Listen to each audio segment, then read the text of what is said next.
go.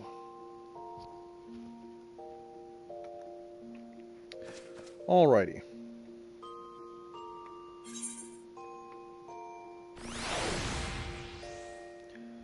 Is my mic working?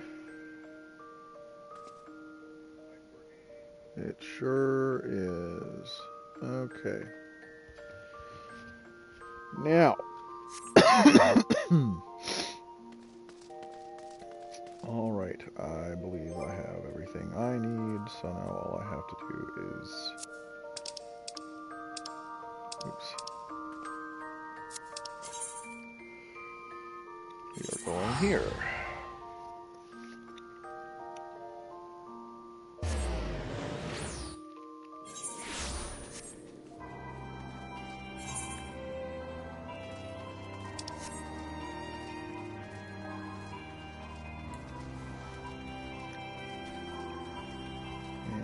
Walking, and we're walking. I hope I'm going the right way. I think I'm going the right way. There are no stairs in here, right? Yeah. Oh yeah, I remember what I'm supposed to do. Oops.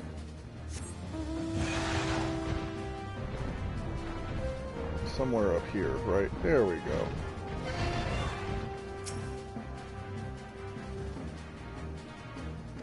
Huh?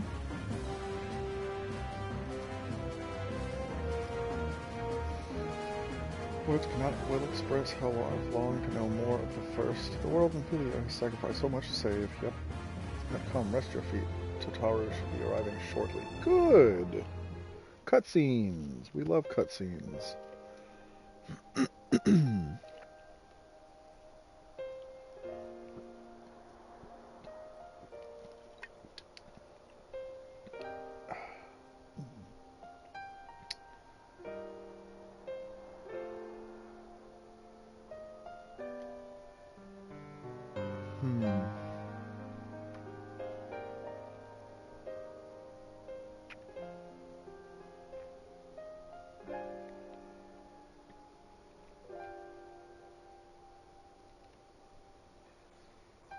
Cute.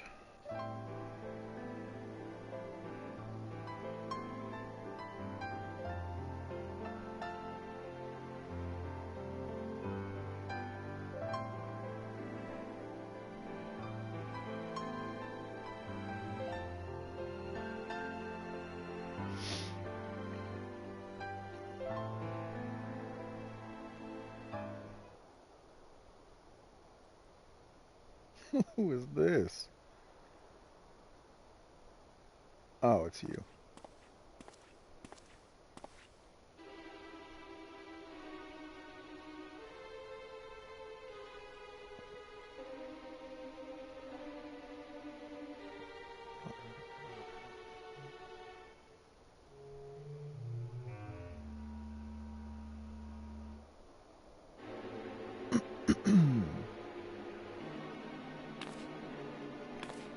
Creole got hotter.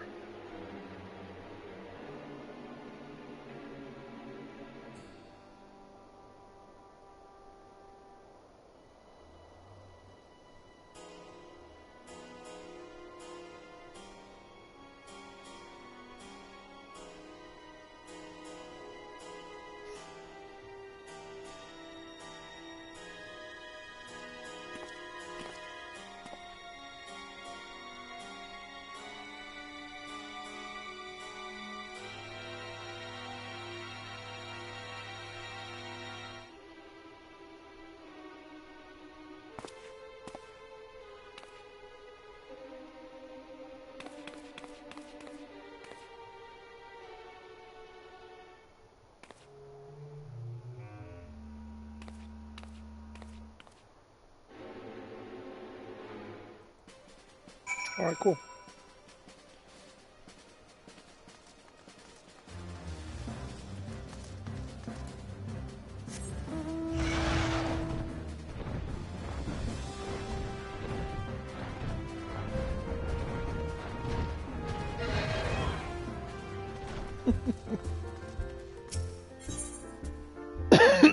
Ouch. Excuse me.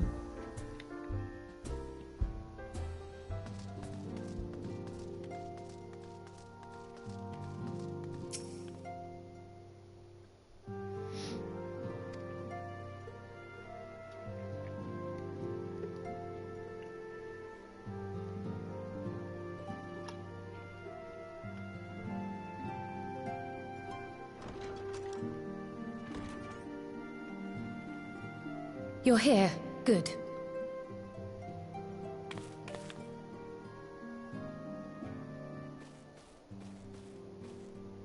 So, how are they? Still locked in slumber, but otherwise in good physical health. For the present, at least. For the present? Oh no, is something wrong with them? I'm afraid there may be. I summoned you after detecting faint signs of instability in Thancred's corporeal ether. But subsequent examination suggested all 5 might be affected. And when I examined them just now, my fears were confirmed. Tellingly, the degree of instability varies between them. Thancred exhibits the most notable signs, followed by Y'shtola and Urianger. The twins' ether, meanwhile, remains relatively stable, but there is a change there too if one knows to look for it. Hold on. Isn't that the order they were called away in? Indeed. Which leads me to believe the instability will only increase with time. Though I can but speculate, I fear this may be a symptom of a weakening link between body and soul. By the gods! What happens if the link is broken? I cannot say for certain. This is all unknown territory to us. Yet whatever happens, it cannot be good.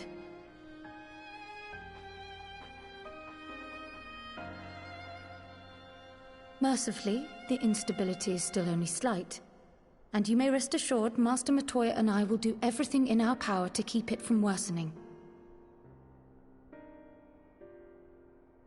Be that as it may, it is imperative that you find a way to restore our friends' souls to their bodies.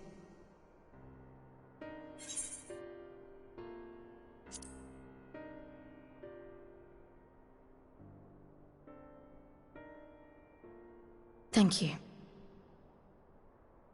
But where's she even supposed to start?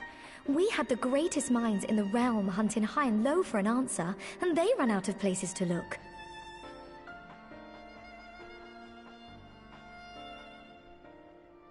You stated in your report that the Exarch had originally intended to reverse the summoning process by means of his own death, correct?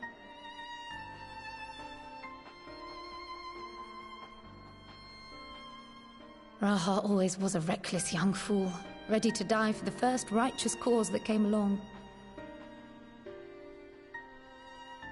His plan might well have worked, but I for one am glad he never had the opportunity to see it through. Even if it does mean our friends must remain stranded a while longer. There is another way, I am sure of it. And the key lies with him, with the Exarch. Pray return to the First and apprise him and the others of the situation. We, meanwhile, will do what we can from here. And, if the fates are kind, we will have good news to share upon your return.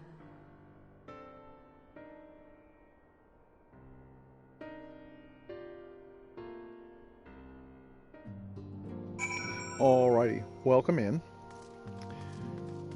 Her hoodie is very cute, and they are very small. We love them. How are you today? How is chat? I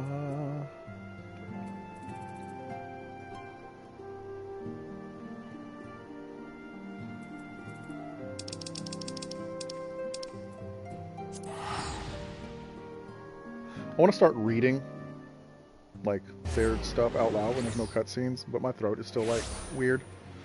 So I keep wanting to, but I'm like, no, because I'm just going to cough midway through and ruin it. What do you want? Who are you? Oh, it's a pixie. What do you want?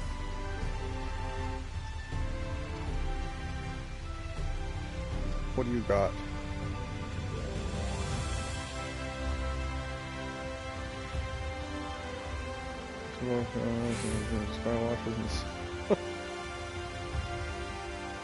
Okay. Shenaniganry.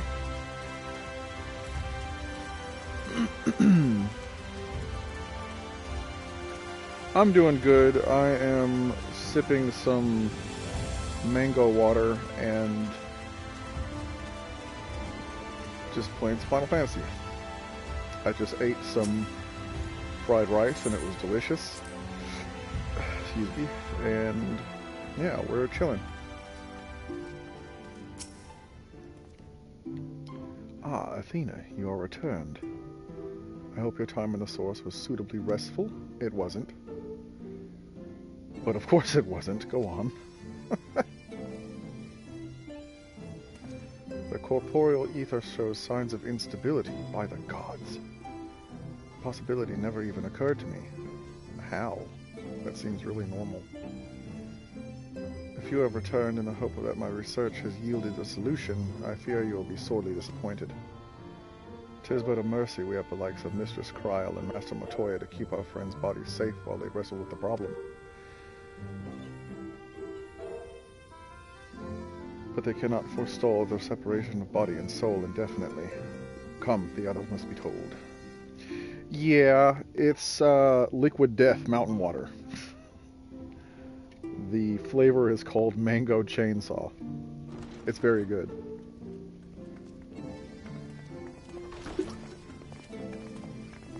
It is sparkling water.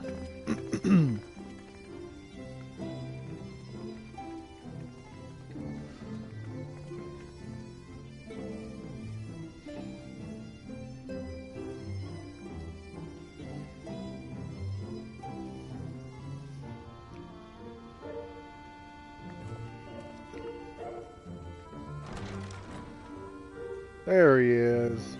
I'm wondering where the fuck you went. I like it a lot. Pray excuse my late arrival. Will Thancred and Reen not be joining us? Nay, milady. With apologies to all, they beg leave to pursue their investigation of the empty to its conclusion.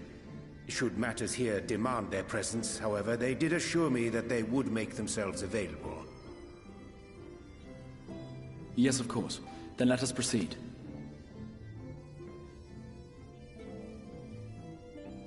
I think it best that you begin by providing a summary of Mistress Kryl's findings.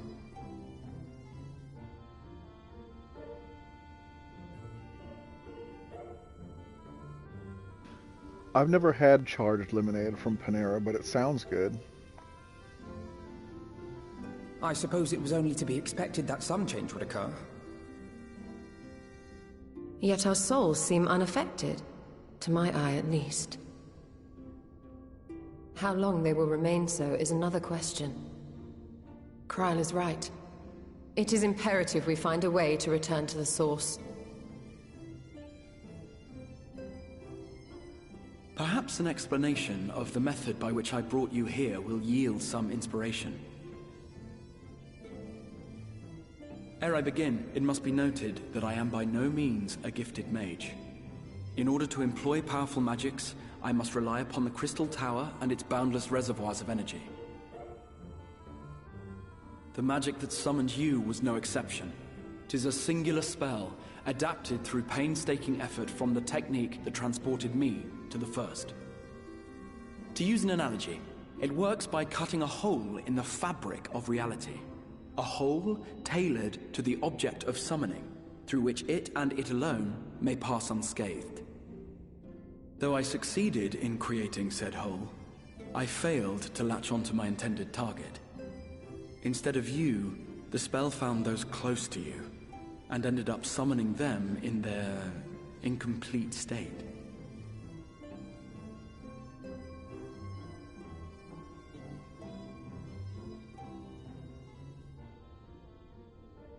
I would not soon throw my life away, not after the lengths you and yours went to save it.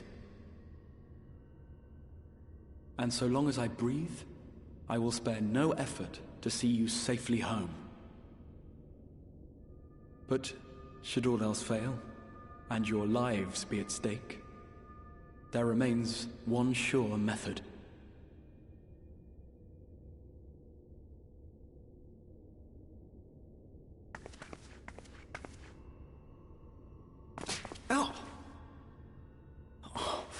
What was that for? How can you even entertain such thoughts? You owe your life to the Warrior of Light, and you don't get to die unless she says so.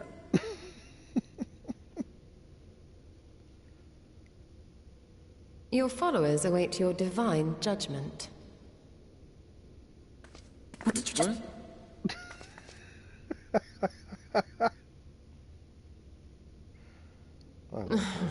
If the two of you have finished, perhaps we could return to our discussion? Rather than dwelling upon the multiple failed attempts at transference, I think it would behoove us to focus on the solitary success.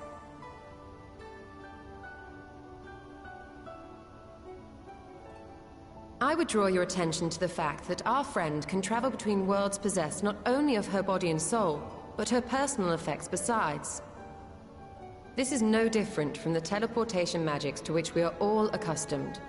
Magics that allow for the transportation of those inanimate objects one considers to be an extension of oneself.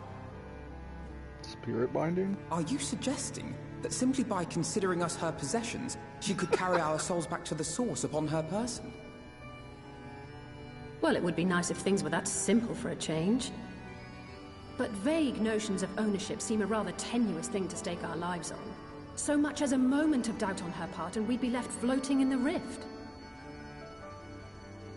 Milady hath the right of it. The requisite fixity of belief would be too much to ask even of our friend. Yet were we to immure our souls within an object in her possession, mayhap then our safe passage could be assured. What the fuck? White Auracite would, I believe, serve as a suitable vessel for this purpose. It was conceived to imprison the massy soul of an Ascian, and should house one of ours with relative ease. We would need only to ensure our soul's safe preservation inside the stone, and identify a means by which they might be transferred back unto our vacant bodies. Soul preservation and transference. I believe I know of someone who may be able to assist us. On the far shore of the source, there stands a great palace built by the elves. It was forsaken in the wake of the flood, but a certain Numo chose to make their home there soon after. Though they have long lived as a recluse, they once occupied a place of honor in Verbert's royal court, and it is said that none in all of Norvrant is more knowledgeable than they on matters of the soul. Well, I've no objection to seeking a helping hand, but if they've gone to such lengths to hide themselves away from the world, what makes you think they'd be willing to lend us one? A worthy question. Years ago, I myself tried and failed to solicit their cooperation in the battle against the Sin Eaters. No sooner had I begun to make my plea than they unleashed a swarm of their familiars upon me. Unlike me, however, you have curried favor with the Fae folk. By that merit alone, I am hopeful that they would grant you an audience. They may still be inclined to turn you away, of course, but if their knowledge might feasibly facilitate your return home, we have to try.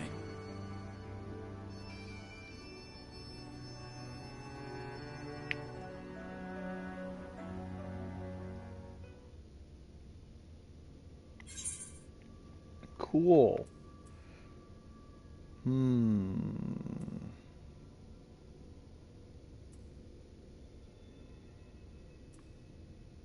Oysters on the half shell. I got that last time. I'll grab some ovum cordon bleu.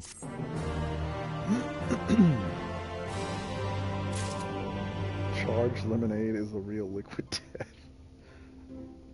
So what is it? Just like lemon rind or something? Is that what it tastes like?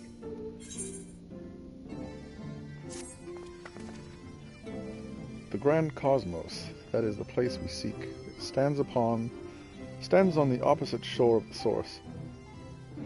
I will arrange for a boat to carry us there.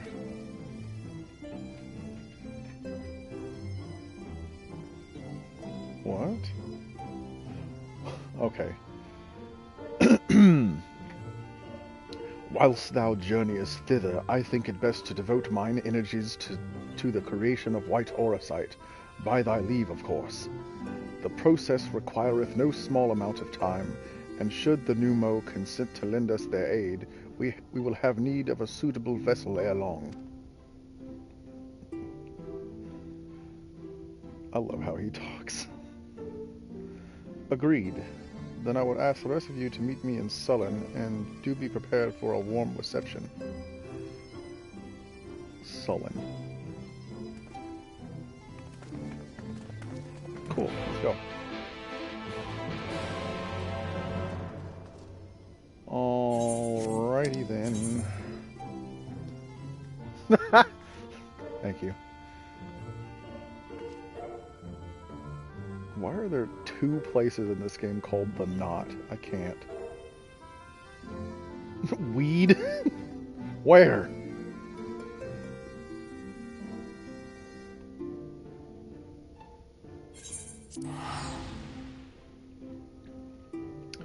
Oh, since the last time I streamed this, I've acquired a buddy. A new buddy. Stop it.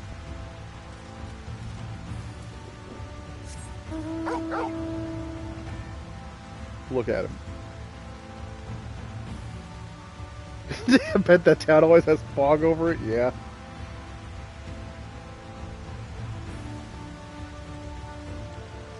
Complete with... He's got toe beams, but you can't really see them well. But he's got some quality toe beams. And also... you can give him pets. As many pets as you want. It's wonderful. Also, you can do this goofy shit. Because mounts can fly, so he can fly if you so wish. All the mounts fly, but it's just a little goofy to me to use a land creature to fly, so I'd only use Rathalos for that, but for the sake of the stream... Oh, you can actually see his toe beams better too. Look at those beams! Those are some quality beams, man.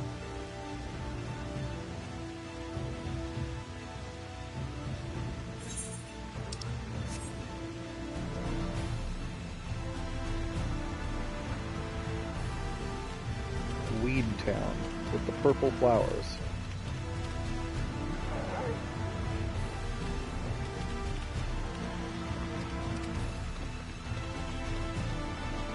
Very true, very true.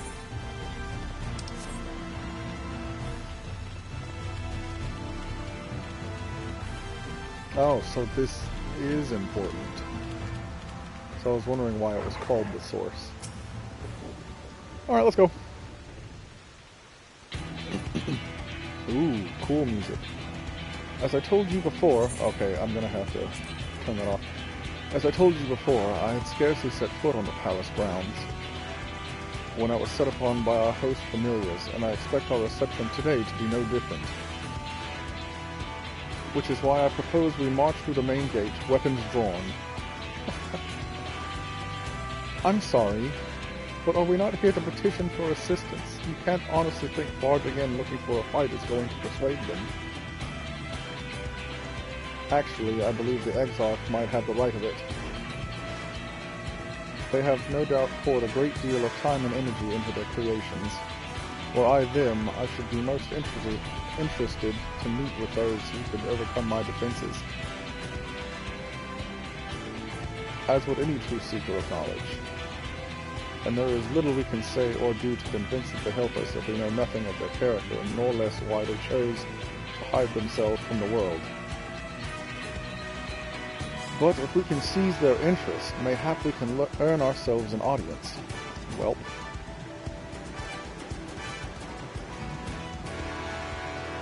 Oh, that was cute.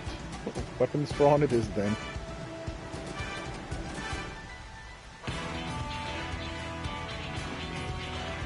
Though I must say, Exoc, you certainly seem to be enjoying all of this.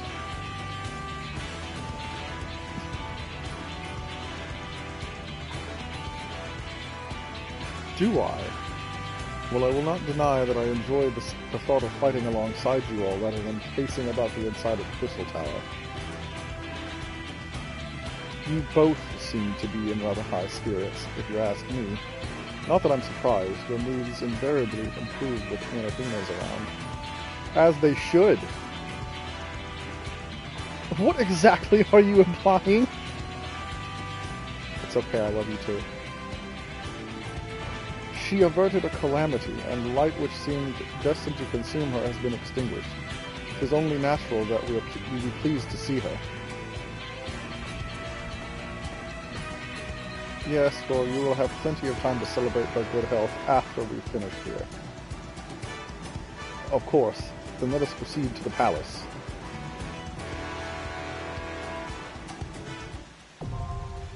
The Grand Cosmos, now available. Accessible. Yay. Alright, who do I use? Ooh, I'm using him. What does he do? All-rounder. What the fuck does that mean? What? Very well. Oh yeah, I'm using you. I want to know what an all-rounder does. That's neat. Yeah. Works for me.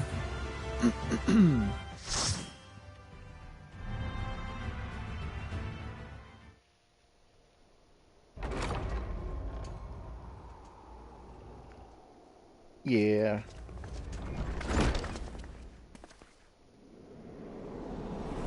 What the hell? Oh my.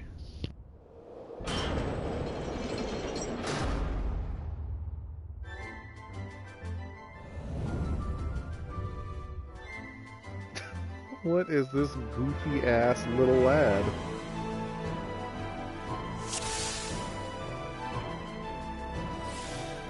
Yeah, he does got grabby hands.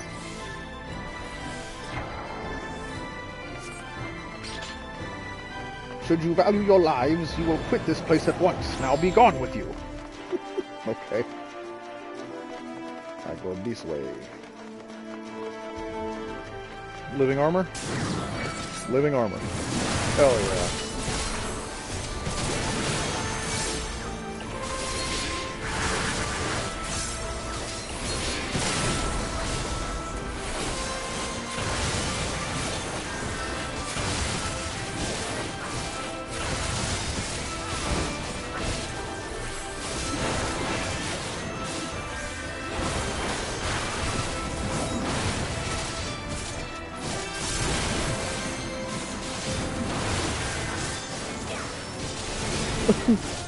Perish.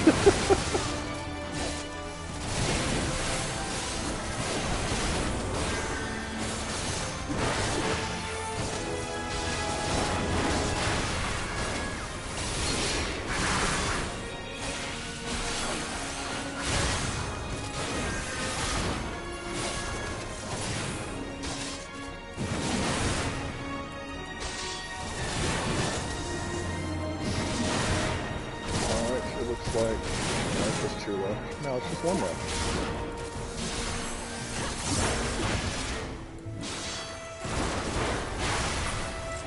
Hell yeah, let's go.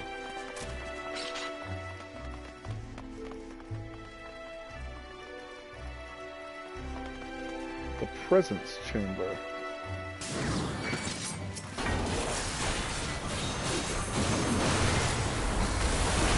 Oops, that's the wrong button.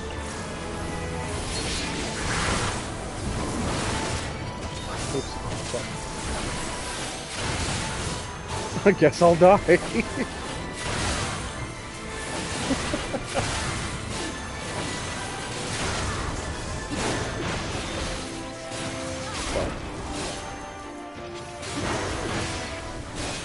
If I must.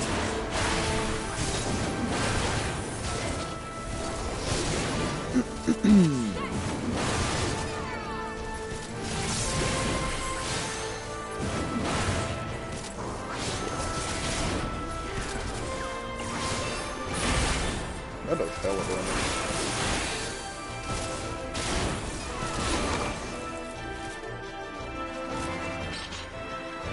Anything of note? Nothing of note. Let us be off. Look how they make a mess of my floors. Aw, man. Oh wait, what's that? Oh, never mind. Okay. He conjured brooms to clean up. That's cute. The Cross of Blades. What's right there? Oh. What the hell are these?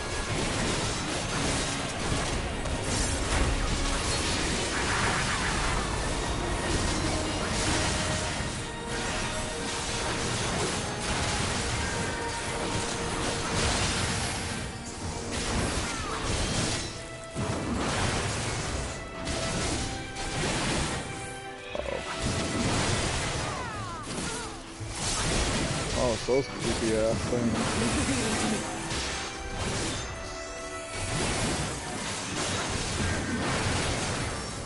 Do I still get a bunch? Oh, I do still get a bunch.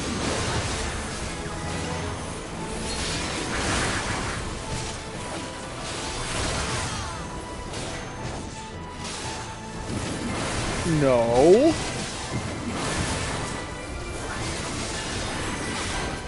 Stop that.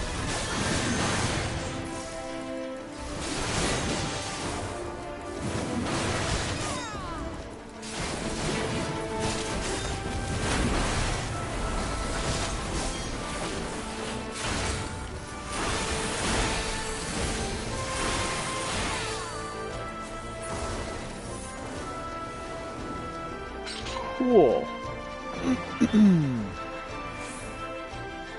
Okay.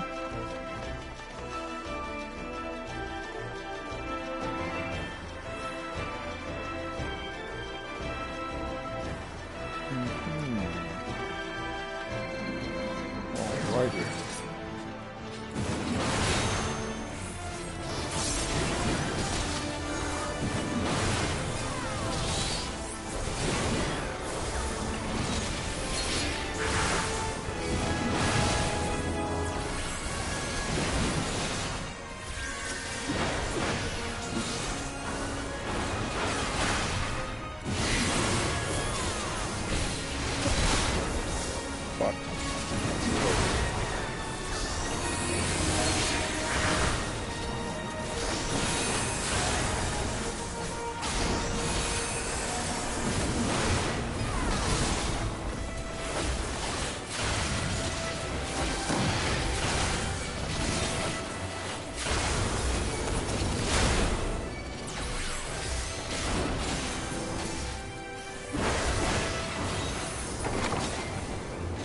Damn.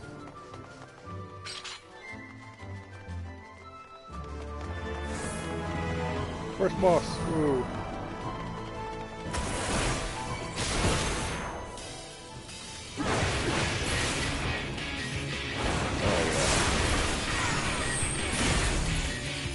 Oh.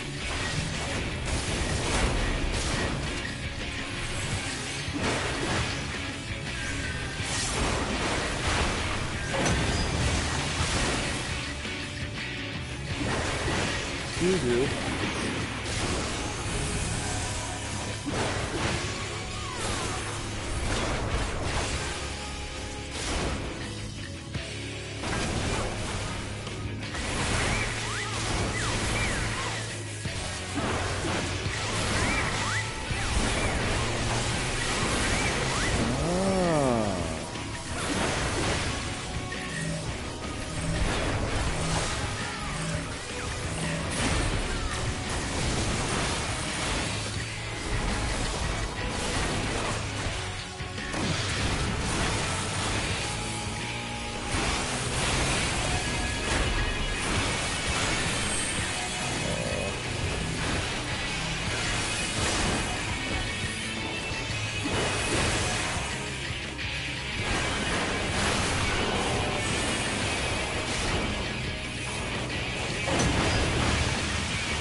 Oh dear.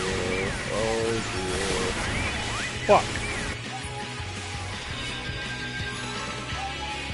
I died.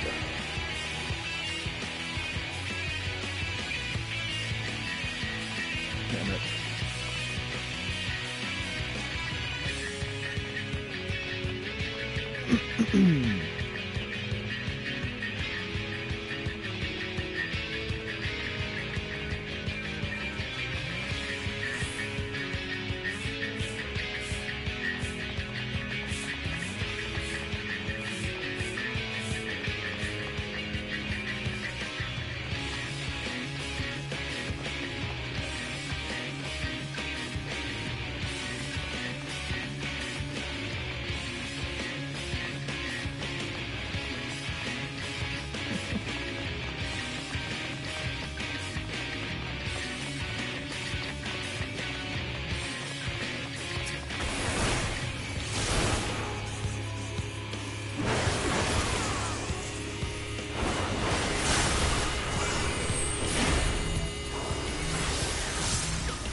Ah!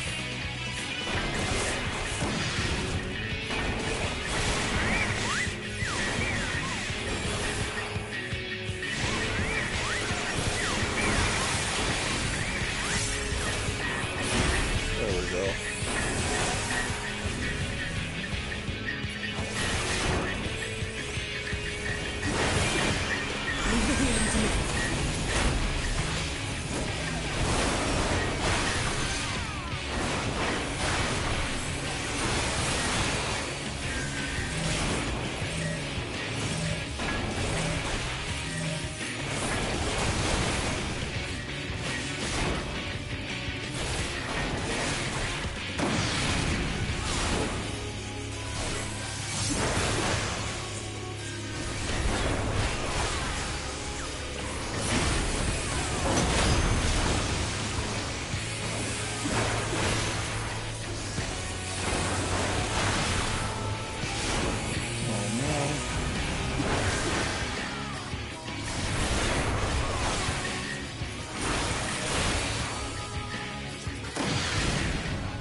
Twas a lot. Twas a lot.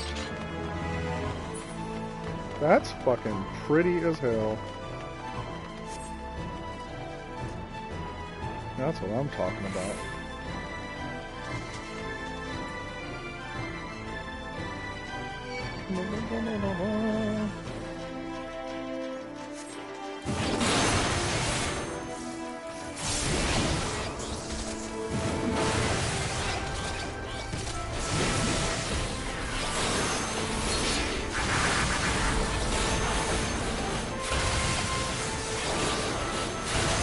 A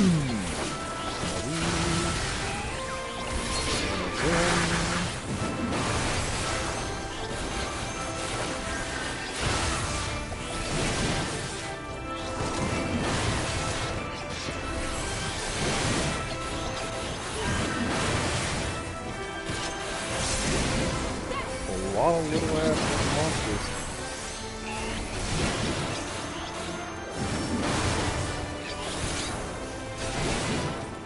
Oh yeah.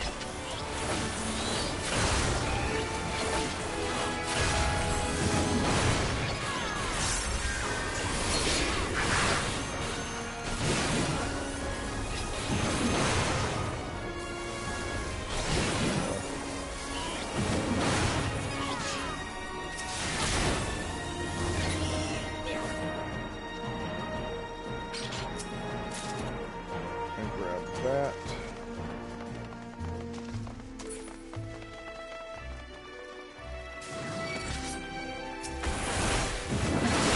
Gross.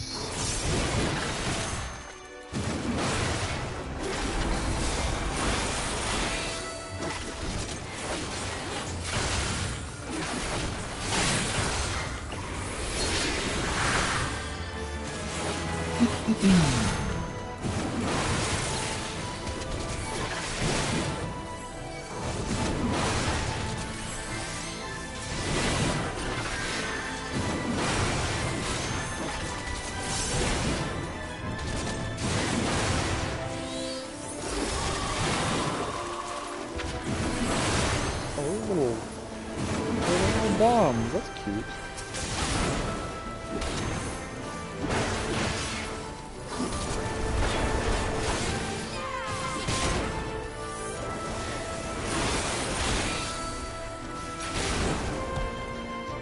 No, you don't.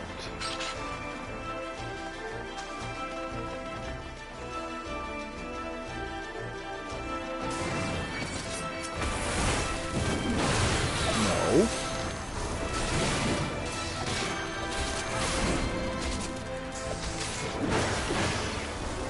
Grab this real quick.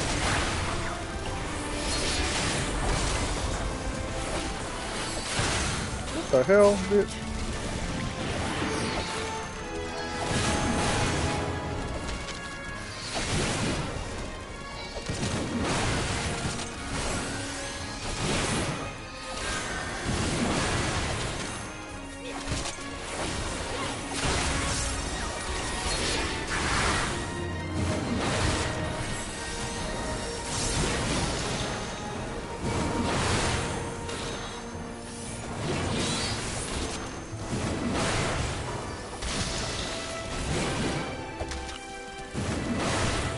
That looks like a Pokemon.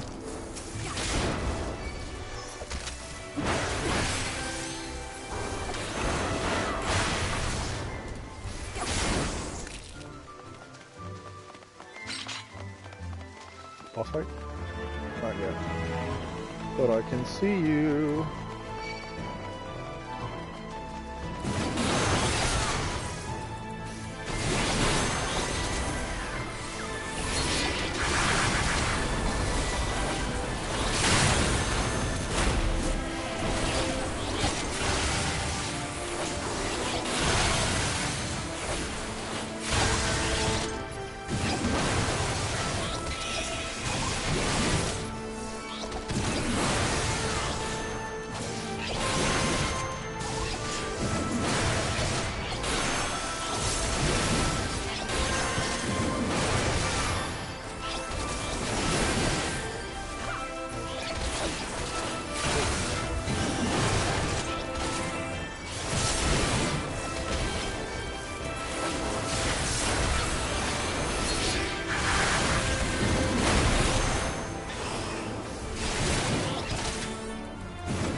Hell yeah.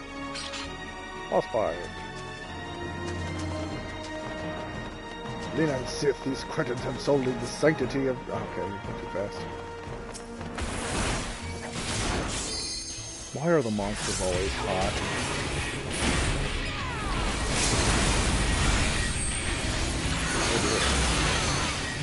Oh no! Girl, what the heck?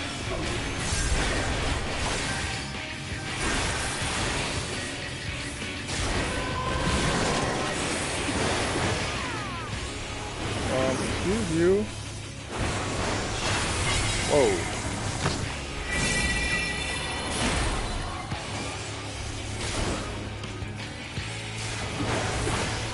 I don't like that.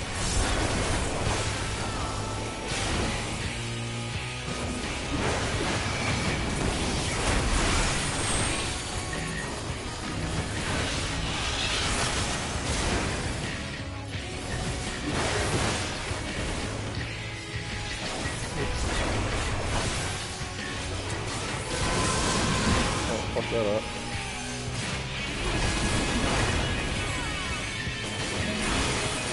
What? Don't do that.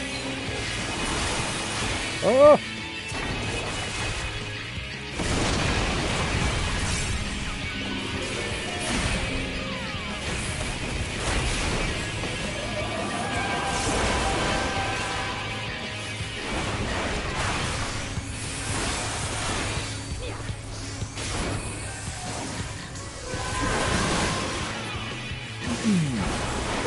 Grow, my children. Grow, show them the glory of your splendor. Or not. You don't have to do that. They don't have to show me anything like that. What the fuck?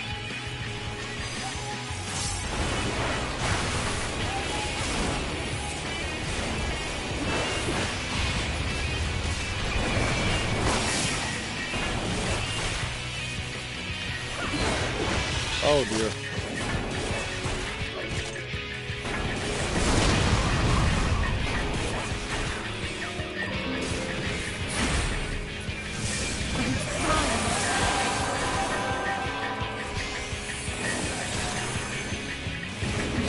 Oh, one more.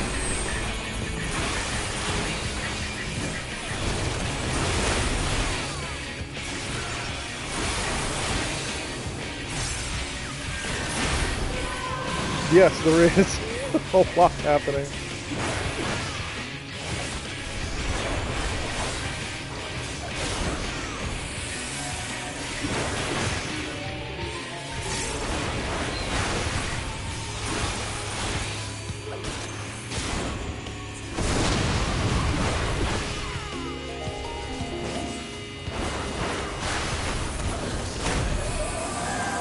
Hell yeah. With the Mark of Zorro.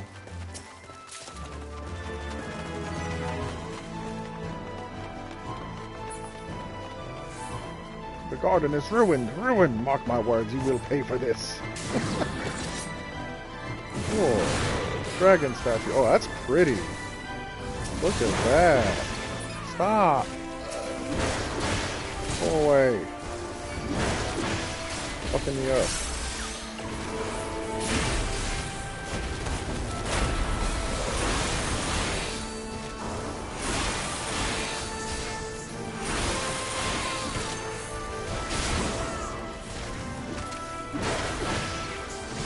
Stop going away.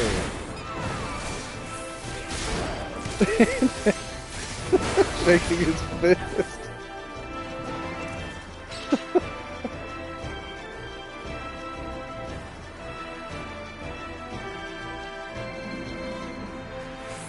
Up the stairs we go.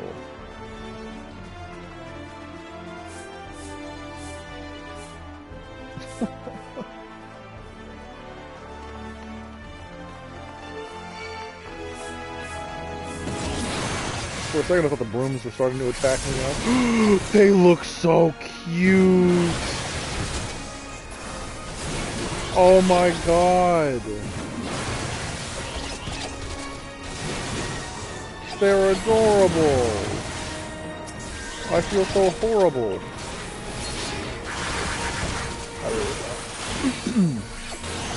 But they are cute.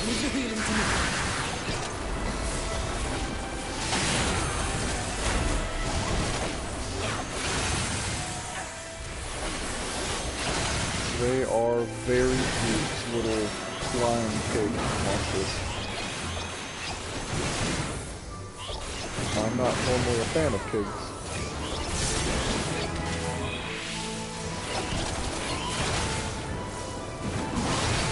Yeah, they remind me of Patamon too.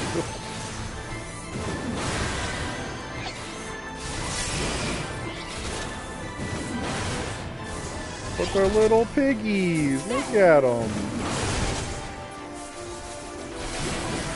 They're so cute.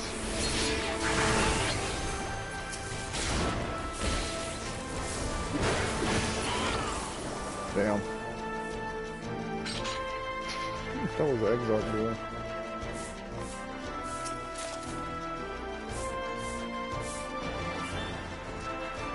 Dinner time.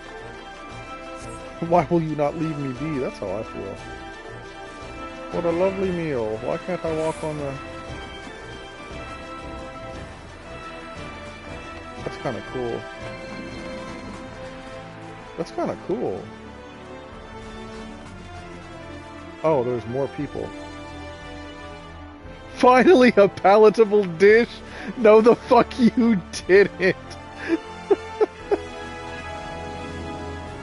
No, he didn't say that. No, there's like ghost people, and this is literally the fucking Gordon Ramsay meme. I'm so mad it didn't pop up again. That's hilarious. Knights Immortal, heed my call! They're gonna get fucked up. No, over here. Attack me instead.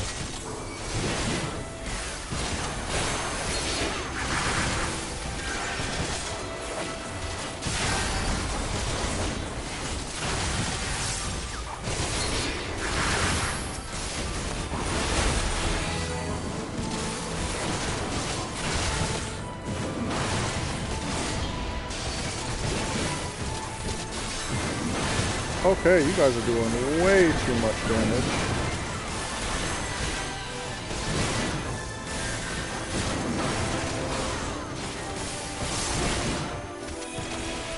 Oh shit.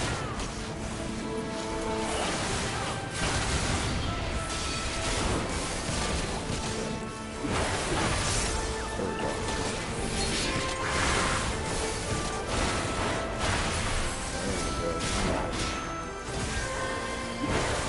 Oh shit, I didn't pop that. Fuck.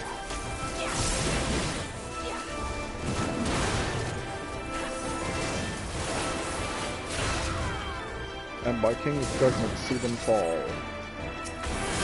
Oh, what the fuck?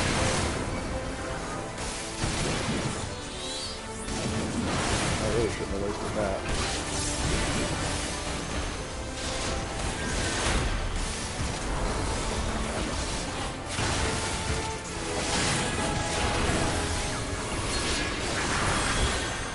There's a lot going on.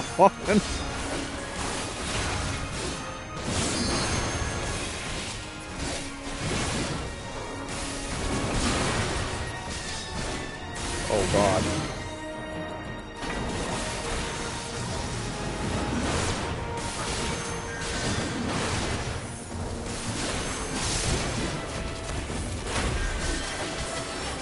Protect me!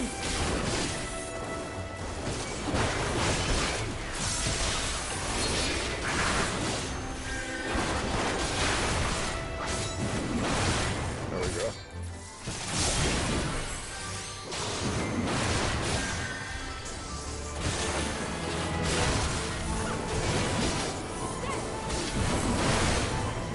Come on. There we go.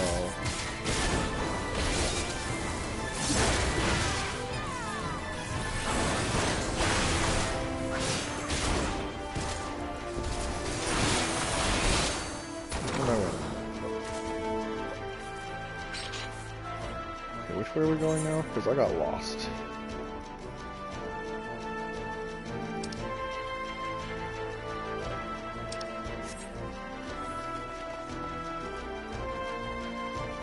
That helps. The ballroom? I see you cannot be dissuaded from the misguided path. A pity. Let them dance. That's cute.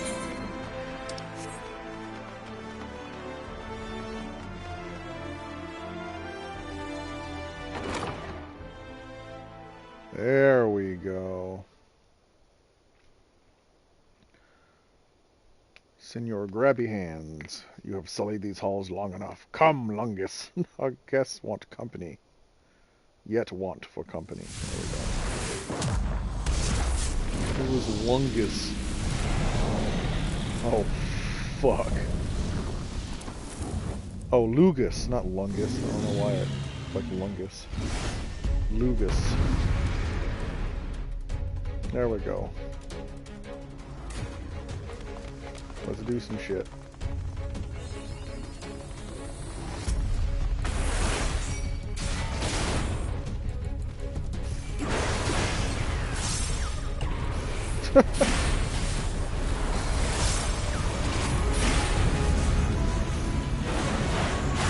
Flame on indeed.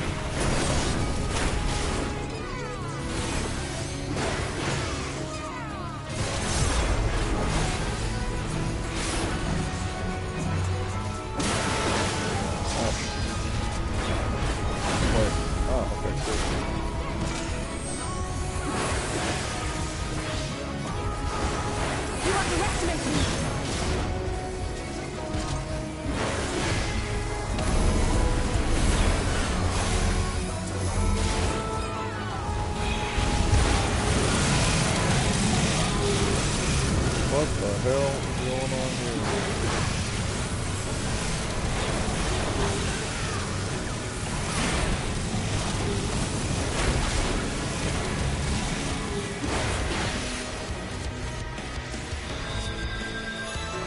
How did I die? I didn't even notice my fucking health was gone. What the fuck? Let's figure this out then.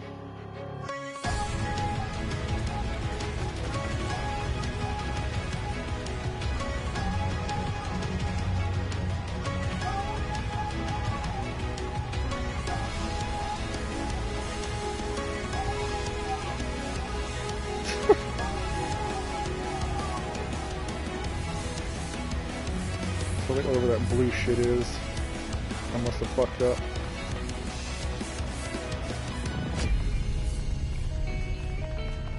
Are you gonna say it again though?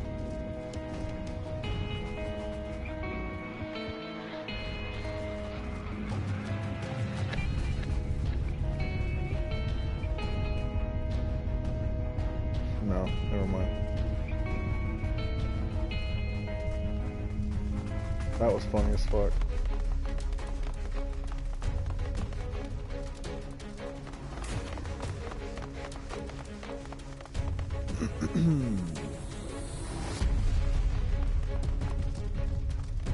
Ballroom, and here we are.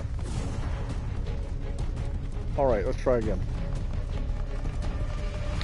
Lugus.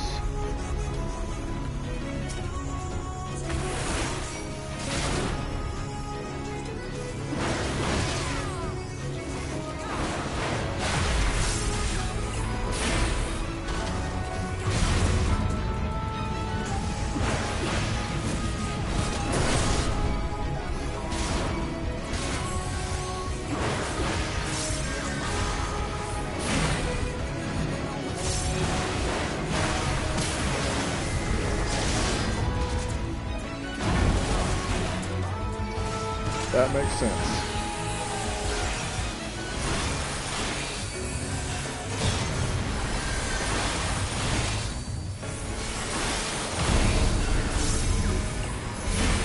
So what is this?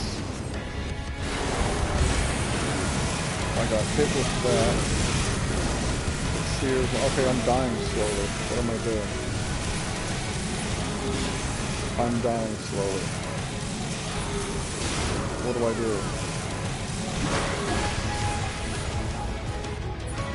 Okay, what the fuck? They blew up the things. What do I need to do?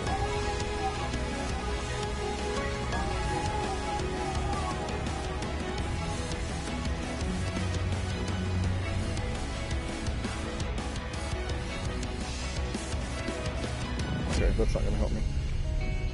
No, it's a thing. The blue flame kills me if I don't do something in time, but I don't know what that something is. So I wasn't tripping before, I just died because I got hit with the blue stuff. But I don't know what to do about the blue stuff because it just automatically aims at me. Yeah.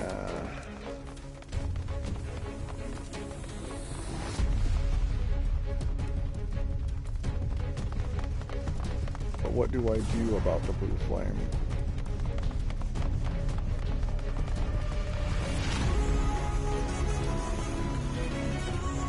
Because it hit them too, but they were fine after they blew up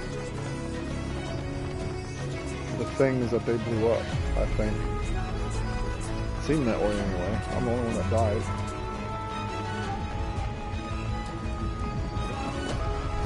Like, do these have to blow up? Feel a bit papery.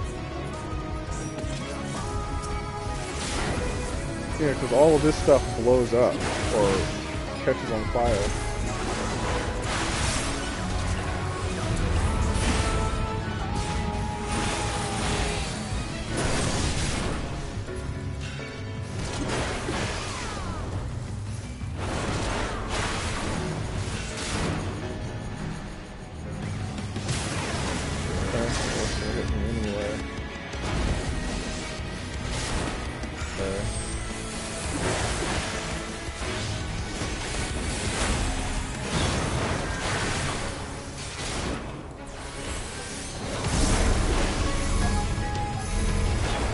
Okay, see. So I get hit with this. Oh! Aha! Okay, gotcha. I have learned your mechanic, Lugus. You are but a mere trifle now.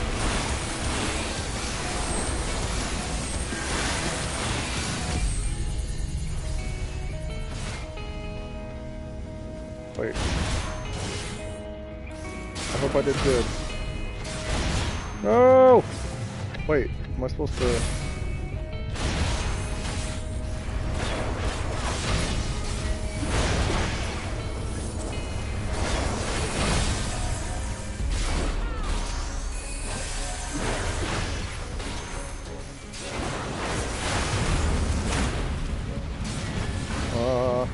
God damn it.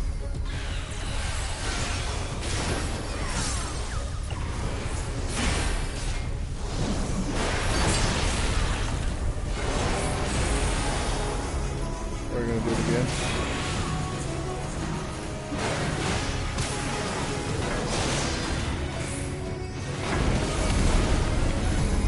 Okay, we're gonna do it again.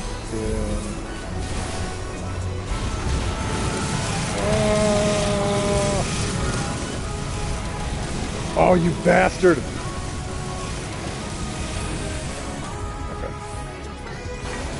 That works.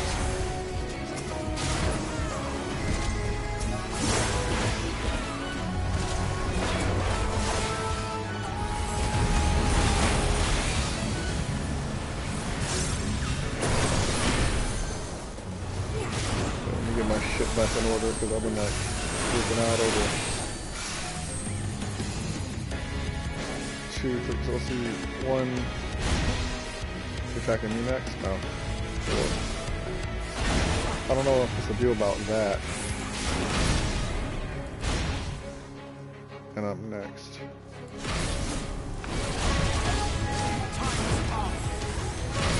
I guess that's just a thing. I don't know if that does anything super specific, but... Oh, I'm fucked.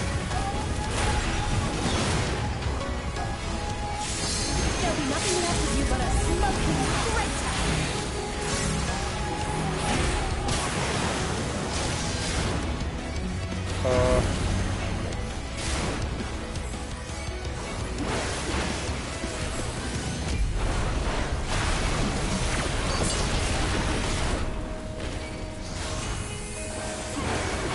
You underestimate me!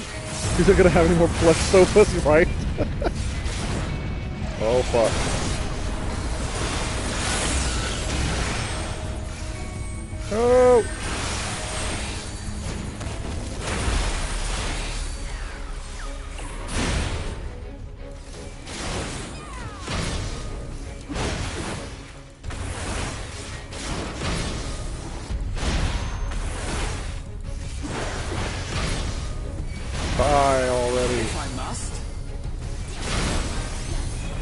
There we go.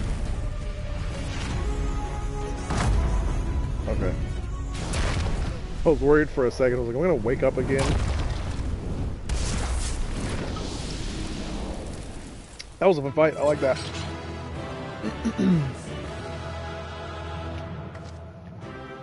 I like fighting monsters and committing arson at the same time.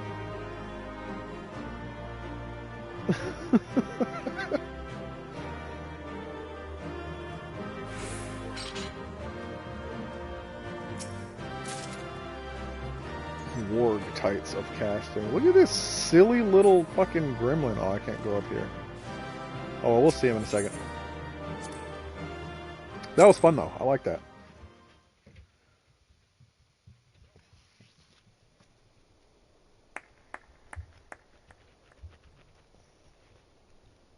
That was my fiercest familiar. Oh my god, not the voice. Not his voice. Oh. No. Oh, it's one of them.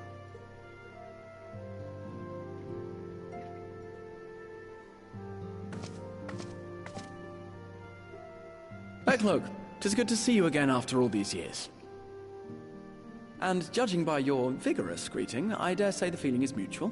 To be sure, a simple shake of the hand would have sufficed by way of welcome, but I shan't complain. But you must be wondering as to the purpose of our visit.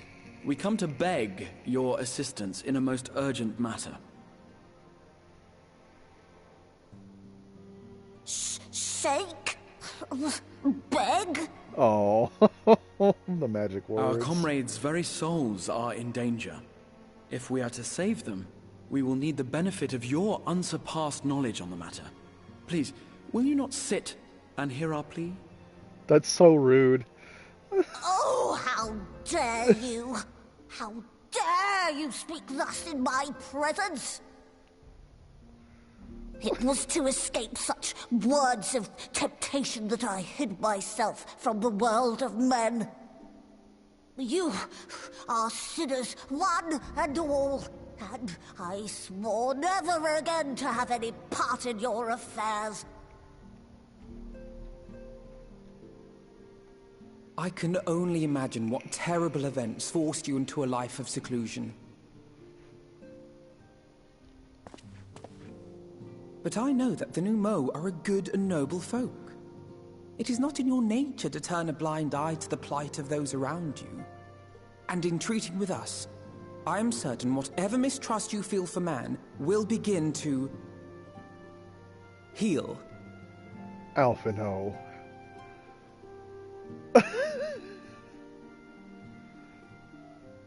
They do sound like Baby Bowser.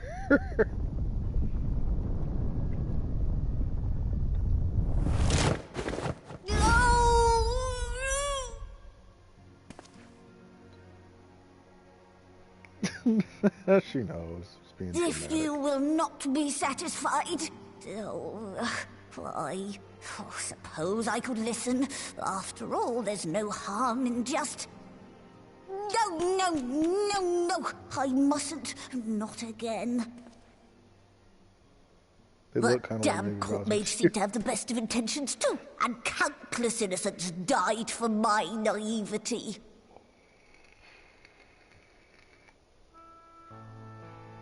Oh, you know not what you ask of me. What horrors my knowledge has wrought.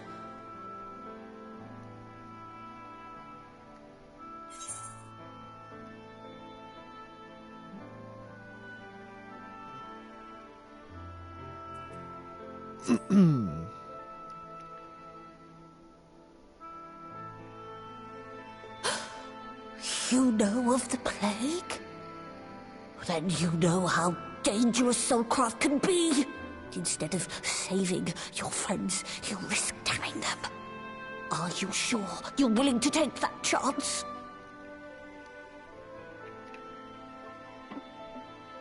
No. No.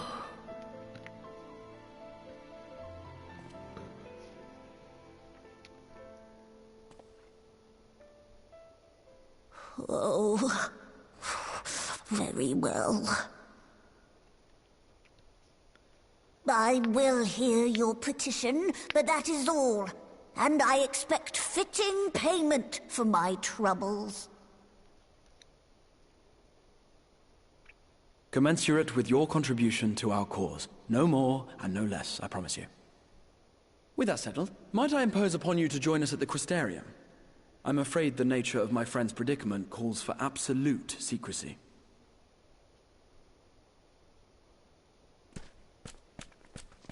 Oh, the little waddle.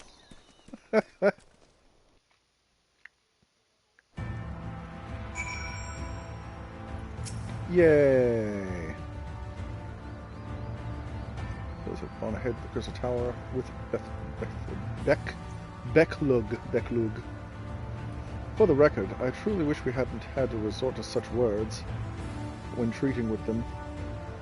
I have ever sought to convince, not compel, yet I cannot deny that a part of me is glad Oriange shared his knowledge of the new Mo with us. Had he not, Becklug wouldn't be here. Well, probably not. Speaking of whom, we should hurry. To keep our guests waiting would only add insult to injury. Sure does. You may now enter the Grand Cosmos of the party. NPC avatars. Oh, the trust stuff, yeah. Oh, speaking of, I got a thingamajig, yeah. Is it better than what I have? Ooh.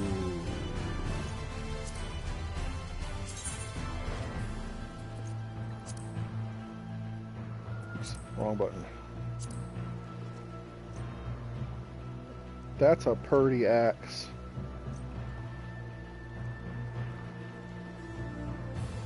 That is a purty axe.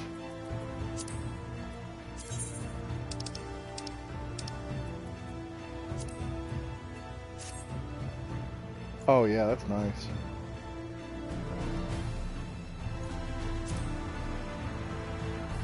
And with the armor, yeah. That looks pretty nice.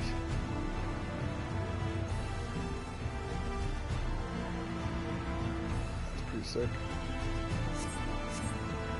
Alright.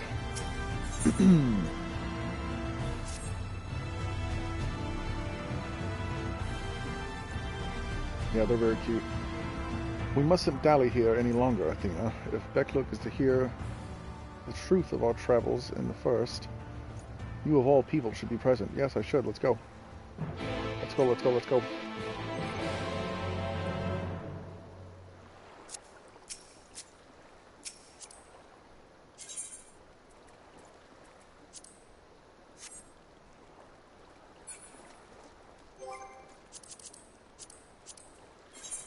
Alrighty.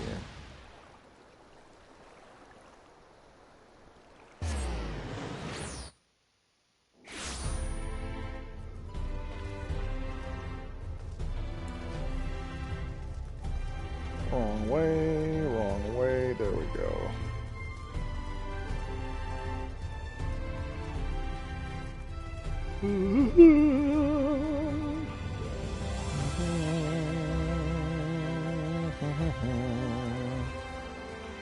Hum hum. Hum hum hum. Hum.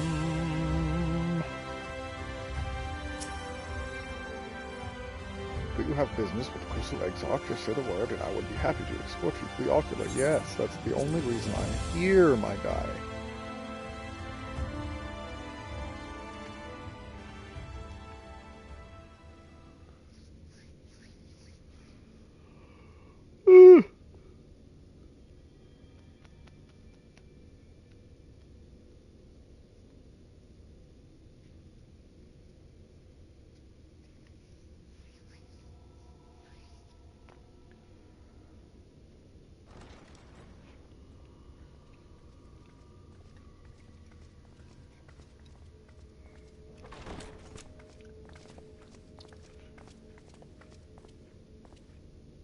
I'm sorry.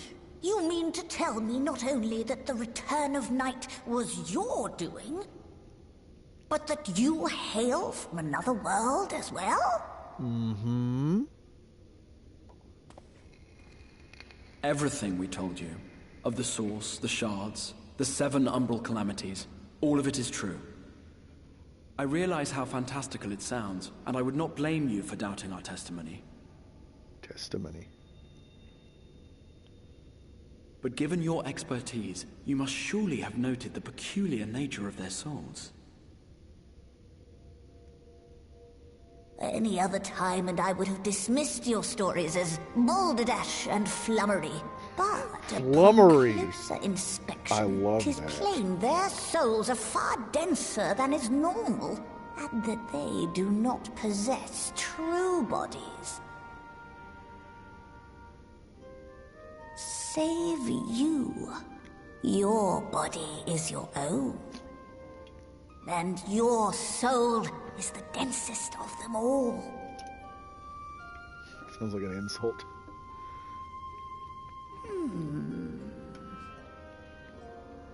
As I said before, were it not for their heroism, the skies over Norvrant would still be awash with light, the realm yet at the mercy of Vorthri and the Sin Eaters.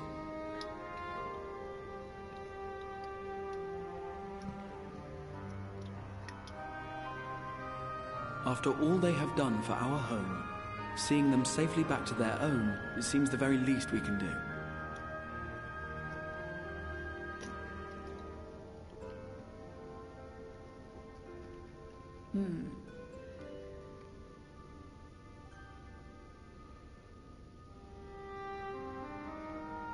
Your tale is intriguing.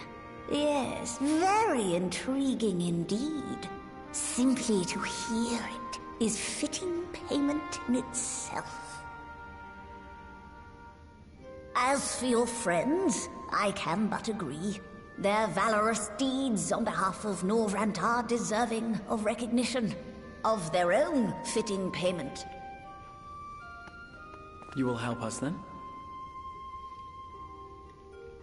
I will. I would see my knowledge put to good use for a change.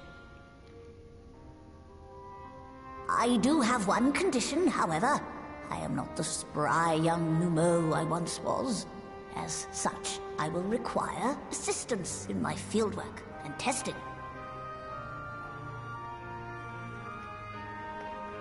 It would be our pleasure. We'll be laboring for our own benefit after all.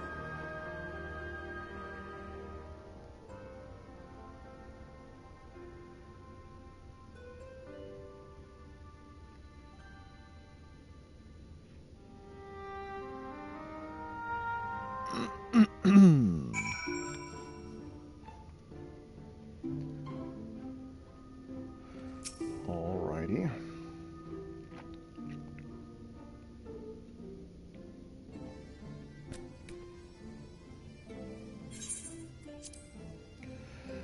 You have spun quite a tale, but tell me, have you given any thought as to how you might return to your world?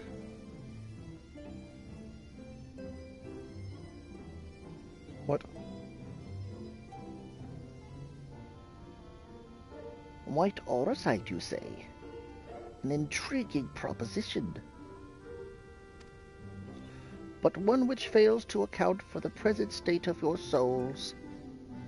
They have become highly charged, likely to consequence of having maintained tangible forms for so long. In such an energetic and unstable state, there is no telling what may happen to their souls within the Auracite. They could very well become immutable to transference, never to be restored to their bodies. Then would it be possible to force our souls into a state of dormancy prior to transference? In theory, yes. But the soul is not a candle to be snuffed out and relit on a whim. Well, that sounds ominous. What exactly would rendering our souls dormant entail? In order to maintain a corporeal form, your souls constantly draw ether from your surroundings. This process must be halted and the resulting surfeit of the ether removed. Your minds would ultimately be separated from these faux bodies of yours, rendering you incapable of interacting with the world around you. A cruel fate under normal circumstances, but one which will be rectified upon your return home. Leaving lifeless husks, like those poor souls at the inn at Journey's Head, corrupted by the Sin Eaters. Their ether made stagnant by the light. Yeah, that. Corrupted? Stagnant? Might I see these unfortunate individuals? Why? Do you think that you might be able to help them? I might, or I might not, but I shan't know for sure until I've seen their condition firsthand. Then I would be glad to take you to them, on the understanding that you won't do anything which might increase their suffering. It was my faith in man I lost, not my compassion. Well, I see no need for all of us to accompany you. While you escort our guests to the inn, I will assist Oriange in creating the requisite aura site. I believe my talents will be better applied to that endeavor as well. Might I leave the three of you to assist Beklugs as necessary?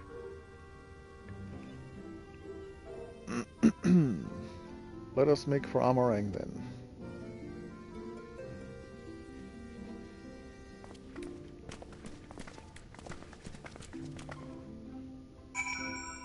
To Amarang, holder of the best music in the game.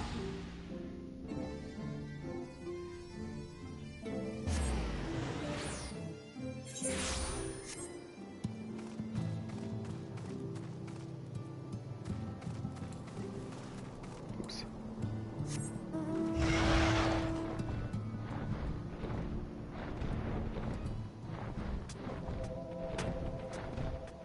Wait a minute. I need a second to just ponder the orb.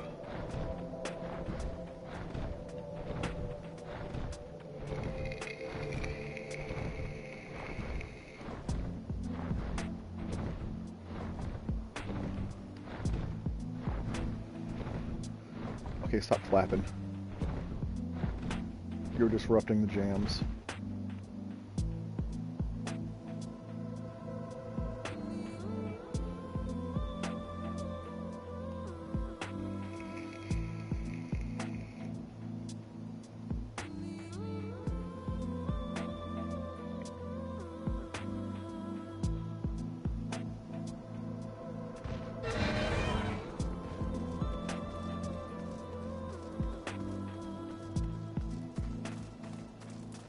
That song is so good.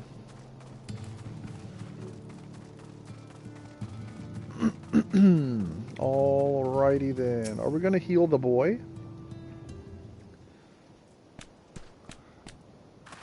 We're gonna heal the boy. So this is Halric, is it?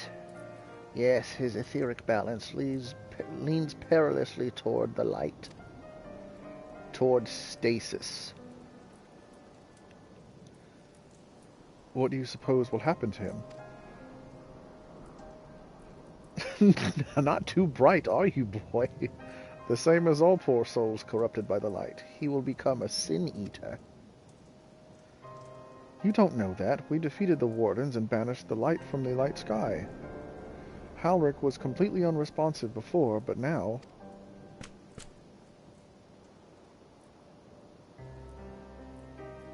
he's mumbling. Him mumble. Then perhaps there is yet hope. If I may, there is a treatment I wish to administer to the patients. What sort of treatment? In the course of my studies of the soul, I once created a tonic which could temporarily stimulate the ether in one's body. After some refinement, it came to be used by the Knights of Verbet. Then for far darker purposes.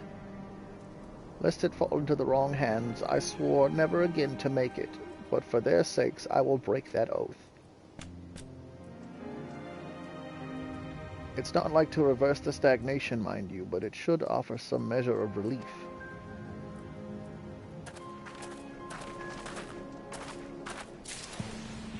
Alrighty.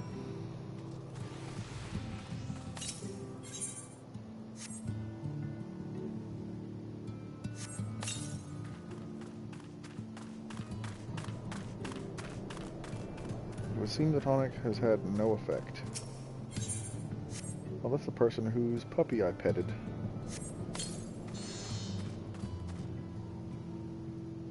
What is this? This warmth I feel in my chest. Okay.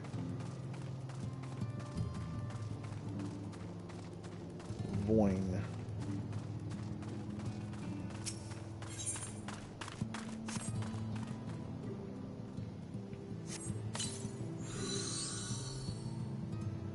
I feel warm in my legs. They don't feel as heavy. Yay!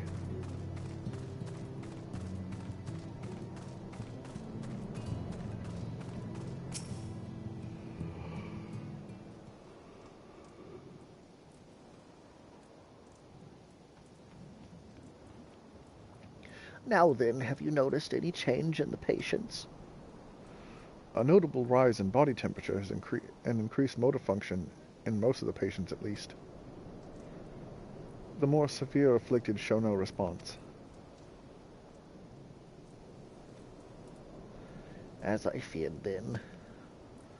'Tis true that with the restoration of night, the corrupting influence of light will no longer grow, and yes, their bodies will naturally return to equilibrium given time. But this holds true only for their corporeal ether. Their incorporeal ether, that of the soul, is not so easily mended. Which is why those in the later stages of corruption, like Halric, appear unaffected by your tonic. Precisely. Oh, time to take him out back. The boy's soul is too far gone, his mind held together by the finest of threads. There is a chance he may one day recover, of course, but it could take years, decades even. By the gods, he could wait to find himself an old man. Yeah, that sucks. A fine reward for his persistence, the opportunity to mourn the life he never had a chance to live. Yeah. No, there must be something we can do. Look, I realize this is not why we petitioned your aid, but do you think it possible we can find a way to hasten the recovery? Maybe. Nor do I think it impossible that in treating them we might learn something of relevance to your own predicament. Yay, more food. Roast beef, absolutely. I'm not even looking at the other choices.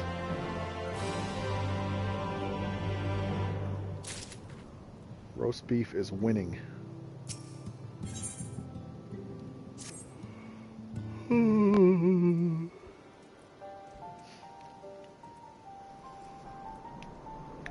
I suspect the Crystal Exarch has told you of my past. That I was once a mage of the court of Verbet, and that soulcraft was my field of study. The tonic you administered to the patients here is one of the fruits of my labors. I had hoped to do great things for the kingdom.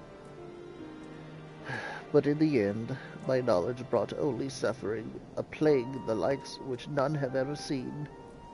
In the hands of unscrupulous men, what should have been my greatest triumph instead became my greatest shame.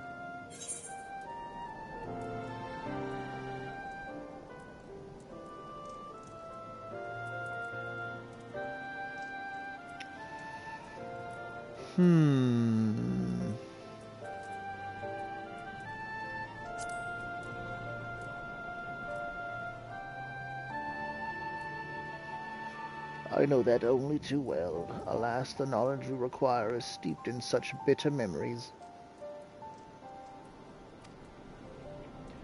But let us return to the task at hand, finding a means by which we can revitalize these people's incorporeal ether. Do you think it can be done? Were the sky still ablaze with primordial light, I would call it an exercise in futility, but now we may have a chance.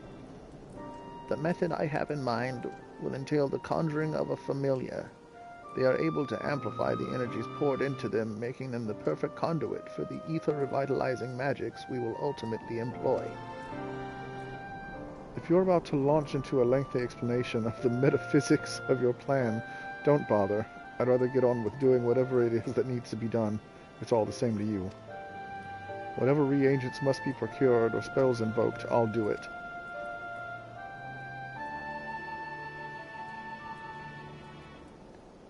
I admire your spirit. Very well, your first task will be to gather the necessary materials. The purest of waters and finest of clays, as well as a fey lantern brimming with pixie magic.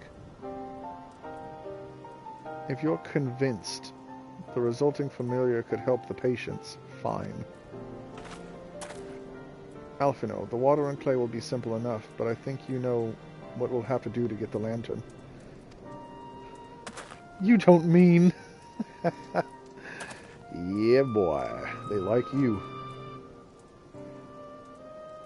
The pixies took quite a liking to us before. If we humor them with our company, I'm sure they'll be willing to help us.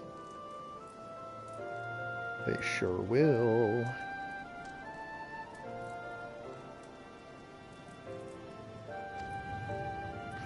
Fine. We'll pay a visit to Ilmeg.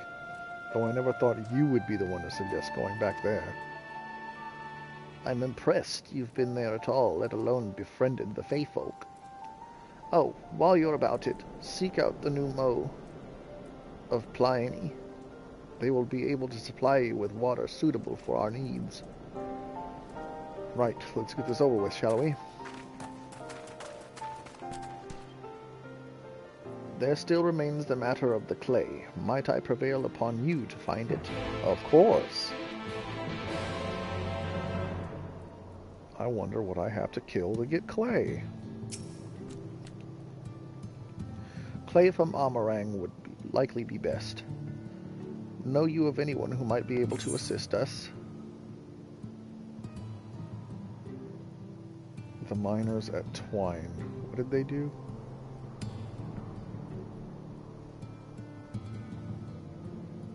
And scavengers at Mortsuk.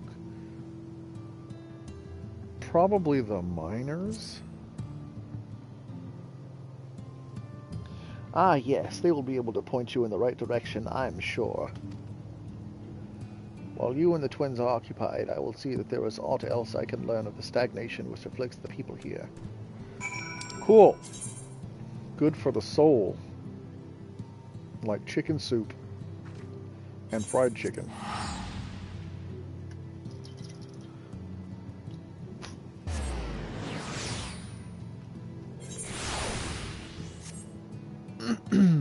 Alrighty. Bum bum bum bum bum bum bum. Hello again, Magnus.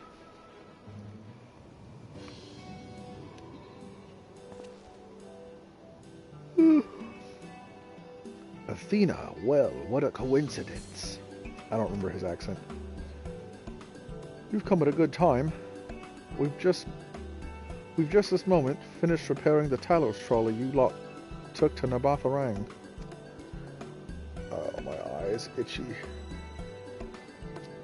The trolley was no trouble, but the Talos would have been another matter, had we not had a visit from Master Chai. He offered us a share of the leftover building materials from Daedalus' stoneworks, as well as a few trade secrets that keep us along. Clever man, that Chai knows. He seemed pretty keen on the ideas I had for putting the giant Talos to work. Like a giant trolley, but Magnus still refuses to see all the good we could do with it. You're entitled to your dreams, Jarek, but that doesn't mean you can go harassing our guests with them. Master Chai was just being polite. And something tells me Athena here didn't come all this way to talk about trolleys. What is it you need, friend? Yep, his name is Chai Nuz.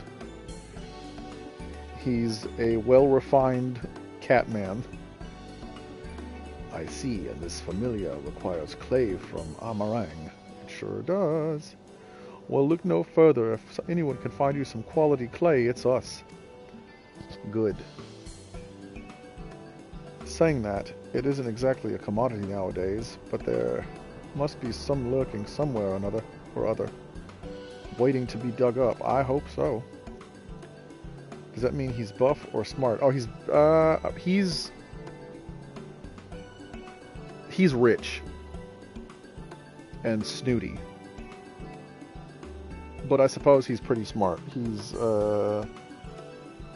what's the word? An engineer. If I'm not mistaken, there was a time when they used to take clay from Mount Biran mines to make adobe bricks. The place is swarming with coyotes now. But if you're after the good stuff, you could do worse than to look there. I sure will. There are a lot of quests here that I'm not going to do. Sheesh. Alright, we're going up here.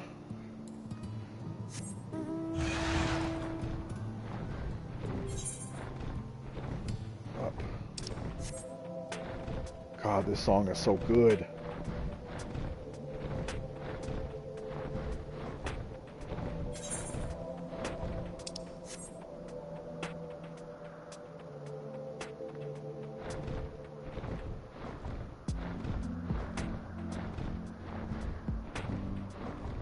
The flying roof.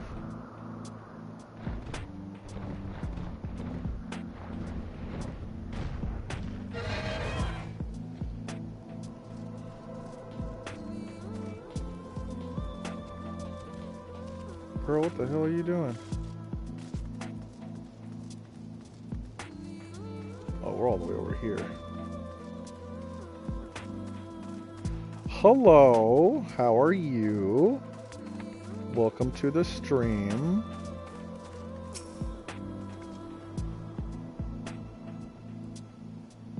How is life? I do not like that bird. That bird is terrifying.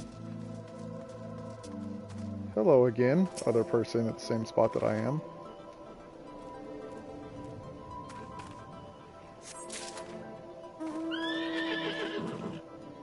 Nice.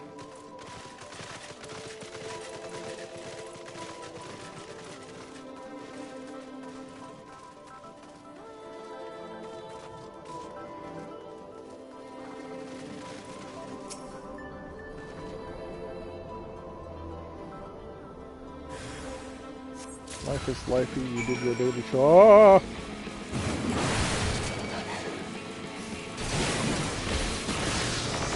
Lurk. Alright, well, enjoy the lurk. Thank you for lurking. What are you making for dinner?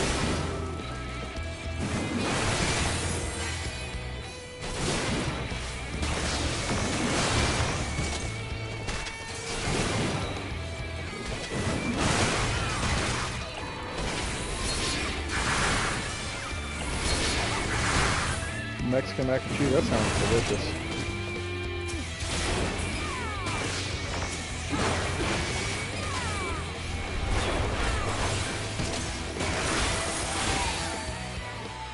There we go.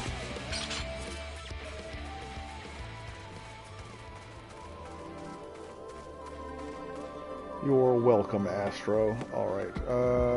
Deliver the lumps of pristine clay to Big Lug. Oh, that's it? Nice. Oh, are they? Fuck. I will fix that. I will try to fix that. I don't know how to fix that.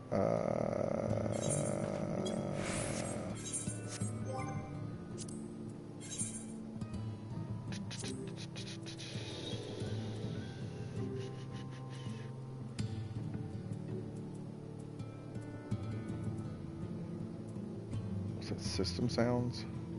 Or sound effects, probably.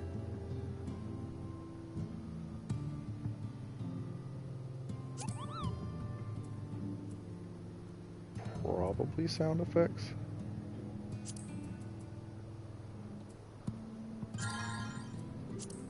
Oh, okay, I'll keep those. It's probably like messages and stuff. Oh, player effects.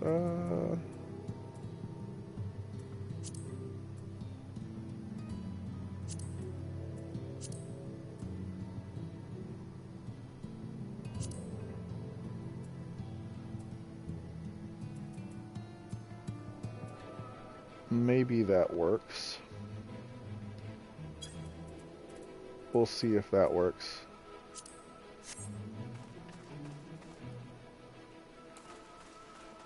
Let's see if that works. I'll go fight something real quick. Oh, that's a big boy. Oh my goodness. What? Hi. Hello.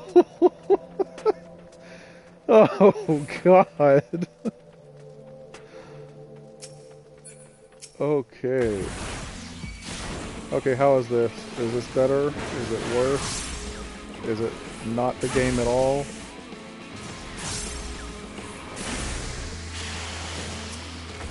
Is it something else? Okay. Well, let's hope.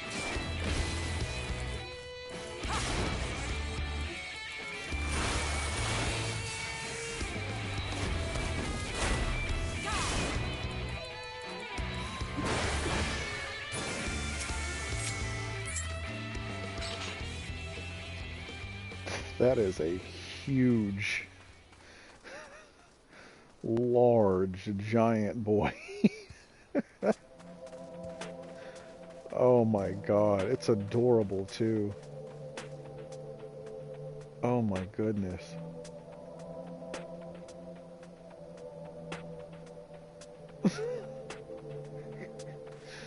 Holy shit.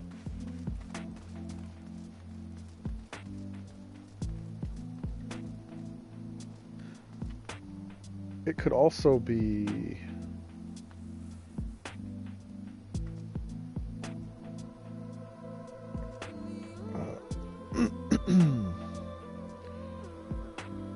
No, it's not with that audio stuff, so maybe not. I don't know.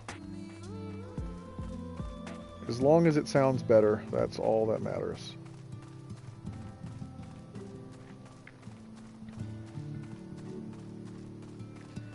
Becklug. The twins have returned, and in one piece at that. I was convinced the pixies would turn at least one of them into a garden ornament, but no.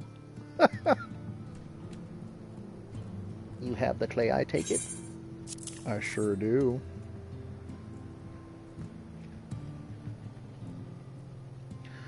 Wonderful. We need... Sorry. We need but combine the clay and the water, then heat the mixture with the Fey Lantern. After that, it'll be a simple matter of settling upon a suitable form and performing the necessary incantation. Becklug, I have a question. In the event that we had need of this spell and you weren't around, would it be possible for another to perform the incantation?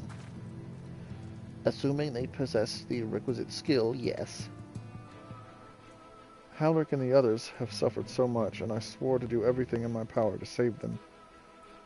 If there's a chance this spell could do that, I would be the one to invoke it. Mayhap you should be the one to do so.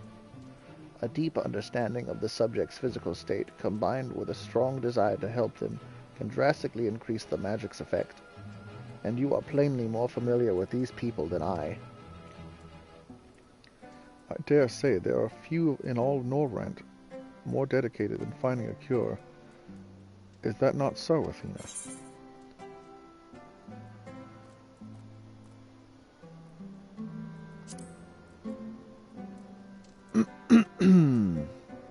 I'll give it my all for Halric and for Tesleen. Poor Tesleen. Then we are all of a mind on the matter. Alizé should be the one to conjure the familiar. Do it. Summon the beast.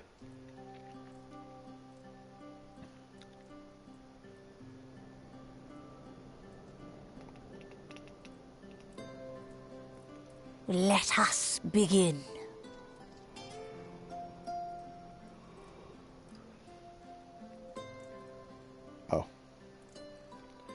I forgot. I didn't have that on. I trust you've prepared the clay?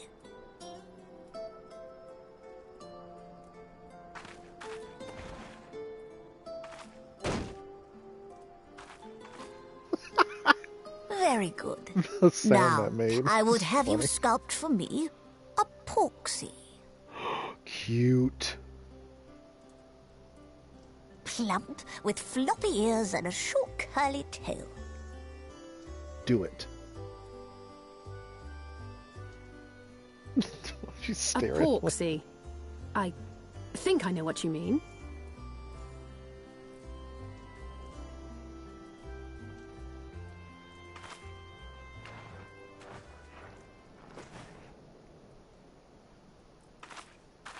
There we are. How's that? Oh.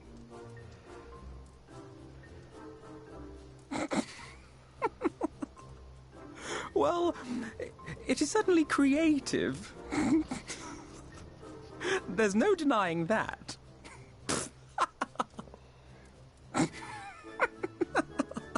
Oh no. Yes, yes, I'm no artist. Very funny. Whistling. Pay him no mind, child.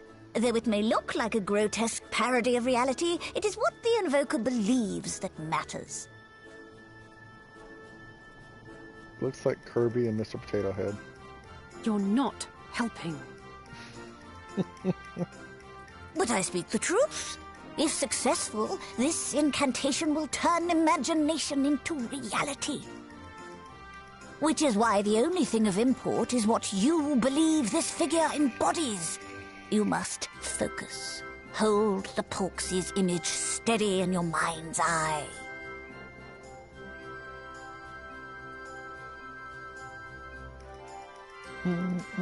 Now then, as I taught you, relax and allow your energies to flow.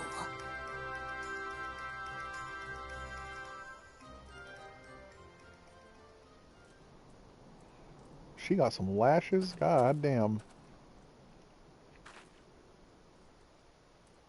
With flesh of clay I bid thee rise, on wings of dreams to touch the skies. What once was idle fantasy, I call forth to reality.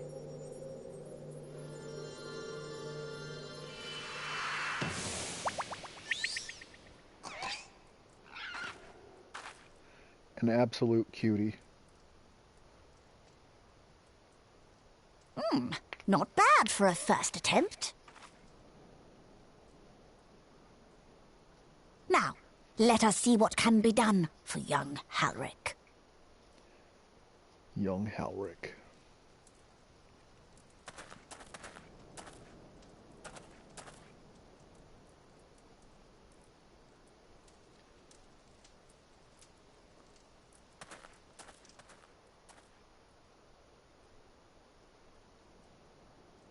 Alphino, are you Through wearing the thigh highs or operation of the breeches? magics you invoked to animate this familiar, it is now replete with the energies required to stir the boy's soul.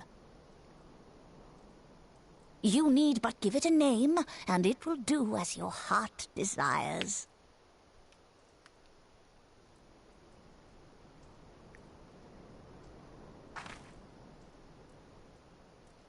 A name.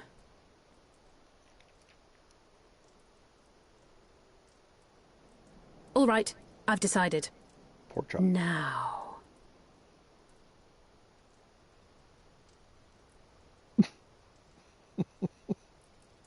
Go, Angelo! Angelo. Beautiful.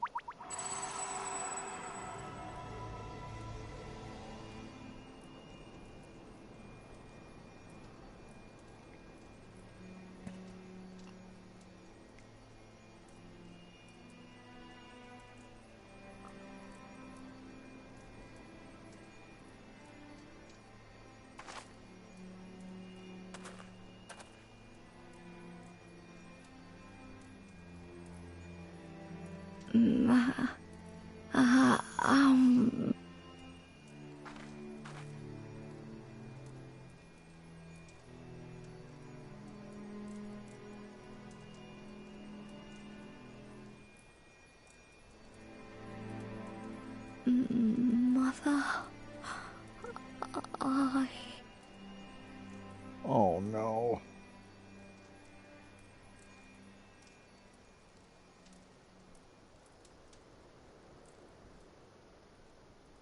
Okay, somebody give that damn boy a hug.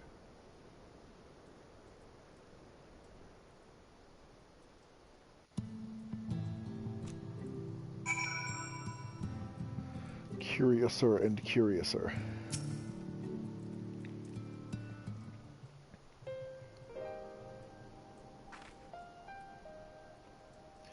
How is it, Becklug? Did it work? I believe it did. You and your fledgling familiar have done well. If my eyes do not deceive, a hint of color has returned to his soul. Gods, I would jump for joy if I weren't so exhausted.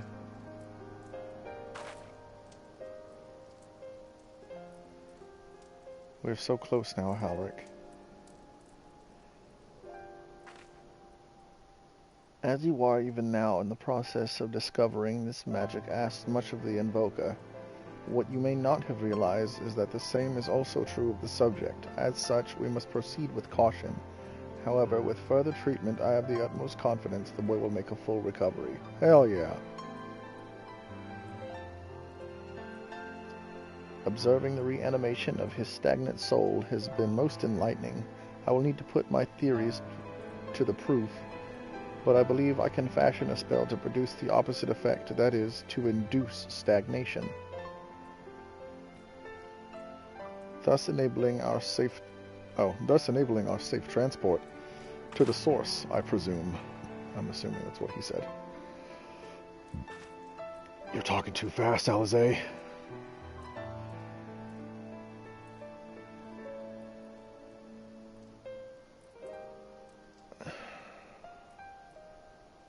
Does that not sound like some of the tempered back in the source?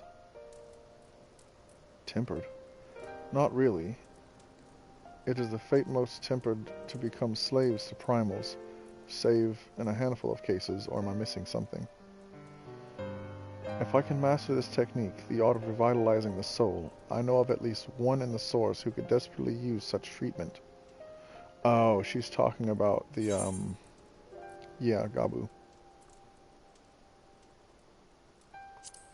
That's cute. Exactly, his condition is uncannily similar to Halric's, is it not? The only difference being that his soul was suffused with earth-aspected ether instead of light. It follows that if his soul is subject to a similar kind of stagnation, there may be a chance we could save him, right? Sure. Forgive me, but who is this Gabu fellow of whom you speak? I see. His condition does sound familiar, yet there is much and more about the soul that remains unknown even to me. I say this not to discourage you, but understand. You understand, but to remind you, this is a delicate work we do here. Work requiring patience. Of course, and as long as there is hope for the patients here, I will devote whatever time is needed to see this through. Best girl. But I refuse to spend that time in idleness. If it's all the same to you, I'd like to stay here with Angelo and continue with their treatment. The two of you should return to the Crystarium with Becklug and see if you can't make some headway in the newly posited theories. I would tell you to rest first, but I see you're not to be convinced. The fire of youth. Let us return to the Crystarium then. Finally, I found you, and who is this? Who is looking for me? Oh, it's you. What are you doing all the way out here? There's trouble back in Yulmore. Lady Chai's beside herself, sighing, pacing, the whole lot. Near enough begged me to go and find you. Oh, man. Sighing and pacing, you say. It must be urgent. I take it I will be returning to the Crystarium alone. Go on, then. It's not as if I have anything for you to do. Thank you, Becklug. Well, now we go and see what's wrong with Cat Mom.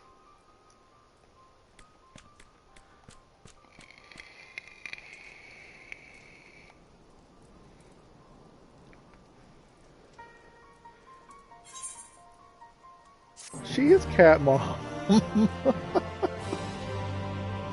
I think she's Cat Mom.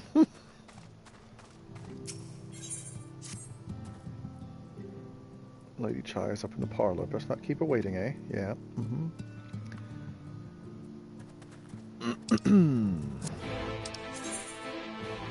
To Yulmore.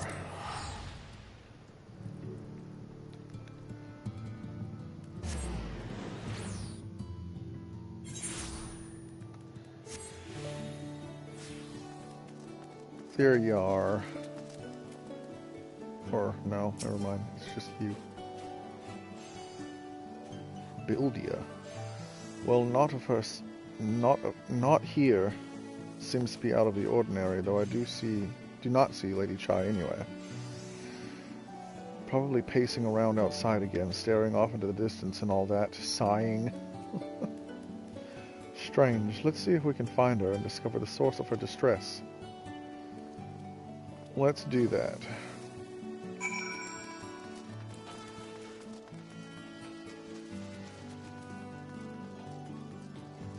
Okay, so...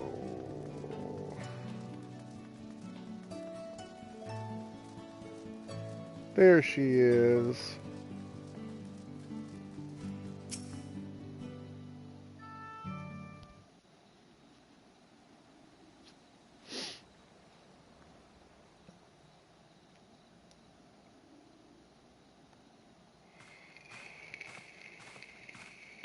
Oh, thank heavens you're here. Lady Chai, whatever is the matter? I knew not where else to turn.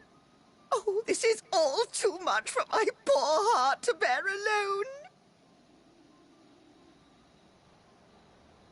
Alone?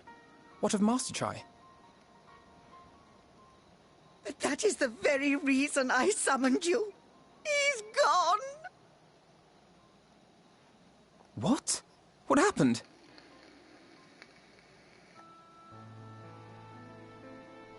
It all began after the events at Mount Gulg.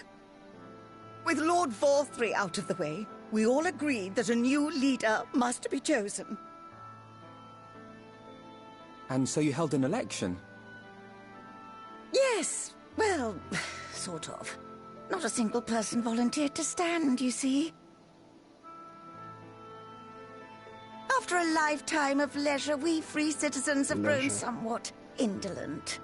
Readapting to the harsh realities of life is trying enough, but to take charge of a broken city as well? No one wanted such responsibility. Nevertheless, Yulmore could not well do without a leader, and so we decided that anyone and everyone should be considered a candidate. And after we cast our ballots and tallied the votes, the mayorship fell upon my dear husband. Well, given the manner in which he orchestrated the construction of the giant Talos, none could deny his leadership qualities. But even before then, he had proven himself at Daedalus Stoneworks, don't forget. He is more than qualified for the role. The perfect choice. Indeed. I told him as much when his victory was first announced. But perhaps I was too forceful in my attempt to encourage him. For shortly after that, he vanished without a word.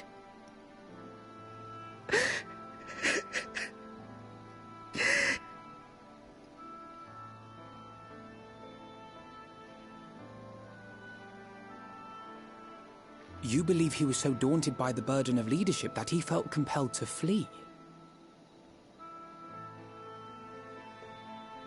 Please, Lady Chai, dry your eyes. Your husband does not strike me as the sort of man who would abandon his duty, much less his beloved wife. There has to be some other reason for his absence. You truly think so?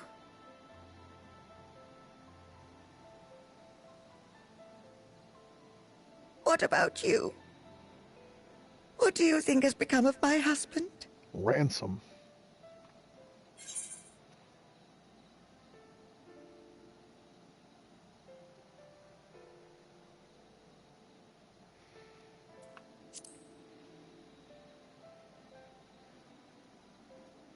Nay, my friend. The one thing he has not done is flee. Of that I am convinced. Through the most testing of times, he has ever remained at Lady Chai's side, placing her happiness before his own. He would not abandon her now. Mm-hmm.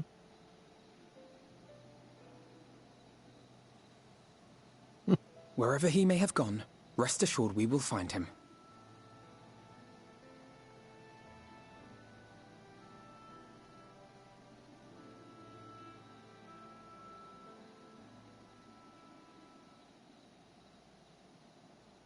Thank you, my dear boy. You have set my mind at ease. I will trust in my husband and await his return.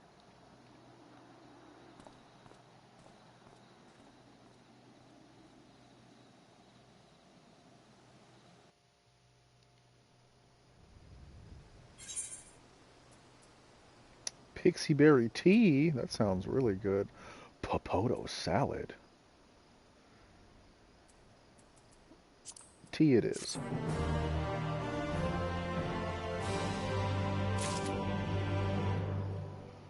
All right, my boy. It makes no sense for Master Chai to have left without a word, but even if he had, he would not have done so unobserved. Someone here will have seen something, I'm sure of it. We should split up and inquire as to whether anyone saw him leave, or failing that, if they have any idea where he might have gone. I will meet you at the Glory Gate to compare notes later on. Cool beans. Excuse me. Hello, Dondon. Hello, Moen.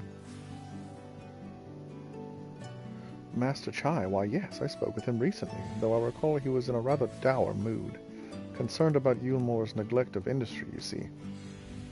With Lord Volthry's apparently inexhaustible stores of meal, and no great need for money, it's little wonder our businesses were all but forgotten under his rule. But I assured Master Chai that the Boutique of Splendors will do all it can to contribute to the revival of trade here in Yulmore, which seemed to satisfy him. He took his leave soon after. Your exchange with Owen has taught you about the stagnant state of business in Yulmore. Okay, cool.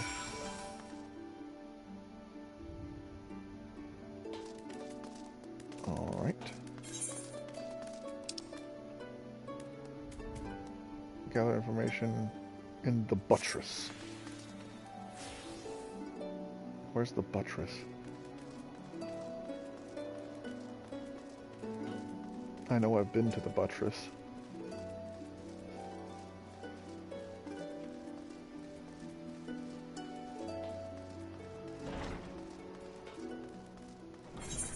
That's not the buttress.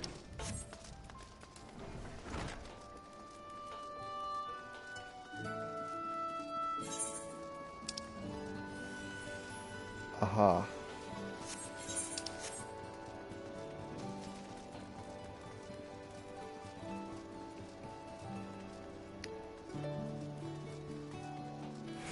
Where are the stairs, you guys?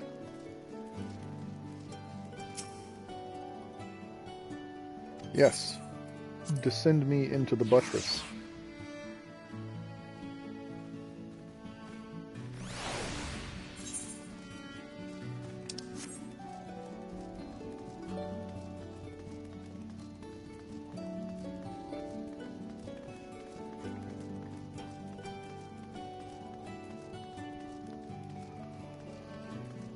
Hello. Looking for Master Chai, are you? Is something amiss? When I last saw him, he seemed ready to collapse from exhaustion. I insisted he rest and catch his breath, and we talked for a while about his concerns over the city's defenses, amongst other things. He made more than a few valid points. Many of our men are still recovering after your confrontation with Lord Volthry, and finding General Ranjit in a heap in the middle of the plaza shook us all to the core. Yeah, I did that. The man commanded no small amount of loyalty, and some of our longest serving soldiers seemed lost without him. Indeed, a number of them left. Not that we blame you, of course. Without you and yours, we would still be blind to the error of our ways. Anyway, funding permitting, I propose replenishing our ranks with volunteers from the derelicts and Gate Town. We have a duty to protect not only Yulmore, you see, but the surrounding regions of Calusia as well, and I for one would welcome any man or woman willing to take up arms for that cause. Indeed, I told him as much, and he seemed relieved to hear it. It was on that note that we parted ways. He headed outside, as I recall. Alright.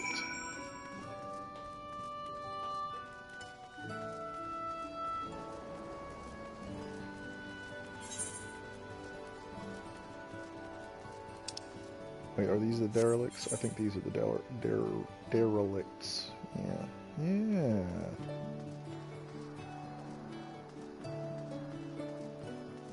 Okay. I'm probably the closest I can get. Nope. There we go.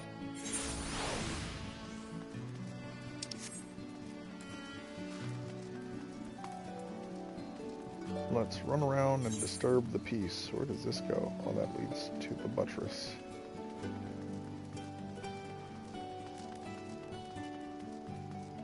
Buttress is the silliest word I've ever heard in my life.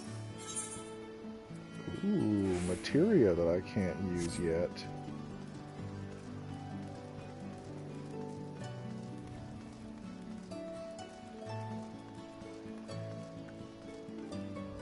Hello, Hathenbit. Hathenbit? Aye, I'll recall a man fitting that description. Asked to speak with the poor buggers lately come from right. Said he wanted to know the state of things down in the derelicts, and you can be sure we gave him an earful. Lack of food, medicine, clothing. There was plenty to tell. We hunt high and low for whatever we can scavenge, and it's barely enough to fill our bellies, but folk here don't just want to survive, they want to thrive. When he heard that, he started mumbling to himself, something about finding us work, I think. Fair play to him, though. Not content with having his ear chewed about the derelicts. He asked about the other settlements and all. After that, I can't really say. Looked like he was headed for Gate Town last night when I saw him. Okay, so he's doing his job, which is fine.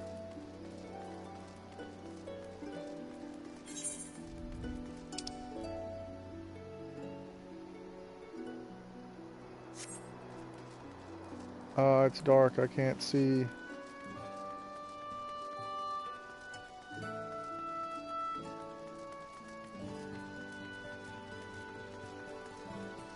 Ooh. Of course not. That would be too easy, Yoshi P, wouldn't it?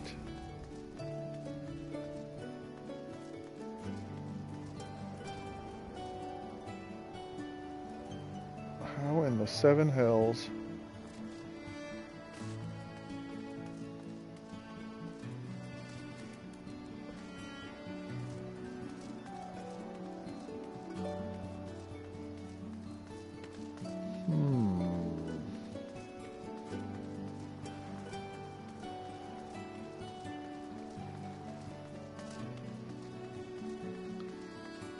How do we get up here?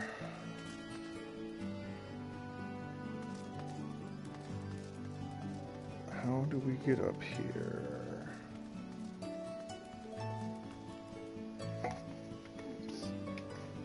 Okay, let's see. Put that away.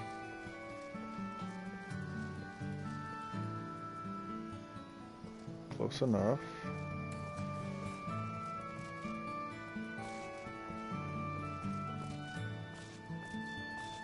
Hell yeah.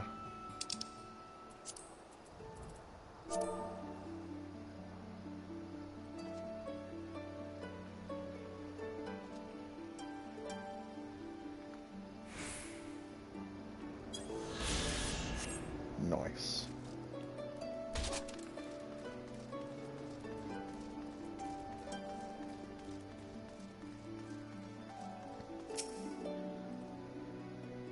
Ah, there you are. How did you fare? Have you learned anything which might offer a clue as to Master Chai's whereabouts? That, and that. There you go.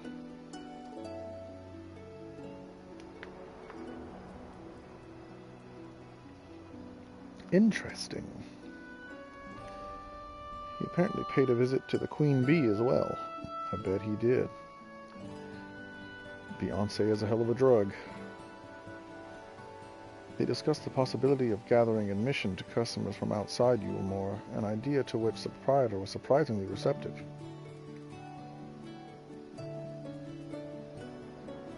Hey. Yes? Hi, Draven. How are you today? It's nice to have you in chat.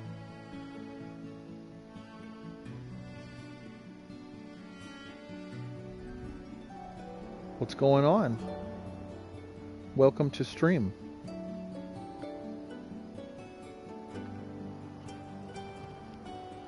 Have you eaten? You have eaten. What have you eaten? You started watching X-Files? I wanted to watch X-Files. I never got into it, though. Is it good? How far are you?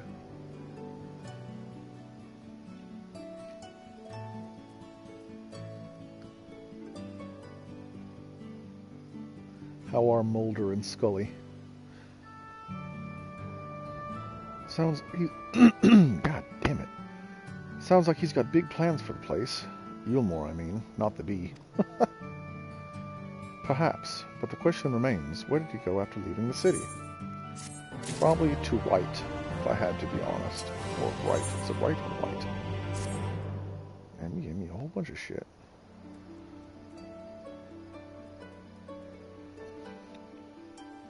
All we know for certain is that Master Chai has shown a great concern not only for Yulmore, but its surrounding settlements. It seems logical, then, that having consulted those within the city walls, he would wish to do the same to those without. Athena, if you would, go and make inquiries and write. I shall do likewise in Stilltide.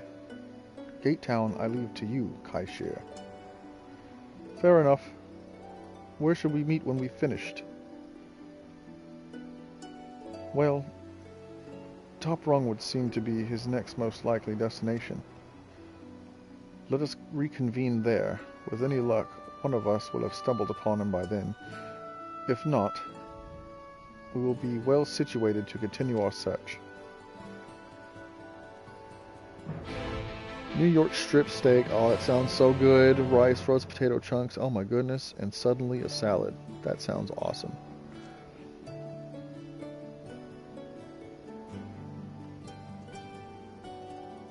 That's cool. I might get into it then.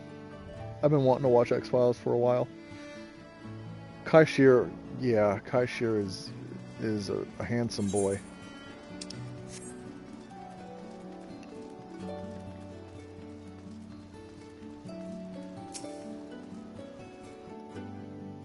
Calusia. Oh wait, you wanted Flying Dog. Oh, I'll give you Flying Doggo. There you go. Flying Doggo, just for you.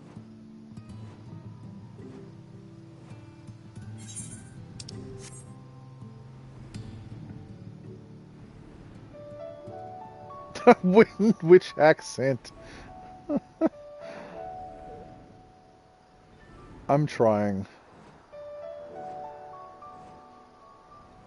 Before I started trying, I was saying how I wanted to, but didn't want to deal with it because my throat's still messed up. Oh yeah, his accent is really good. But yeah, I was trying to read and do their accents as accurately as possible, but my throat is still fucked up from being sick, and I'm like...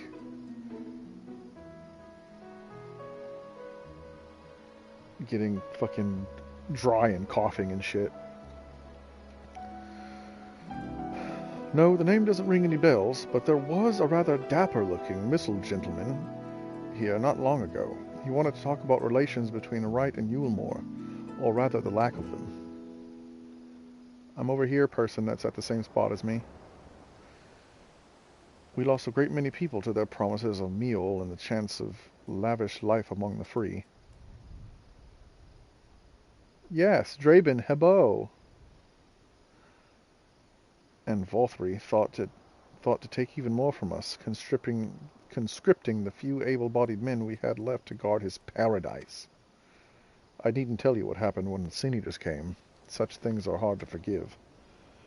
But Volthry's gone now, and we're curious to see what will become of Uamor in his absence. So am I. That's what I told your friend, Chai Nuz, was it? And I'm sure others said the same. Not what he wanted to hear, I suppose, because he left soon after, and that was that. Where did he go? Flying dog.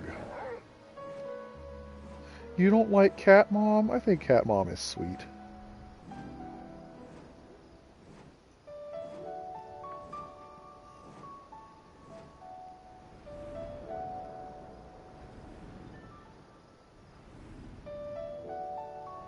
I think Cat Dad is really funny.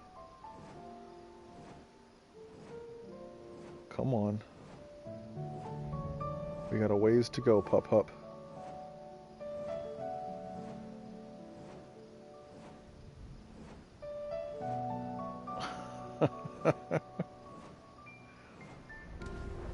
I'm just hoping you're not doing the Draven thing of making me second guess my choices.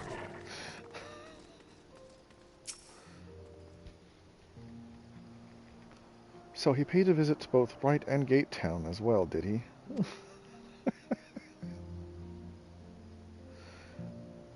I see. Kaishir and I gleaned much the same. He seems determined to salvage what goodwill might yet remain among the settlements of Calusia. The only likely place he has left to go being Amity. Amity.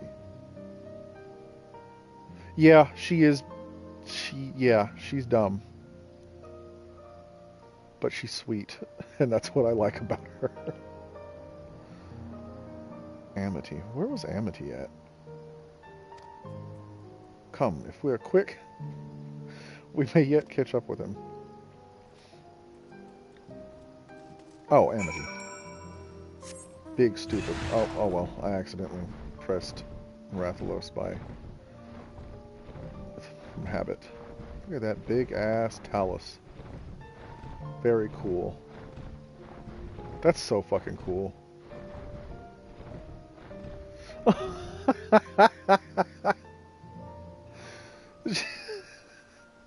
Welcome to stream. How are you doing?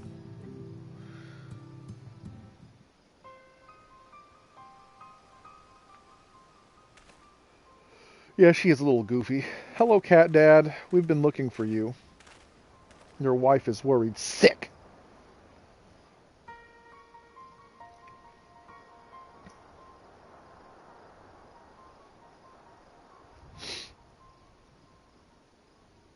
Looking for me, whatever for. You kinda just disappeared.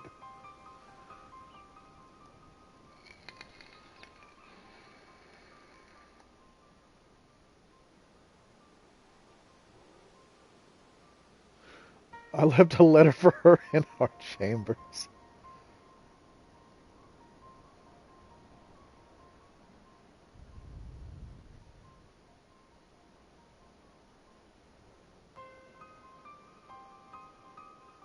Oh, man.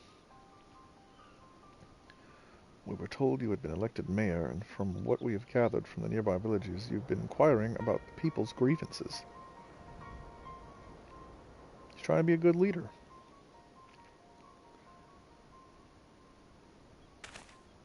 Now, let's not jump to conclusions. He does have a good personality. I like him a lot.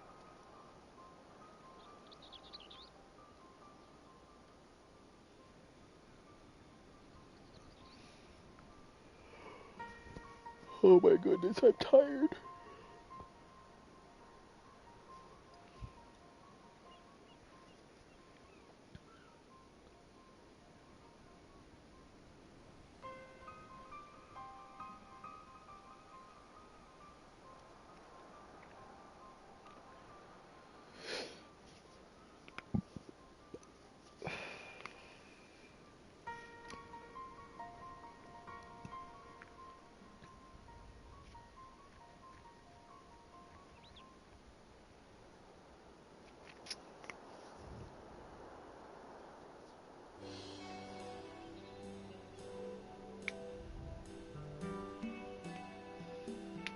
for what little it is worth.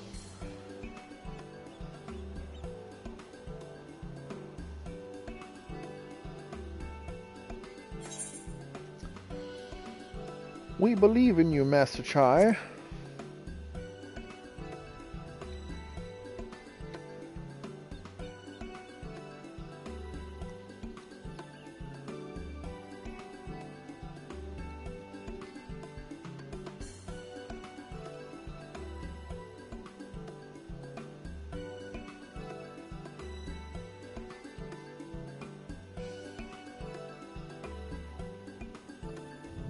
Oh, God.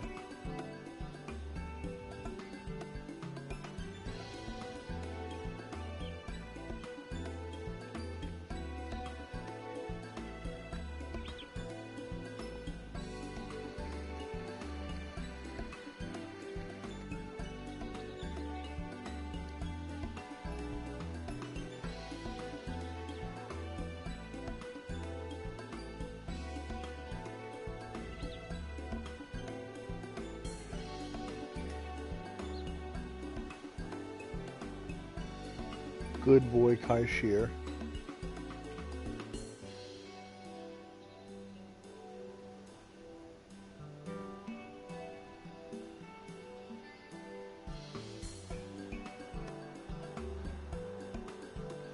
Let us press on together.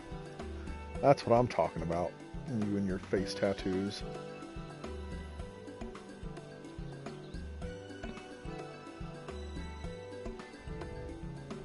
But we mustn't get ahead of ourselves. Yulmore needs more than a man with good intentions, which is why I am here, to find the one with the experience needed to see the city thrive.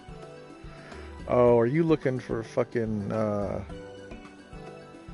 dude you kicked off the balcony?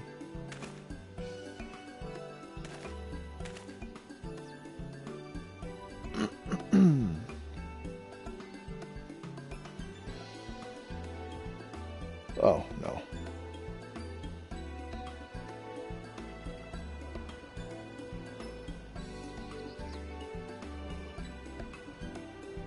Oh my God. I ate something that tastes like soap.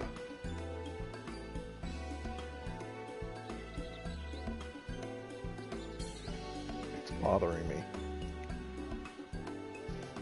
Before giving chase, might it not be wise to speak with those who know him here in Amity? They may be able to shed some light on his reason for rejecting your overtures out of hand. Yes, I suppose that makes sense. Perhaps we should start with Tristal then. As I recall, you made a rather favorable impression on him. I'm sure he would be willing to talk to us.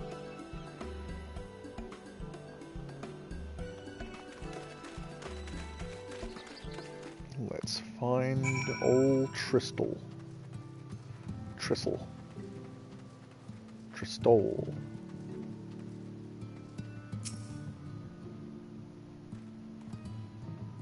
Greetings, friend, and to you too, Master Chai. I presume you're here to ask after Rendon. I couldn't help overhearing your earlier exchange. Oh my goodness, stop yawning, goddammit! Yes, well, with Voltry gone, Yulmore wants for a leader. Should no one rise to the challenge, the city would very well collapse. I came here seeking Rendon's counsel in the hope that we could build a better Yulmore together. And that is still my wish, but given how abominably you were mistreated there, I will quite understand if you choose not to help. Worry not, Master Chai. I bear no grudge against you or the people of Yulmore. And I would not see you suffer for Volthry's villainy. As you no doubt gathered from your meeting earlier, Rendon can be rather uncompromising. He has his principles, you see, and little patience for anyone he deems less committed to their own. Your desire to right the wrongs of your past, of Yulmore's past, is quite admirable, but I fear the guilt you bear on the city's behalf works against you. I can see it in your eyes, the way you carry yourself. It goes without saying, he sees it as well. You must let those feelings go, Master Chai. Be more assertive, commit to this course, and prove to him Yulmore has the resolve to change. The resolve to change. I believe he was heading towards Pit 8 when he left. If you plan to go and speak with him, I suggest you be firm and clear in your intentions. Let's do it. Very well. To Pit 8 we shall go. And I will not take no for an answer. Nay, not even a maybe. That's what I'm talking about. Where is this Pit 8? Cool. Doggo. We ride. Scree.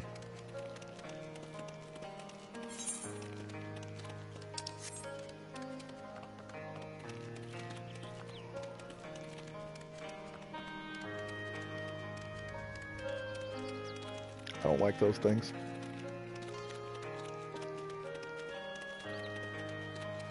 Hello, Rendon.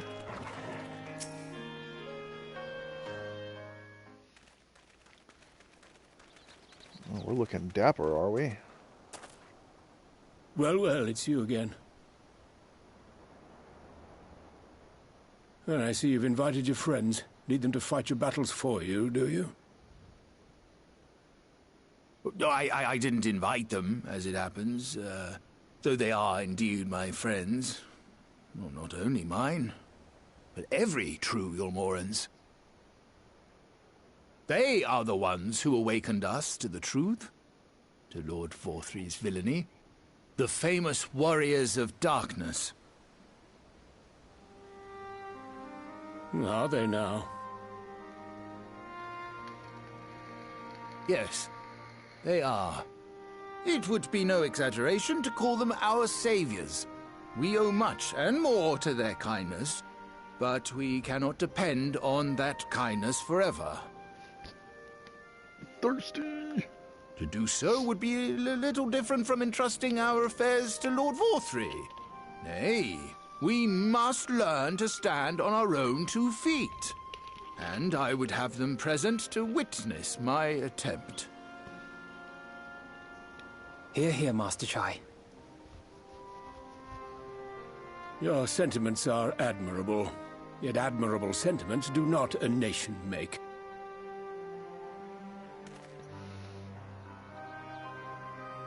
In my capacity as advisor, I once strove to build a better Yulmore. Gave honest counsel to my superiors, drafted laws for the benefit of one and all. But in time, my values fell out of favor. There was no need for them in this paradise Vorthry was creating. And so I left my homeland behind. But you, Chai News, you were content to wallow in indolence under Vorthry's auspices. And so I cannot help but ask myself what manner of nation you intend to build.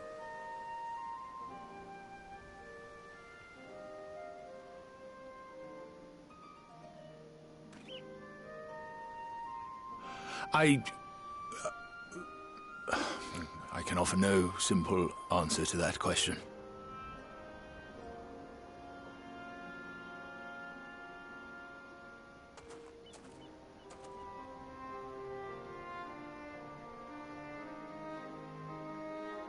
But this much I will say. It is my hope that Yulmore can become a nation which her citizens might freely choose to build together.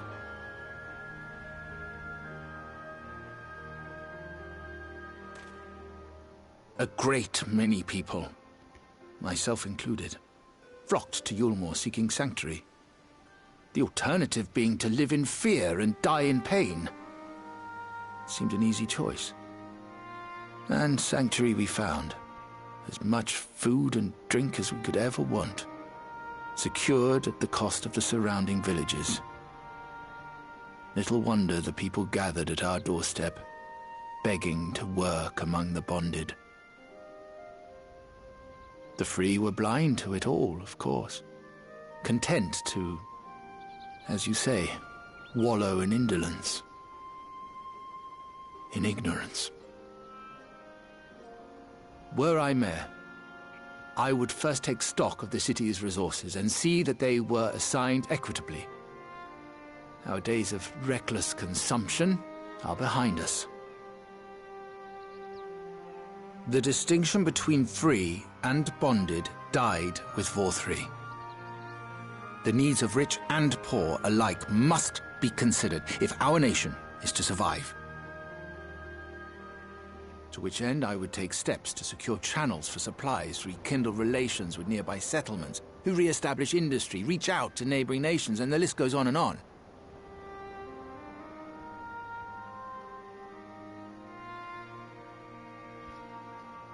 But I am no ruler, nor even a politician.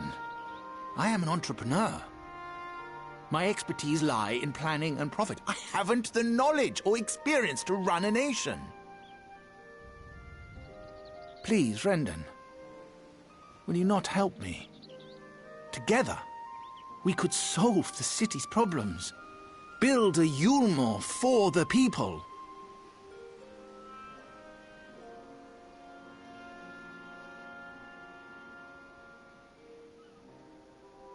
A Yulmore for the people.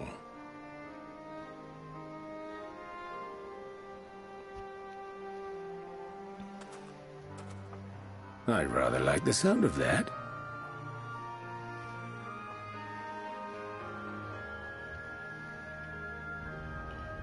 But before I offer you my counsel, I would be certain of your ability to perform the duties of office. You would? You ask me to help you solve Yulmore's problems, but first I would see you solve one on your own.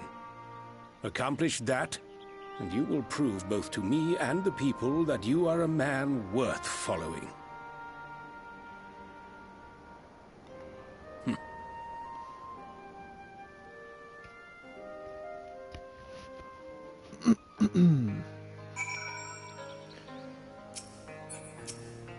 Not you.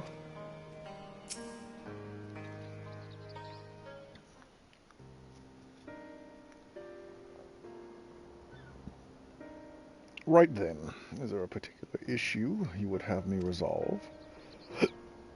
Excuse me, goddammit. You seem to have conducted an assessment of the problems of Yulmore.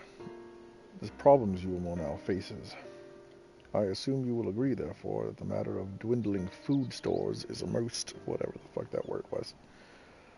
Ah, yes, meal being neither a desirable nor no less a sustainable option. God damn it. And a man who hungers is not like to contribute much to society, save violence, perhaps. So tell me, how do you propose to solve this problem? Give me a satisfactory answer, and I will consider offering you my counsel.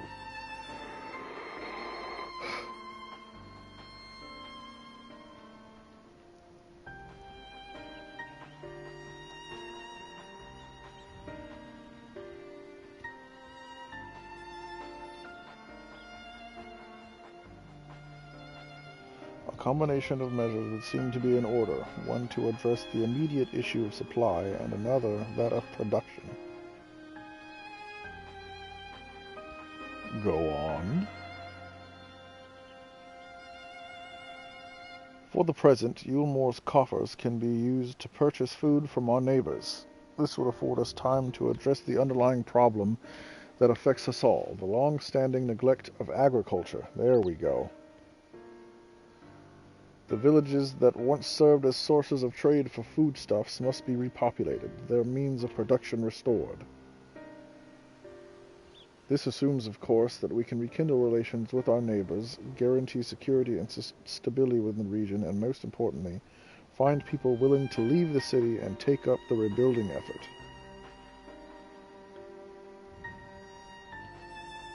My, think of that all by yourself, did you? Well, yes, it began as a rather abstract plan I drafted some time ago after speaking with the peoples of Yulmore and the nearby settlements. You've impressed me, Chinese. I have? Well, that is a relief. Oh, you haven't secured my support just yet. Only my attention. Grand plans will not be enough to persuade the masses. If you would ask them to rebuild, you must provide them the means to do so. That is true. A fair point, Rindon, and one to which I have given much thought. I propose the use of Talos to aid in establishment and maintenance of these settlements. Their employment should drastically improve the efficiency and ultimately increase production. There we go. Talos, but Daedalus Stoneworks closed their doors years ago. Without a ready supply of the necessary equipment, the people would starve before your plans could be put into effect. Well, as the heir to Daedalus Stoneworks, it just so happens that Talos are my field of expertise. And with a little help, I'm quite certain we can acquire what we need in no time at all.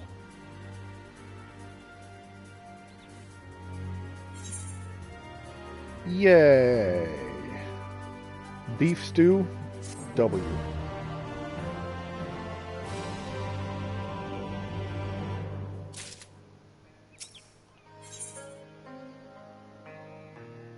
It looks like that fucking meme where people are pointing at something. That's funny as fuck. Oh man. Rindon is quite right. Building Talos from scratch would require time we simply do not have. Which is why I propose to make use of the long-abandoned Talos which wander the wilds of Calusia. Yeah, there are quite a few.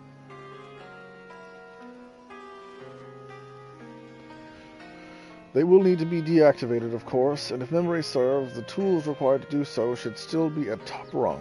Come with me, and you'll see.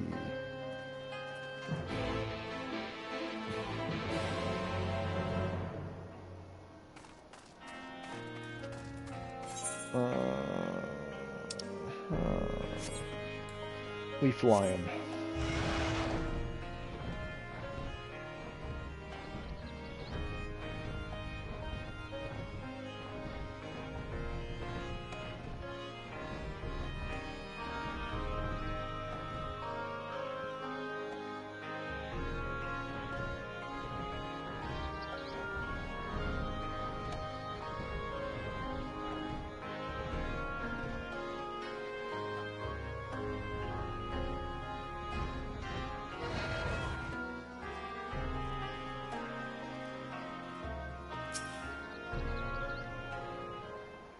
Alrighty.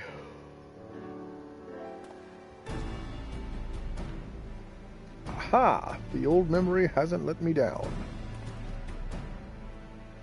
This chest contains canisters filled with a dastardly potent insulating powder capable of halting the flow of ether in a Talos. We need only get within throwing distance of one and let fly, thus disabling them without damaging them. Ingenious! An old trick of the trade, nothing more. Once disabled, it should be simple enough matter to get them to march into Yulmore. More extensive repairs can be made there. Ordinarily, this is where I would ask you to run along and do the deed, but as I have said before, it's high time we learn to stand on our own 2 feet. Okay. Thankfully, throwing canisters is something even I should be able to manage.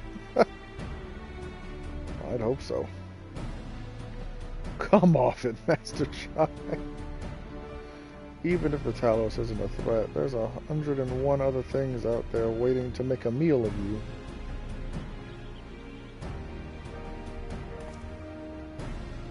That as may be, Kaishir, but Rindon tasked me with solving this problem, and I will not sit idly by while others risk everything to see my harebrained schemes realized. Not this time. Which isn't to say the mere thought doesn't fill me with dread. Truth be told, I can't feel my legs. But if I'm to prove I'm a man worth following, I must lead by example. You're goddamn right. That's what I'm talking about.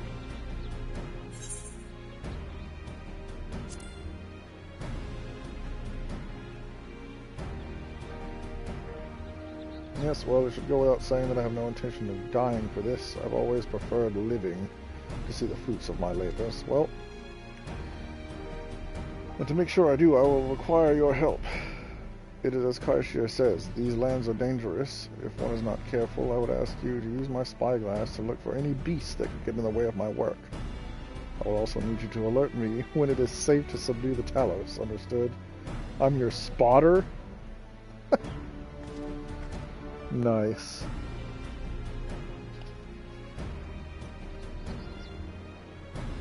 Good, then let us be off to the quick way, to the north gate, and see if we can't find a suitable point of view.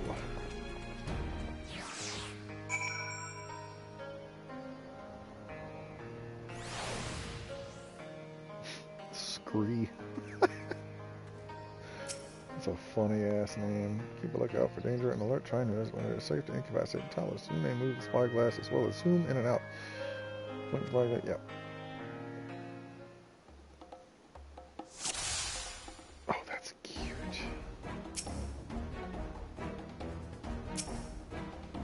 Wait.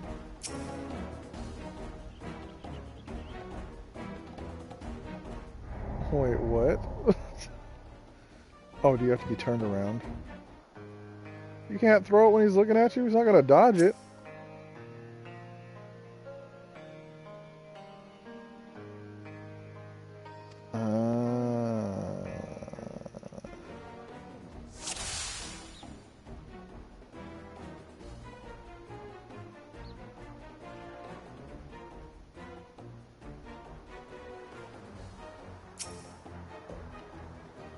Go.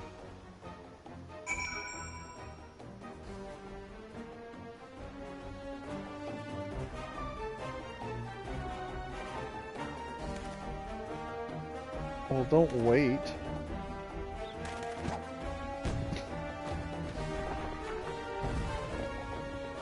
Hell yeah.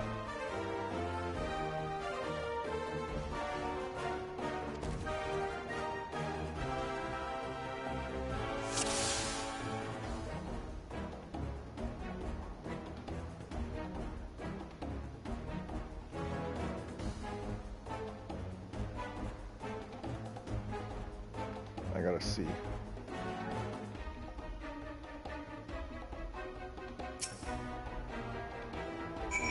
Please don't turn around.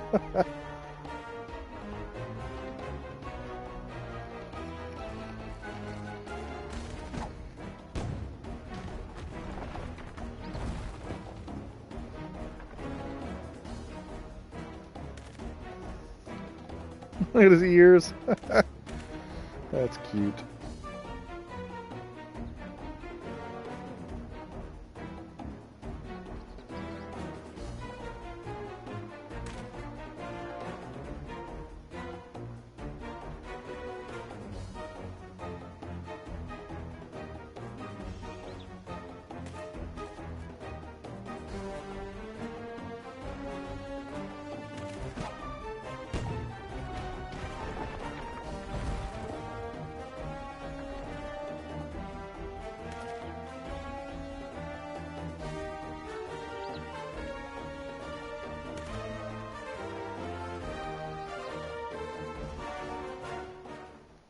Hell yeah.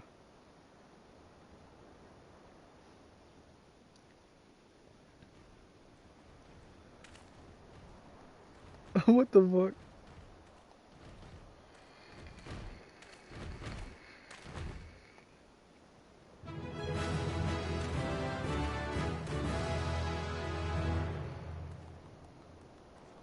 We sure did.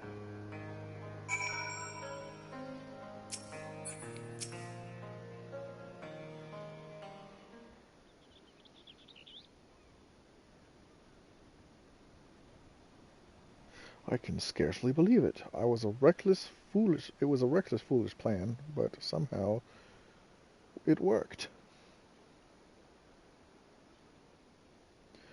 I did it. You sure did.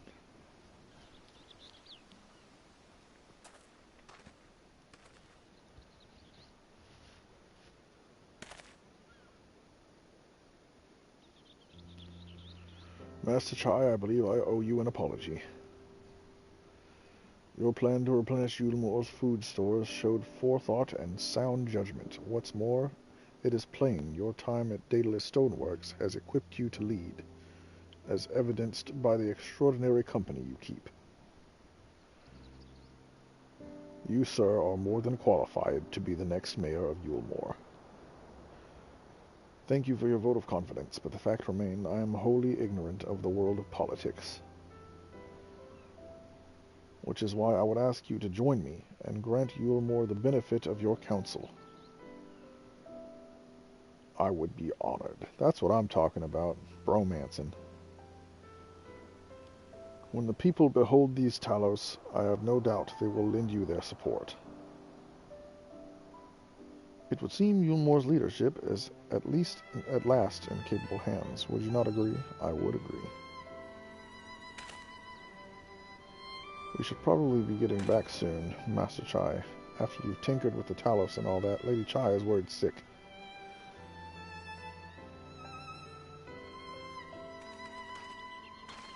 Let's go.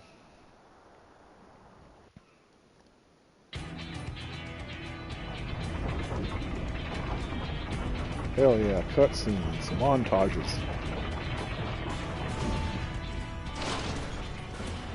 Right then. Form a line and make for Yulmore.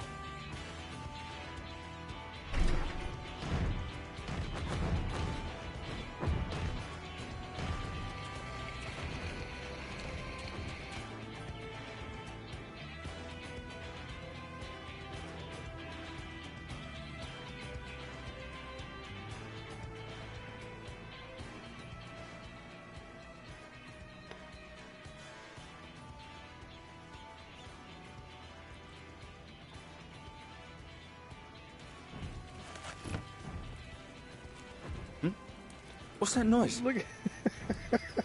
Why do they keep reproducing Ardbert? Just different characters.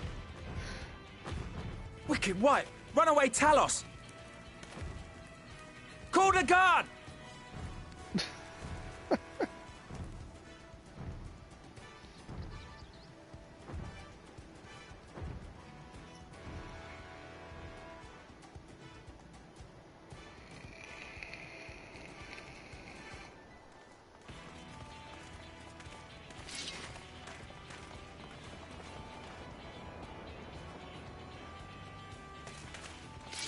Stay back! All of you! Those are some sick-ass helmets.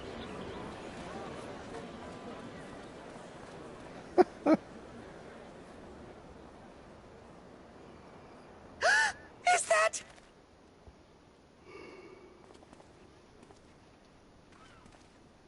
What a badass. Darling, you're back.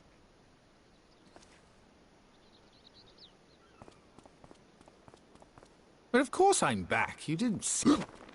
I can't... Oh, God.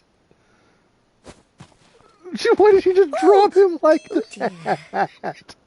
Oh, no. Why would you just drop him? No. Oh, I thought that was his soul. I didn't realize he was healing him. What the fuck? Thank you. I'm sorry, my darling. It's just the sight of you filled me with such joy, I couldn't help myself.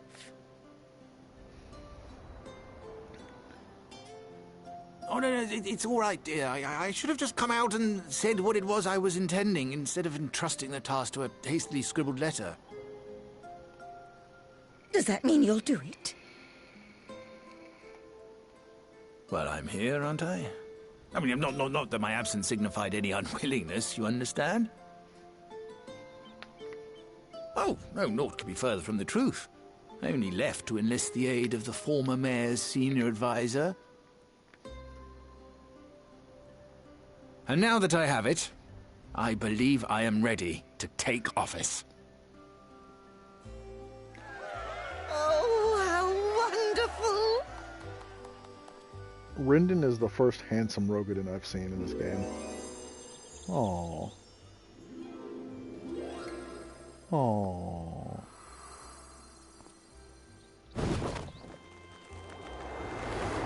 Oh no, not the teeth chattering. Don't, please. Oh god.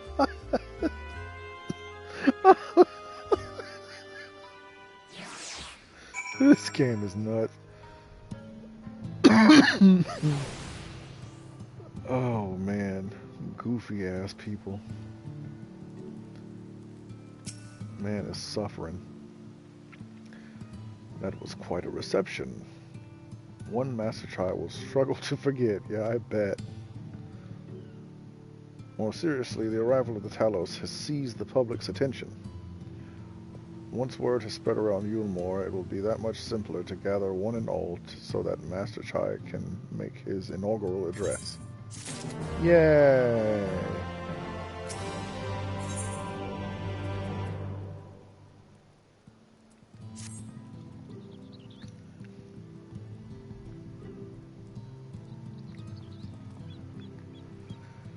No need to fret. I have never felt better. I feel that. And not at all overawed by the prospect of addressing the assembled masses of Yulmore. Oh shit. As for where to do it, if we are to accommodate everyone who might feasibly wish to attend, I suppose the only place large enough would be the Emergent. Then I will go ahead and spread the word among the citizens, both free and bonded, that they are to assemble there to meet their new mayor. You there, Kai Shur, was it? You go and inform the residents of Gate Town and the derelicts. Good lad. I will let the guards know not to bar the way to Volthry's chambers. It goes without saying that I expect the Warrior of Darkness to attend, assuming she's available. Might as well see it through to the bitter end, eh? The doorman at the Crown Lift will show you up. Sure.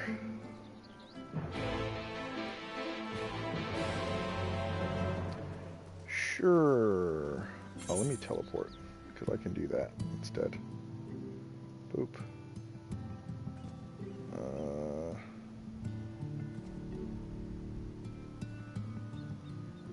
There we go. I could have just clicked the quest, but, you know, I'm a difficult person.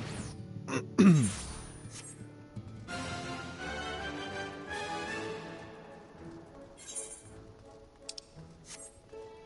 think there should have been vocals with this song. Like some opera or something. That's the airship. Yeah, I'm going this way. The canopy.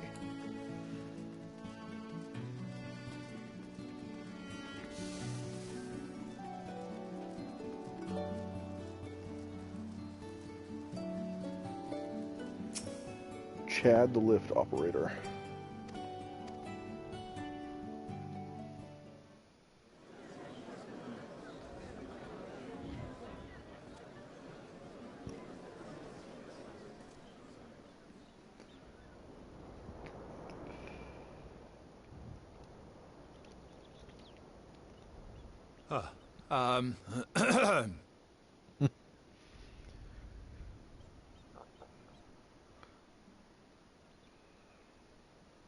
Go on, dear.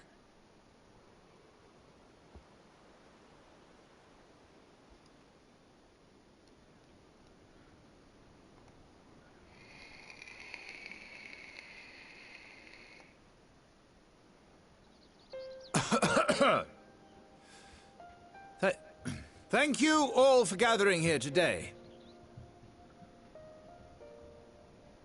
But before going any further, could I ask the free citizens of Yulmore to look around?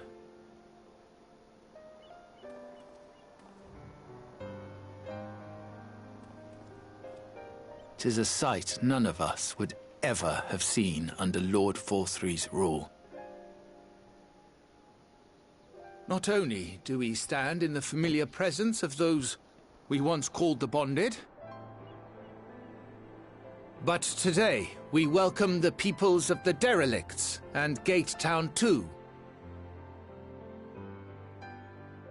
Today we welcome the Warriors of Darkness, come to bear witness to Yulmore's new beginning.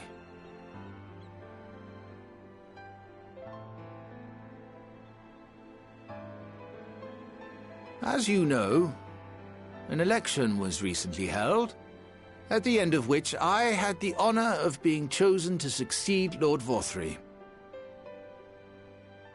You place great faith in me, and I promise to do my utmost to live up to your expectations, and I will seek always to carry out the duties of this office with integrity and fairness.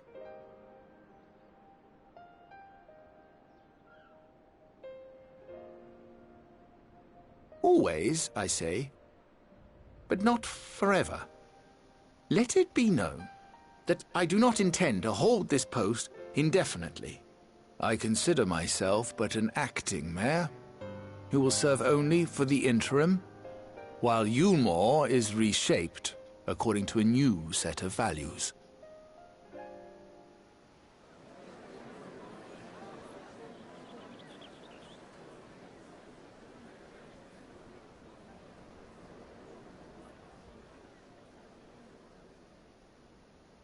No longer can we think of ourselves as divided, as the free and the bonded, citizens and non-citizens. The systems put in place by Lord Vorthry must be undone. But even as we tear down the old, we must give thought to the new, to what manner of nation Yulmore should become. Whatever the answer may be, it cannot be decided by one man alone. And so I propose that an open forum be held, that we might all discuss how best to strive towards a better future. However, there can be no talk of the morrow unless we first address the issues of today.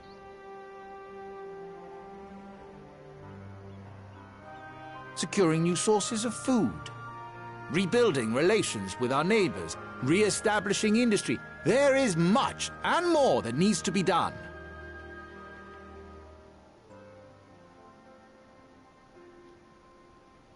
Too much for a mere man of business. And so I pledge instead to do everything in my power to ensure our city's security and stability while we all work together to see these problems solved.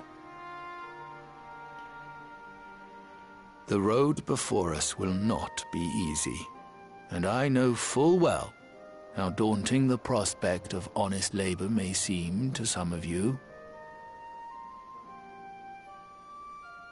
But we must accept the reality of our circumstances. We must move forward.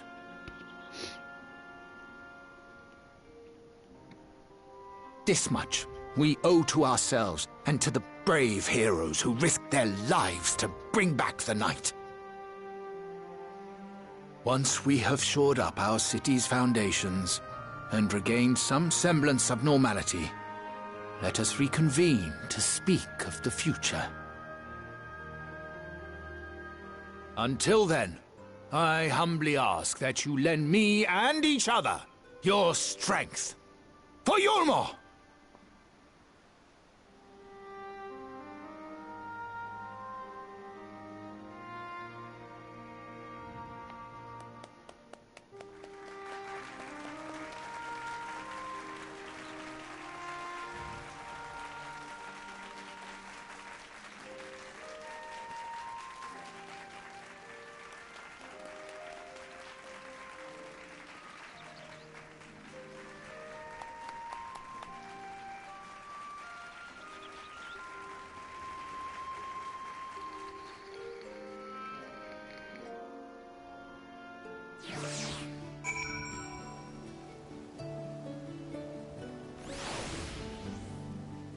Yay.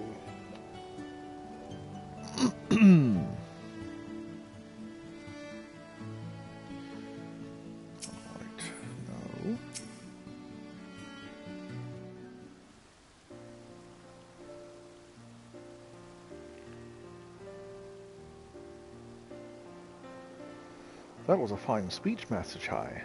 I believe your words stirred every citizen of Yulmore, or everyone in attendance, that's what it was.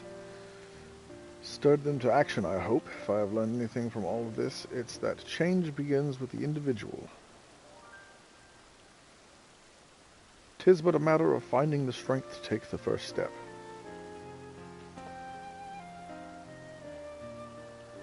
Assuming my fellow Yulmorans can, it should be my honor and privilege to help them walk this road we have chosen. But we must not forget the individuals who made all of these changes possible.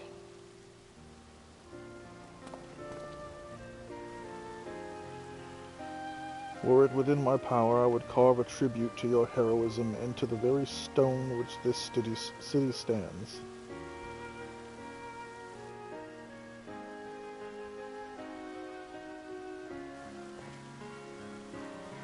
I hate to change the subject, darling, but now that you've officially taken office, have you given any thought to your mayoral seat?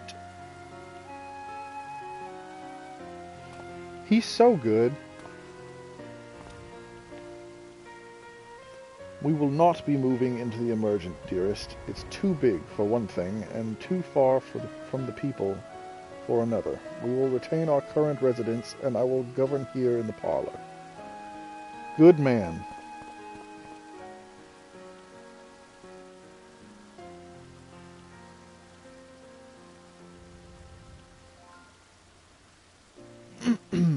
Who is this?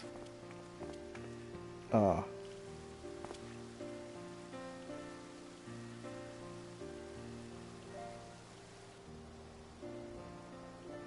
Aye, that's me. I liked your speech, but there's folk outside these walls as don't have enough food to last till tomorrow, and more who are counting on their crumbs. If you plan to change that, I want to help set things in motion. Damn right you do. Then we have much to discuss. No sooner do I take often than my work begins in earnest. Well, I suppose I brought it upon myself. Thank you again for your help. I hope to see you again before long. You sure will.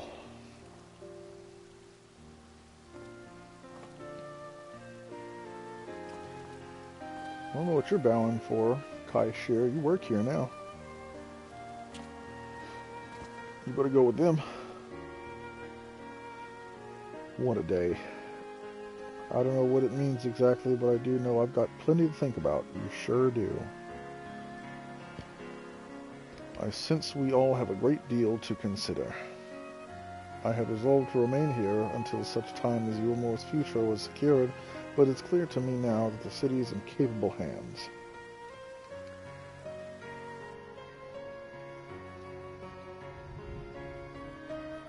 Space Limsa. I have every confidence that they will find their way, and I will believe it's time we went on ours.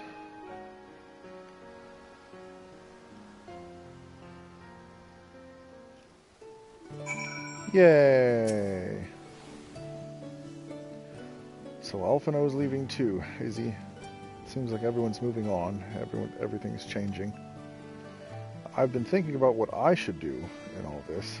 Like I told you, I spent most of my life dreaming about living here with my friends in paradise. That paradise is gone, but something better is taking its place, and I reckon I want to be part of it. This Yulmore for the people Master Chai has been going on about ain't gonna build itself after all. Not that I'm much of a builder. Me and my friends will find a way to make a difference, though. Help keep things changing for the better. A far nobler dream than the one to which you clung before, and one I am happy to say we share. Whatever path you choose, I will pray for your success. Well, when you put it like that, there's no going back now, is there? We've got a few ideas on how we can do our bit.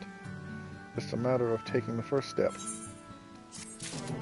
Yay, orchestral roll.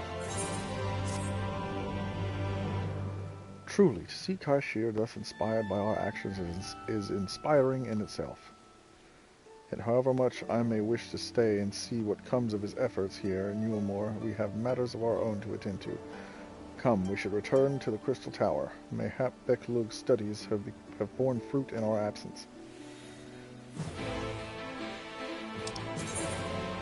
Yay! And now we go here.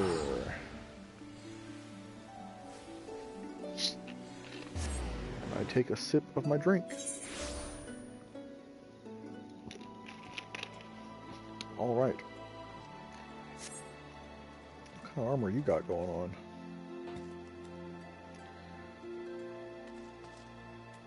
Cool sword, though. It's a nice-ass sword. I'm not a big fan of kite shields, but that's a nice one. Where am I going? Where am I going? Where am I going? There I am.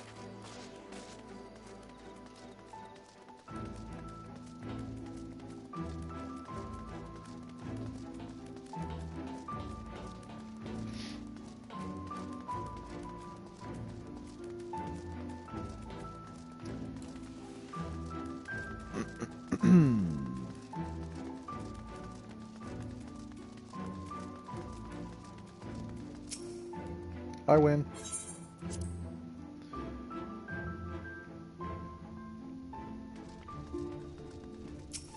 Hello, Raha.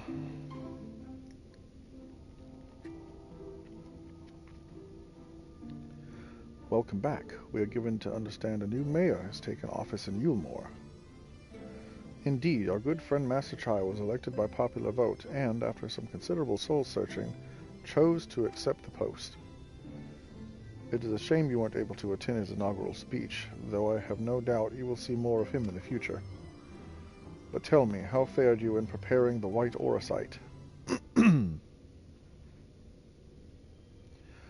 Our work did not proceed quite as expected.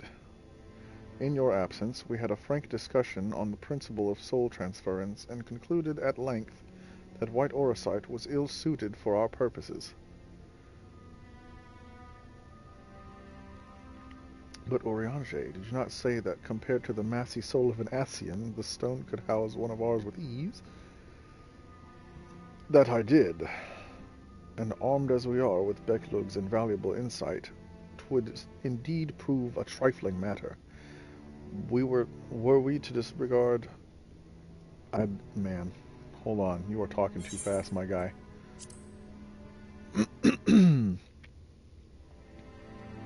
A link which would, we did belatedly realize, be weakened most perilously in the process of rendering our souls dormant, as Orosite doth require.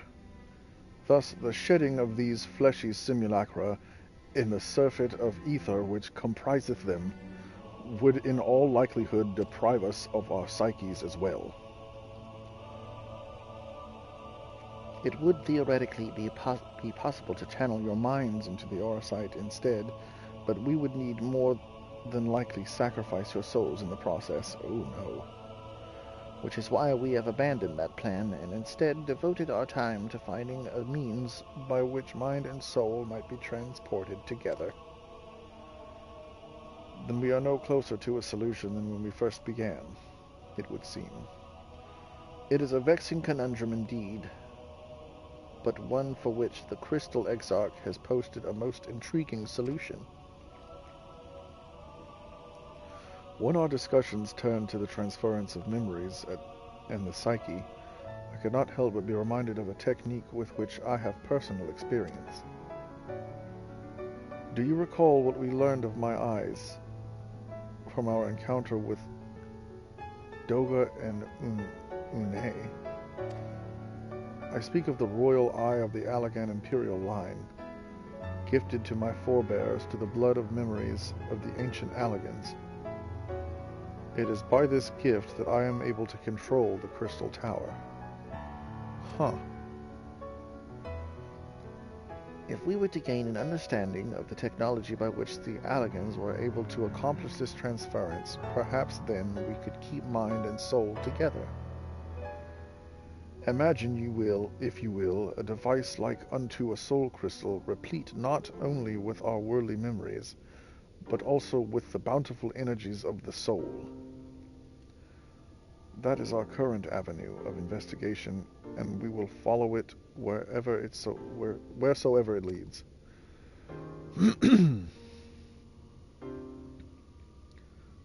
While we are thus engaged, I think it best Athena return to the source and inform Kryl and the others of our findings.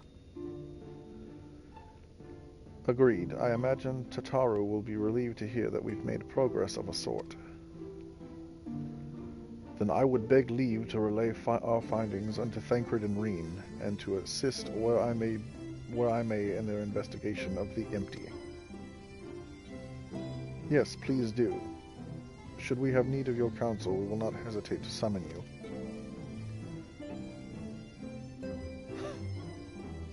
He's so extra.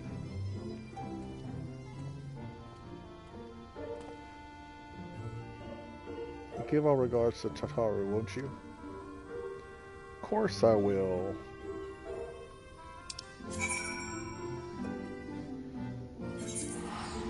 Wee.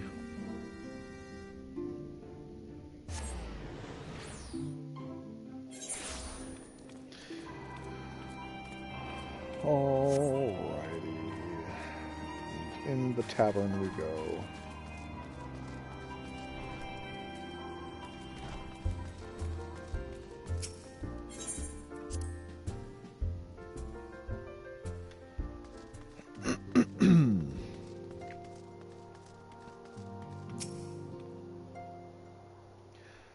You're back. How did everything go in the first? Wait, don't tell me. Kryl will be here shortly, and she'll want to hear too. She's just tending to the others. Their bodies, I mean. Gods, I don't think I'll ever get used to saying that. Anyway, you could tell us everything the moment she gets here. Cutscenes will play in sequence. Yes! We love cutscenes. I love cutscenes.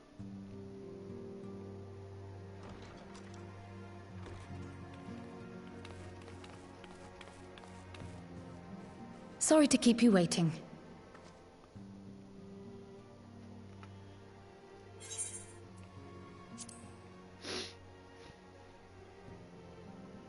I've carried out the treatment as per Master Matoya's instructions. It should slow the destabilization of their corporeal ether quite significantly. But tell me, how fare our friends in the first?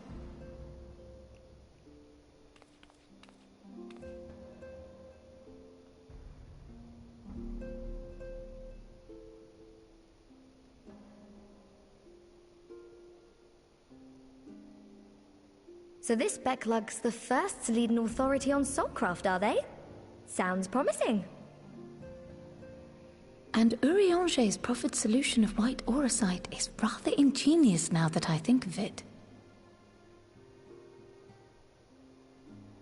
Well, while they press on with their preparations, you may rest assured we will continue to do our part here.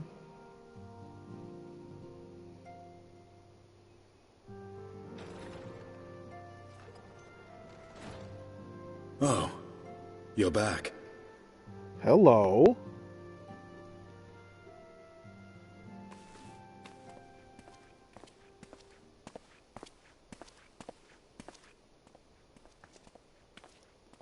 Hey, girl.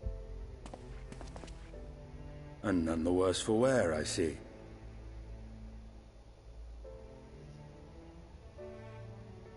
Estinian! Oh, thank the gods! We've been worried sick. Did you lose your link pearl or something? The situation in Garlemald has become more complicated. I was making my escape from the capital when I ran into one of yours, Riol. He thought it best we come straight here. And where is he? More complicated how?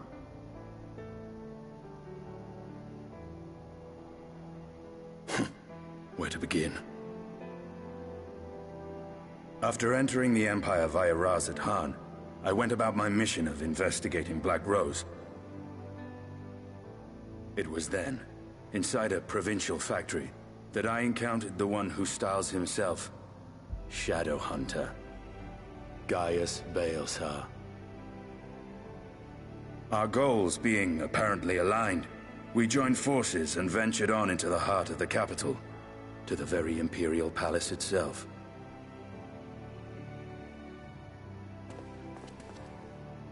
There, we found a man whom all assumed dead.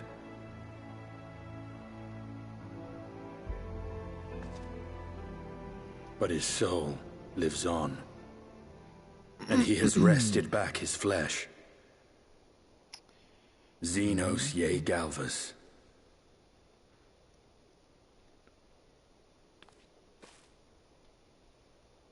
Nor did the surprises end there. For no sooner had we arrived than he murdered his sire in cold blood. The Emperor is dead. This sent Gaius into a rage, and he charged in, blade drawn.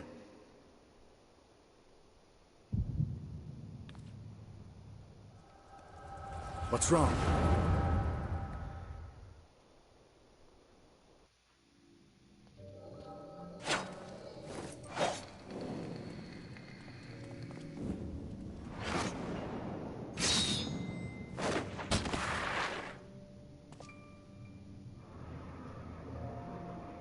I want that damn sword.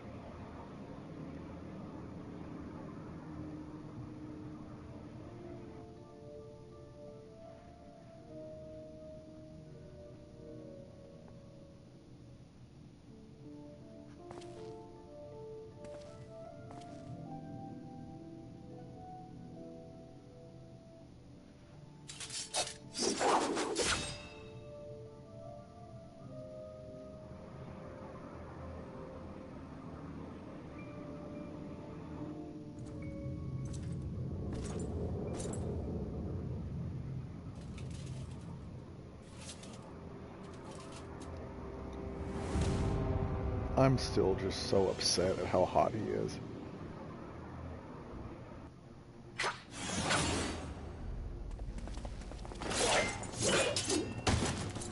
Of course you jump.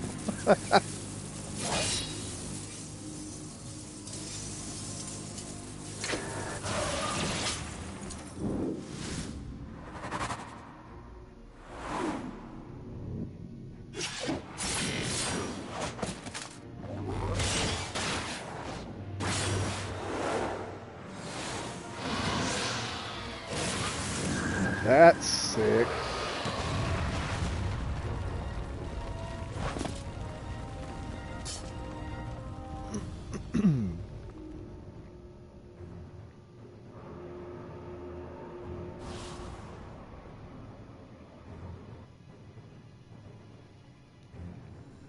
Yeah, he's got a special eye now.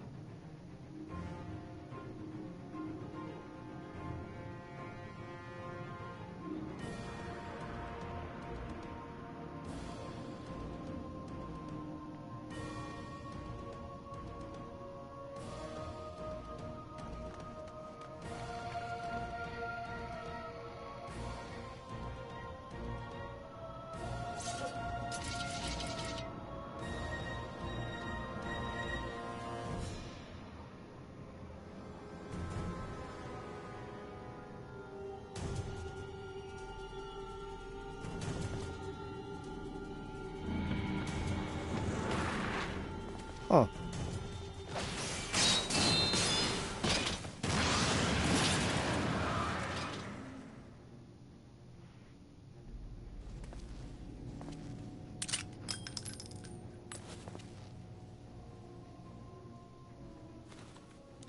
What the hell are you doing?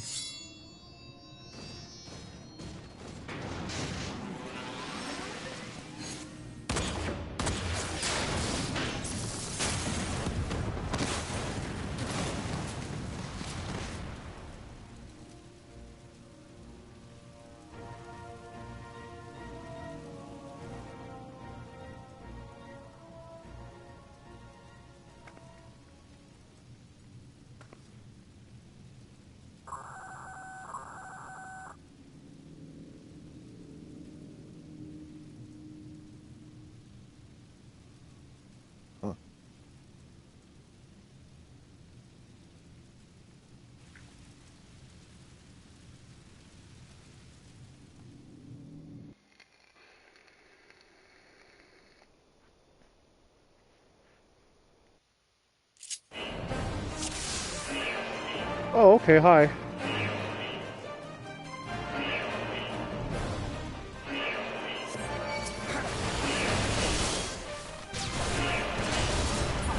that's what he's done.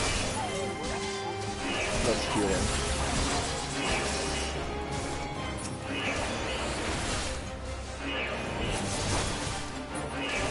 Ah, I see.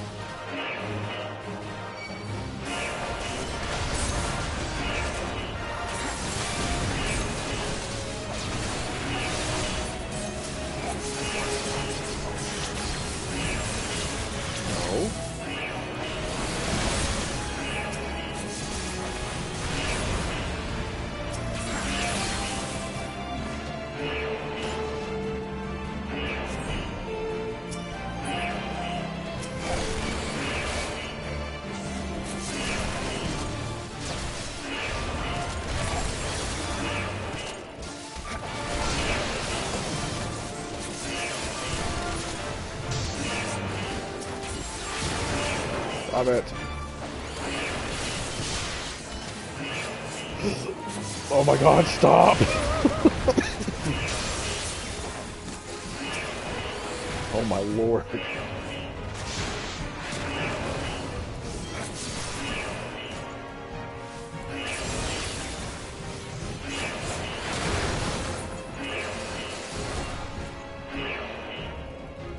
The fuck? Oh god, you?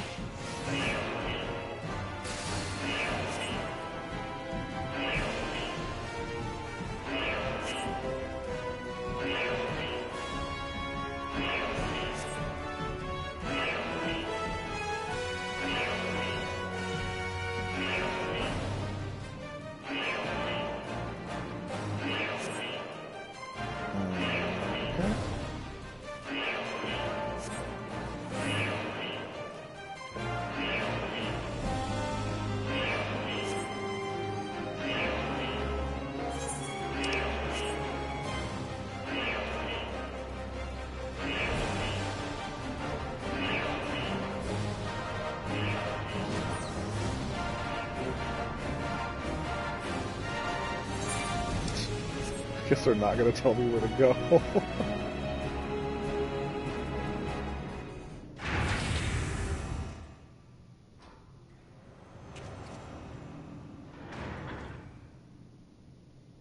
Someone's been busy. Oh, hi. Huh?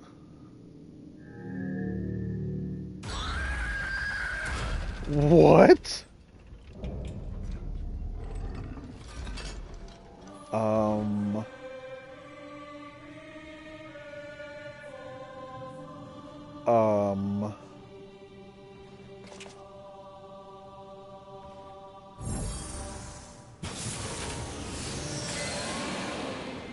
That's fucking sick.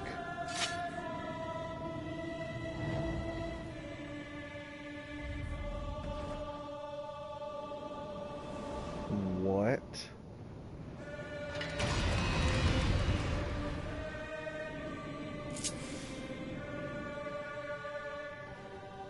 Estinian Wormblood.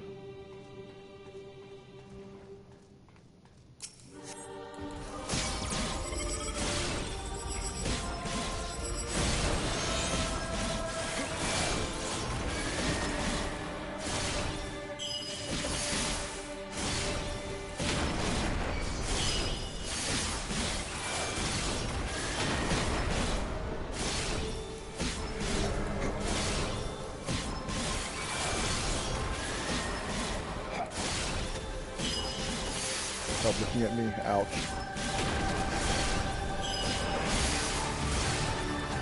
I love this fucking song.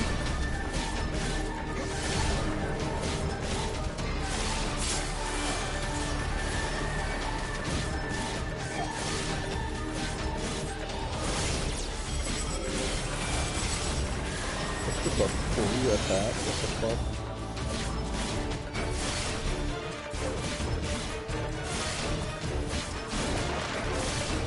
Oh.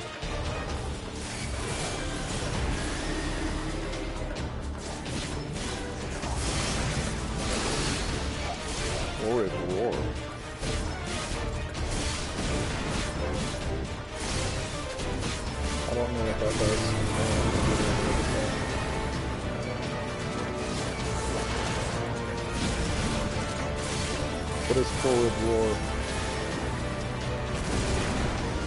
Which one is that? Bracken Lance Sword. Oh, forward war. Oh!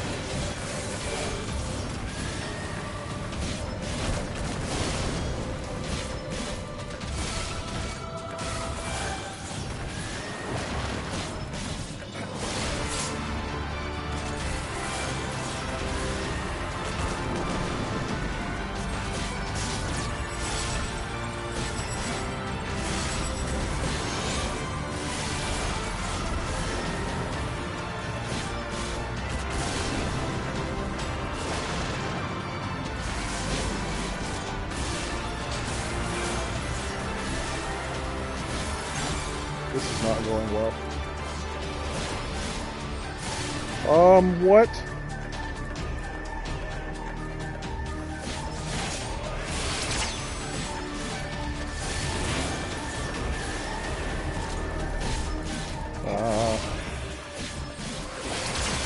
Oh God, why did I do that?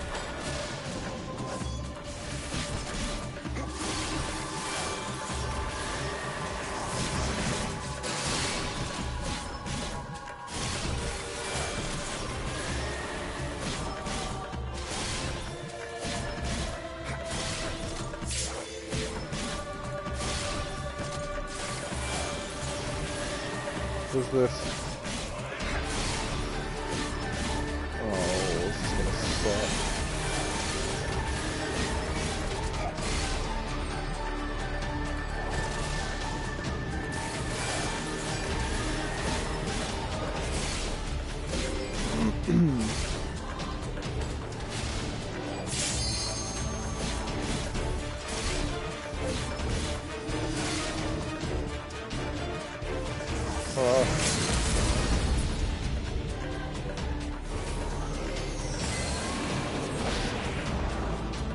Taste my lungs.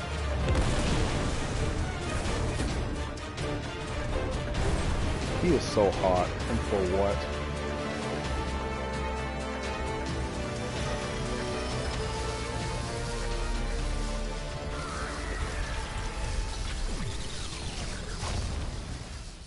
Alright, cool.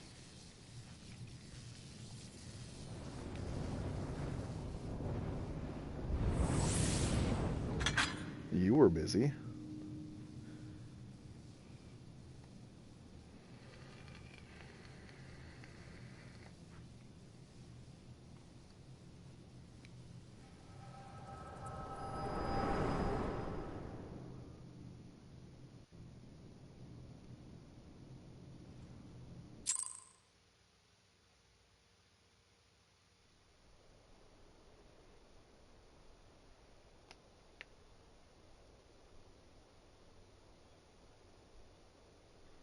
You too, huh? Are you all right?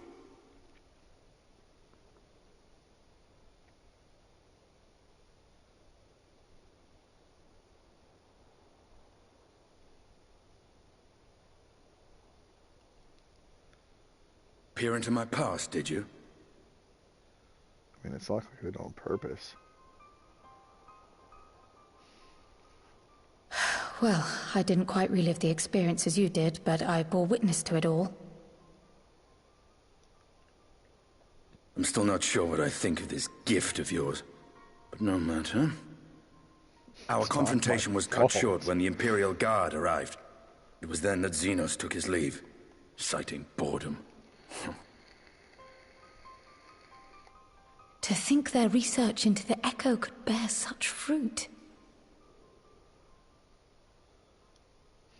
Escaping death, jumping from one body to the next, and returning to his own after all this time.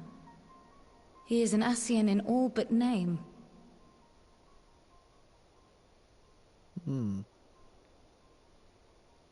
It beggars belief, aye. But no more than hero traversing the rift between worlds.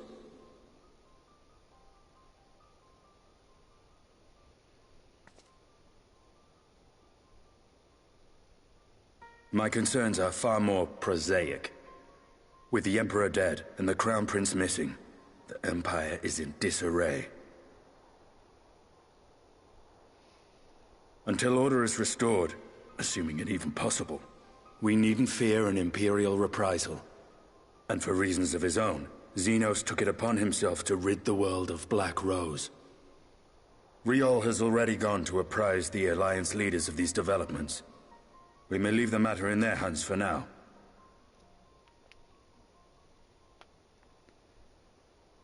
Then perhaps we have seen the last of the fighting at Gimlet. Though, if it comes to civil war, I cannot help but fear for the provinces.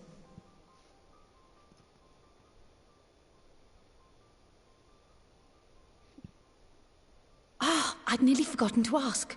What became of Gaius? Did he not escape with you? Womp womp. That he did, but we parted ways shortly after leaving Garlemald. He claimed another threat had arisen which demanded his attention. He didn't elaborate, but the absence of some device or other in the capital gave him reason to believe they're planning something. Lest you worry, I believe he has well and truly shed the Black Wolf's pelt. Conquest is no longer his objective. We may safely leave him to his own devices. Well, it's nice to have one less foe to worry about, even if we do have a mysterious new threat to look out for instead. Speaking of which, I'll see that Riol and Al Shinobi are made aware. Though we still know next to nothing, it can't hurt to be vigilant.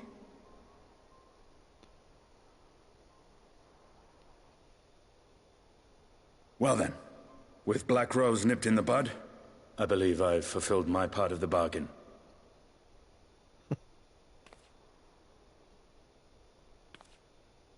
That's true, but with the Archon still slumbering away, we were hoping you might agree to stay with us for a little bit longer.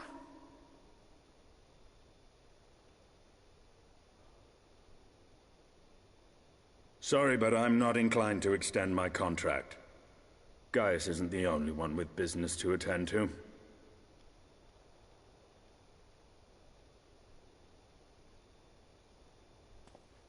Thank you for your help then, Estinian. I see why Alphino admires you so.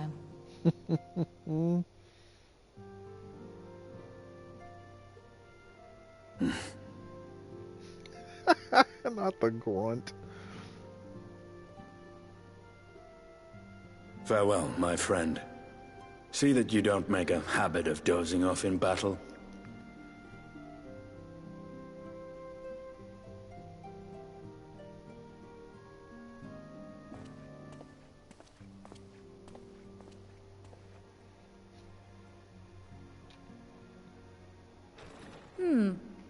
I suppose we should all be getting on then. As ever, we will see to the Archon's needs. In the meantime, why not get some rest? You've more than earned it. Go on.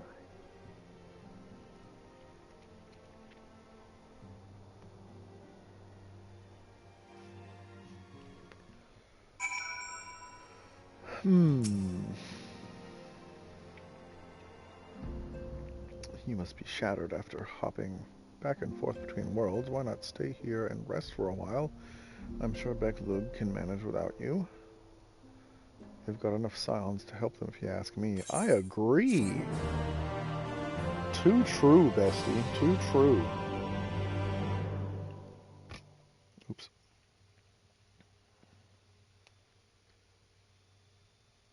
Meanwhile in Garlemald.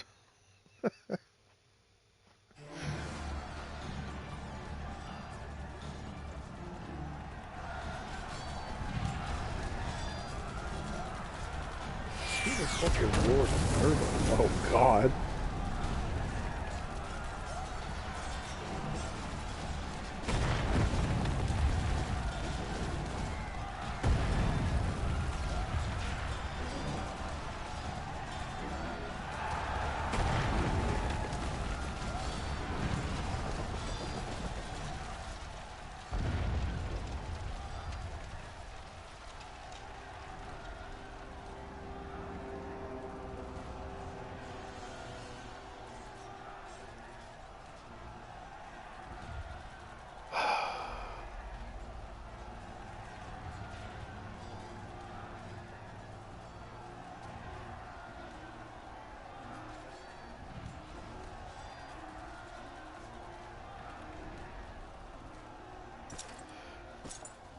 He is... Man. Oh, he's got both of them. I thought he only had one.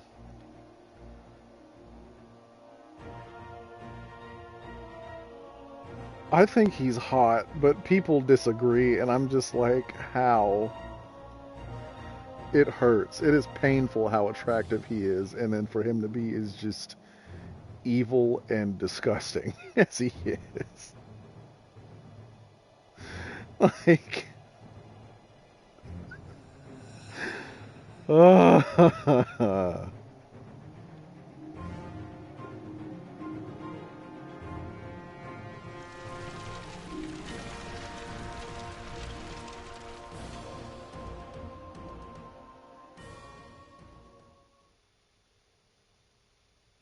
I wish he was more simple, but...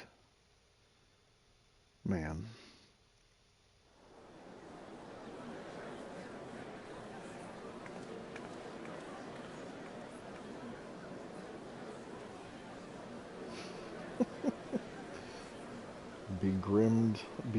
Begrimed townsman. It's just funny how much they use his face.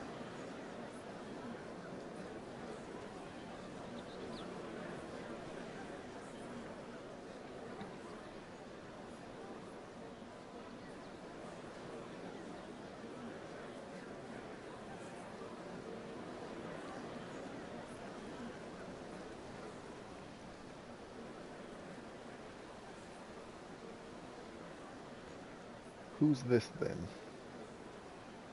Wait, what?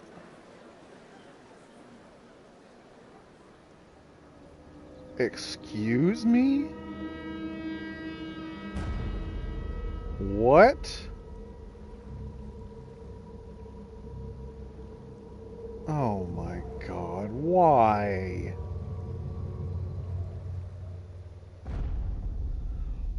Why? What is this? Why are you doing this to me?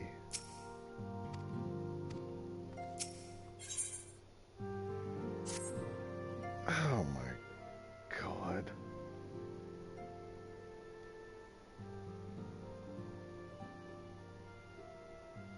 What a pleasant surprise. It's not like you were standing right next to me for the last 5 seconds. We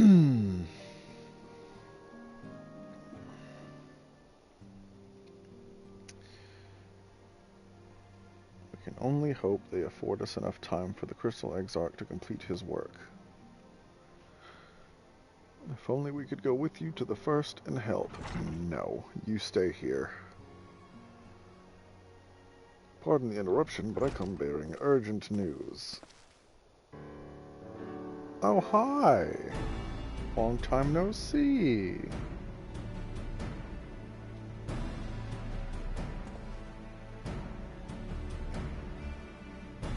I don't believe we've been formally introduced. Maxima, former Garlean ambassador, I remain here in Eorzea under the auspices of Commander Aldin, offering what counsel I can in the hopes of resolving the present conflict with the Empire. Welp.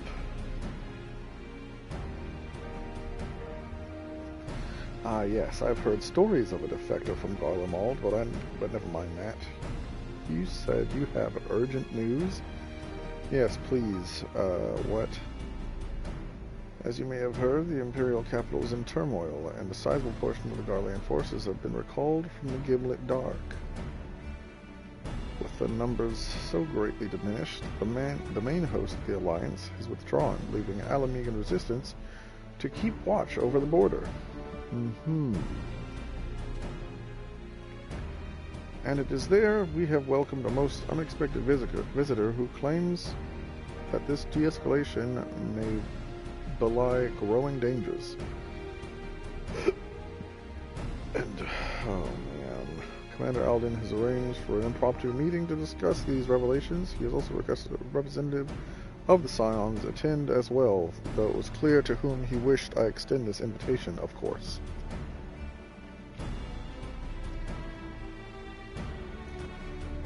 Time is indeed of the essence. Well, you'll not be attending this meeting alone. Though I am not as well versed in the affairs of city-states as our comrades, I see no reason to burden a single scion with all of this. Okay. Cool beans. We must make for the Alamegan Quarter with all haste.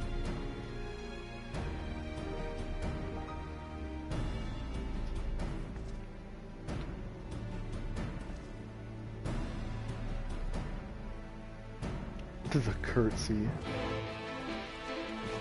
How cute.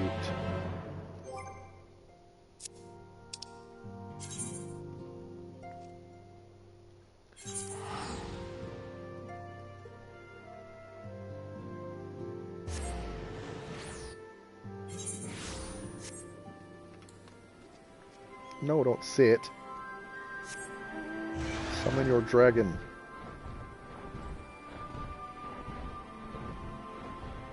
Ooh, hello.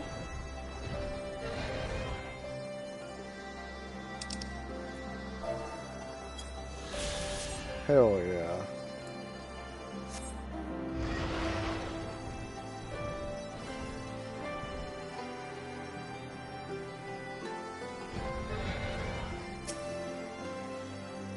Commander Aldine waits for us in the Royal Palace, if you would follow me.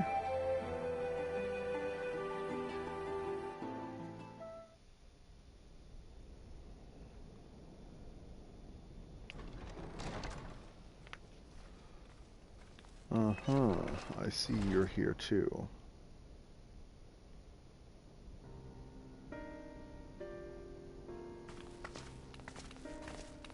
Why the angry They're here, face? Commander.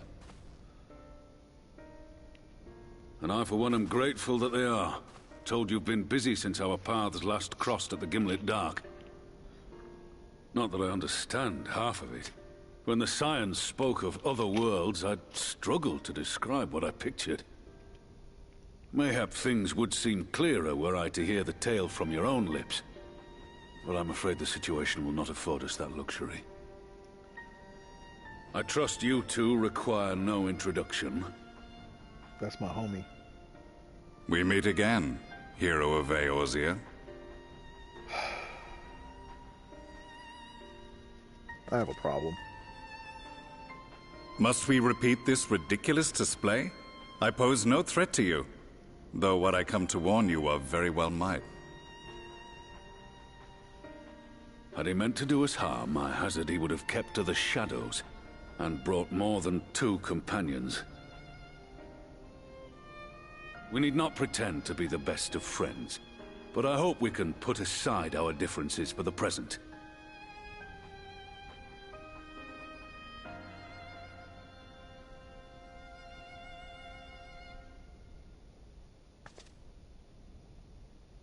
As you are doubtless aware, Sir Estinian and I cooperated to rid the world of Black Rose in your absence. Our journey together took us as far as the Imperial Palace, where we witnessed Emperor Varus meet his death at Xenos' hand. Being the sole witnesses to this crime, and in no position to defend our innocence, we were then forced to flee, each pursuing his own avenue of escape. When we were later reunited, Estinian claimed to have encountered an unfamiliar kind of machina during his flight, but to me his description seemed anything but, and upon further investigation I found that I was right.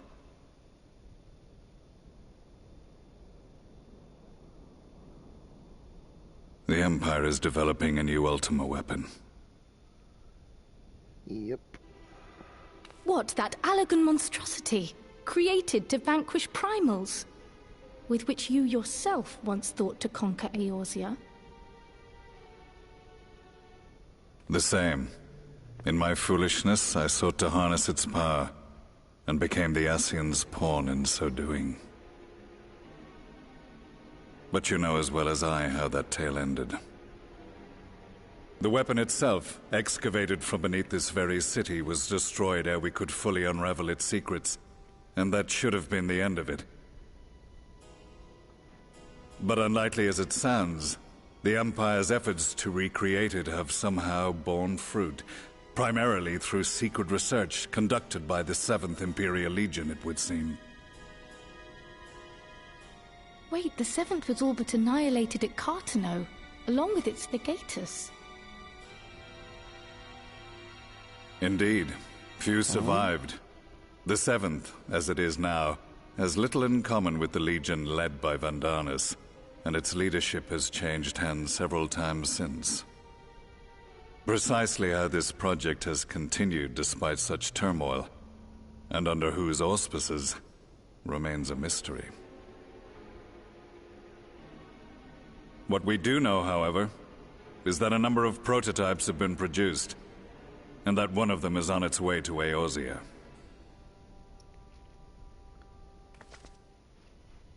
We attempted to stop it, but it was all we could do to slow its progress, so we resolved instead to bring you warning. And right glad are we that you did, though it soundly dashed our hopes that tensions might ease at last. As it is, we've begun to strengthen our presence in the Gimlet Dark, and are assembling a force to meet the coming threat. A force with you in its vanguard, I hope. Of course. How could I say no? Before you say anything, I know full well you have pressing concerns of your own. Your comrades remain in peril, and I would not ask you to forsake them. But the fact remains that you, and you alone, have faced the Ultima weapon, and emerged victorious. We need you. And so, when the time comes, if your comrades can spare you, I bid you lend us your strength. I've assigned an officer to await your word.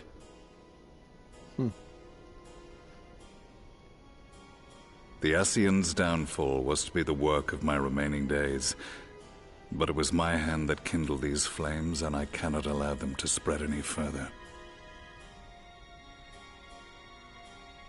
I will do what I must to see this mistake consigned to history once and for all, even if it means begging your aid. The Fates will enjoy the irony, even as I endure the ignominy.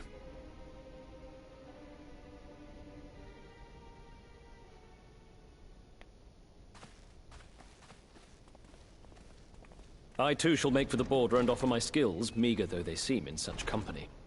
Mayhap we shall meet there anon.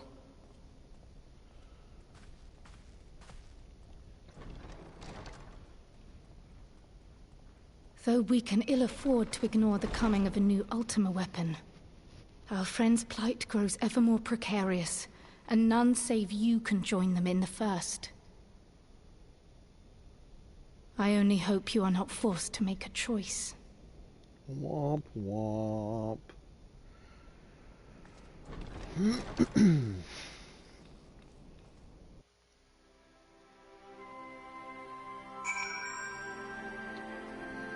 Let's see what you have to say, my dear.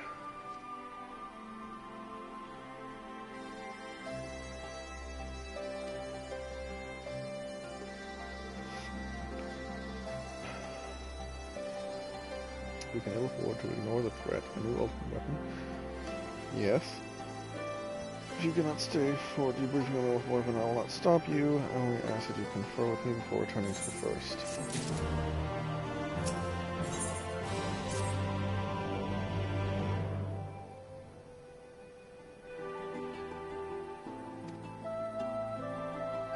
You apprised the others of recent events here in the source, namely Xenos' return and the development of the ultimate weapon.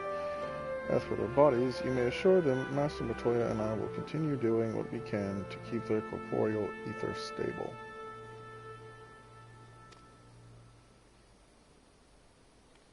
Also, are we ignoring?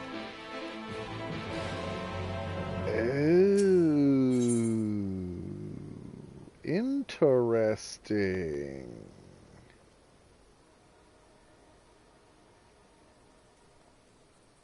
Huh. Alright, I will be back. I've used the bathroom.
Alright, I am back. And I kind of want to do this.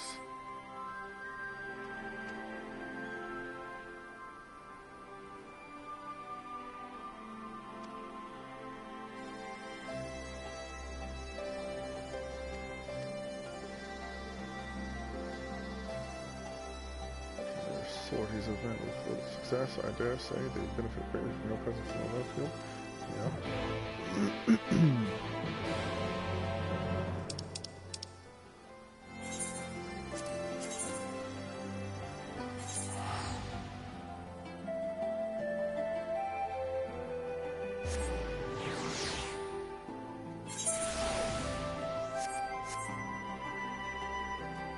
I didn't know this would be a side quest. It's kind of neat.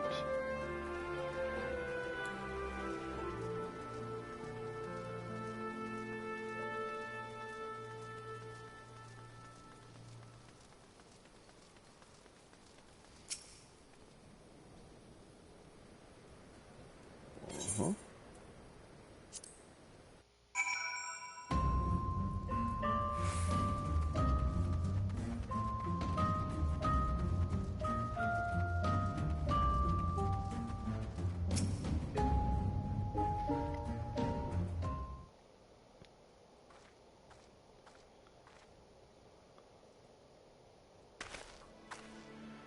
So your mind is set.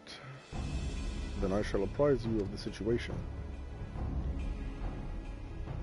We have discovered that the previously abandoned Ultimate Weapon project is being helmed by the reformed 7th Legion. They have already succeeded in producing several prototypes, one of which is set to be deployed on the Eosian front. Severa and I will be able to give the striking distance during one of its test runs and made an attempt to destroy it.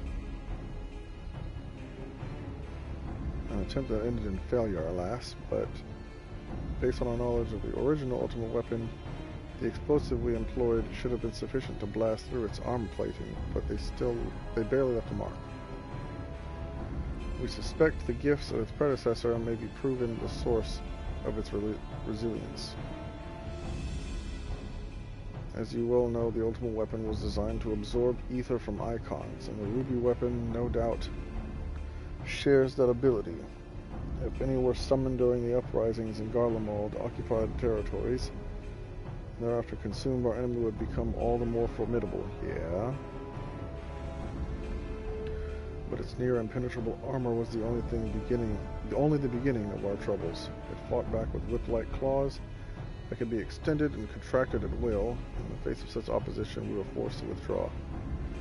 Sounds about right. He was injured, shielding me from the Ruby Weapon's assault. Even now, he struggles to stand. Damn it all. If I hadn't been so careless, this wouldn't have happened. You need not concern yourself. Let's not forget that I'm the one who initiated the Ultimate Weapon project. If I must give my life to bury this shameful legacy, then so be it.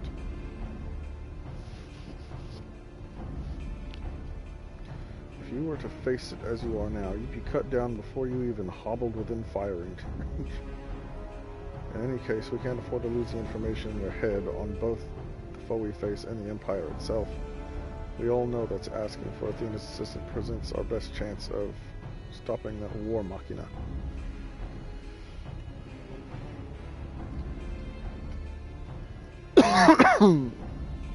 There it is.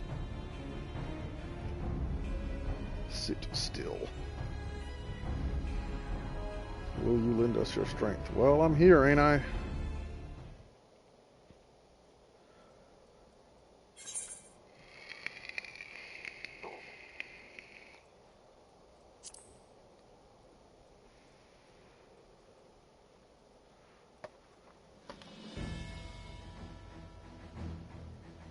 Let us do this thing.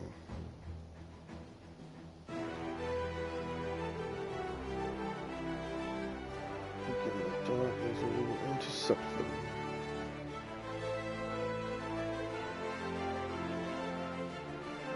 Our fears are proven correct, the ruby weapon will be among their host.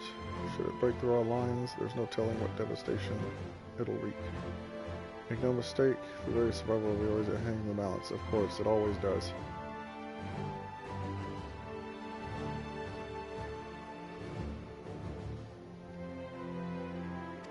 Cool.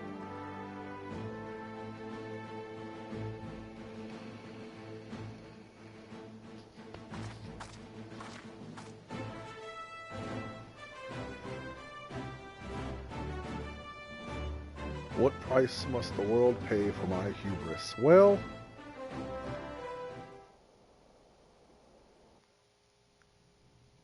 we're finding out. A short while earlier, in the Garlean-occupied city of Wurlitz, Magitech installation.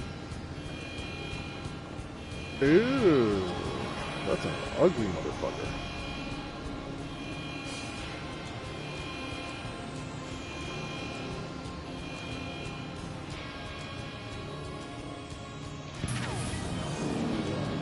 A fucking Gundam? What the hell? I like that suit though. A gutsy female voice. But where's the voice?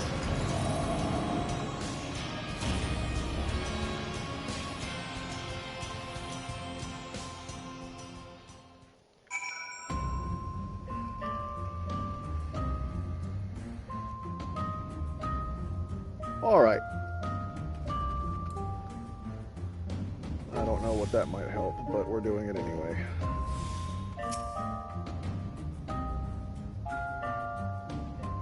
Veldolin.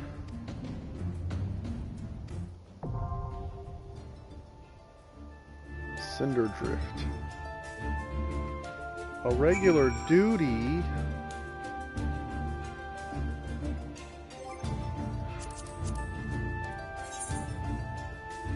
No one wants to do that right now.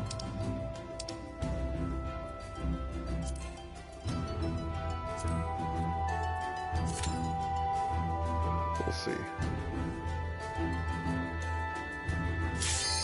Oh, hell yeah, let's go. I sit corrected. Everyone wants to do this, apparently.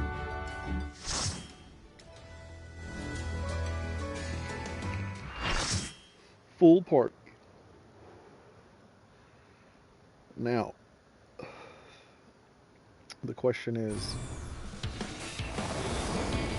who's the tank?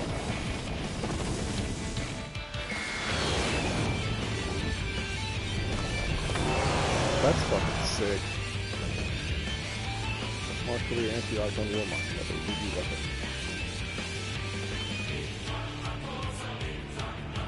Oh, that's sick.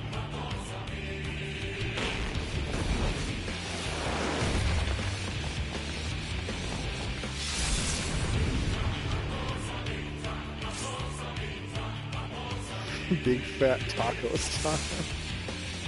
Or who's tanking? We got a gun? What is that, a gun blade?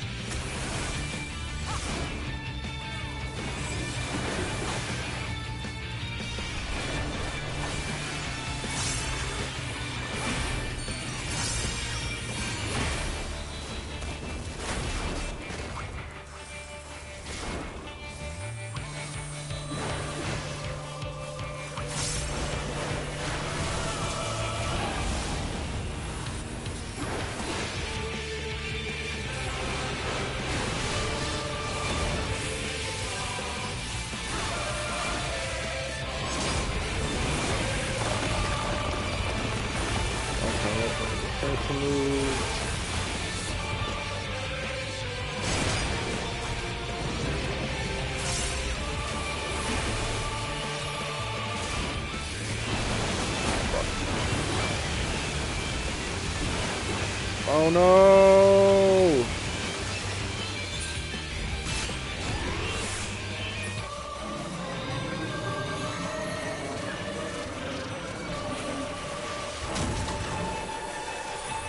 Thank you. I didn't realize I had to stand on the cracked earth like a dum-dum.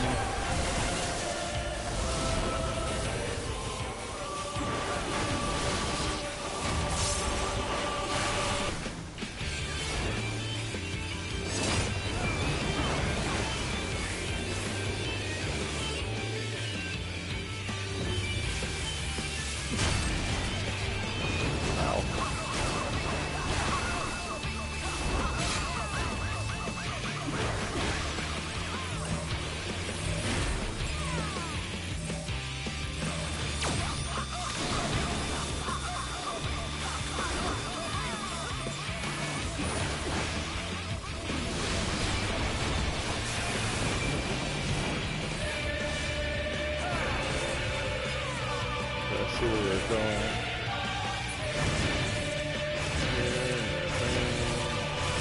Oh, that's ah!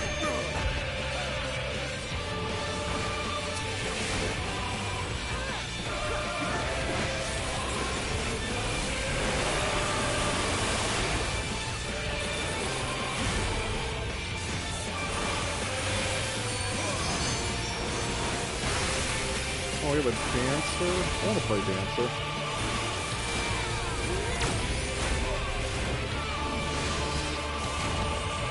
Where's the front? Oh, there it is.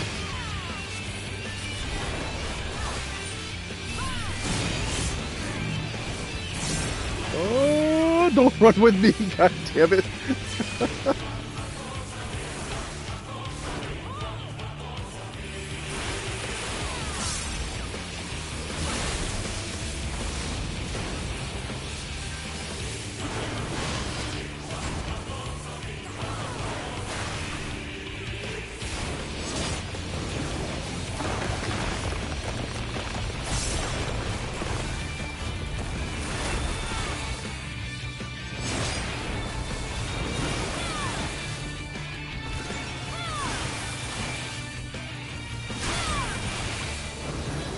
Okay.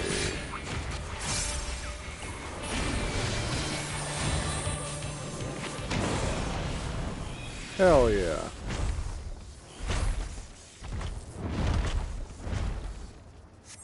Phase 2?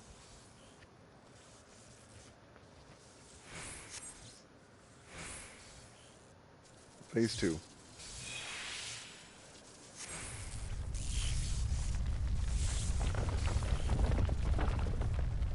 Oversoul mode. What the hell?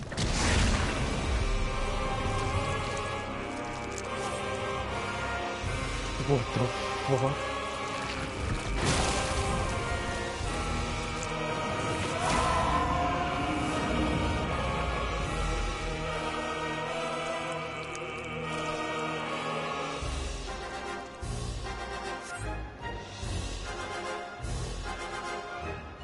What the fuck?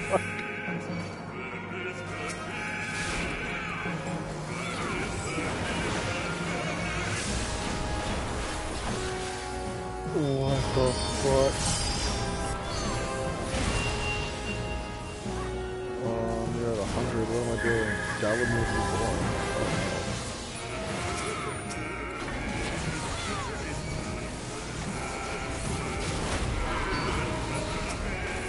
Oh, come here.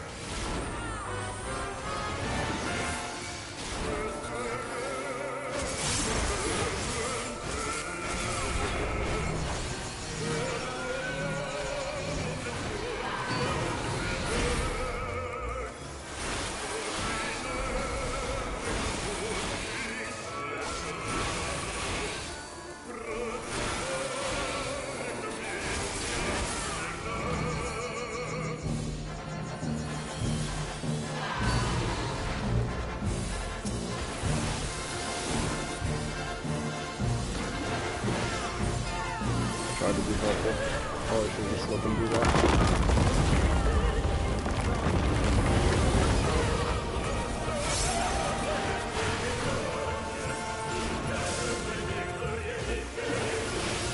This is sick.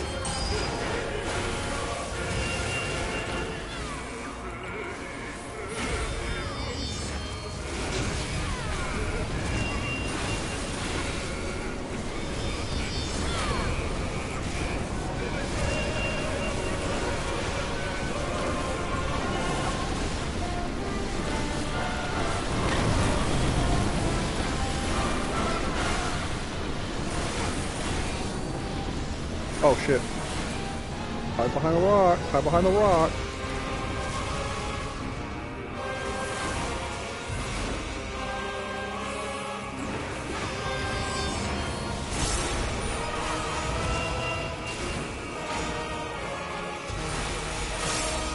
Wait, what the fuck is going on? We're standing on these? Is this okay? No? Ah, fuck up. Oh, I'm so dumb. I'm so dumb. Oh, maybe, okay, no, I'm not dumb.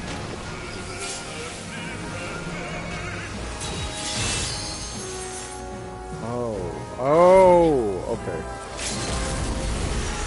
I'm realizing what's happening now. No.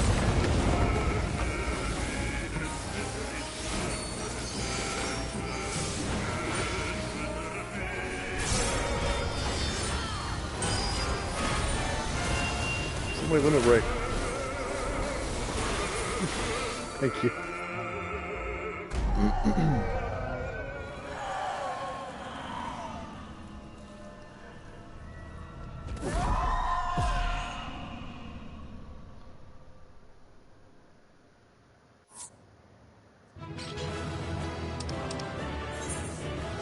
That was pretty sick.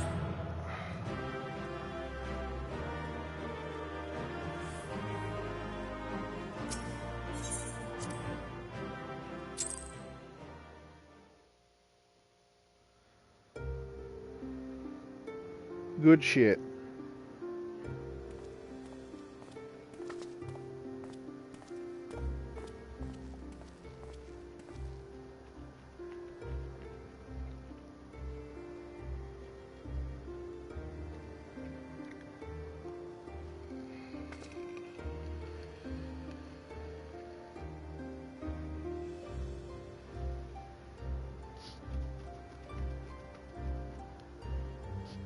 It's fine.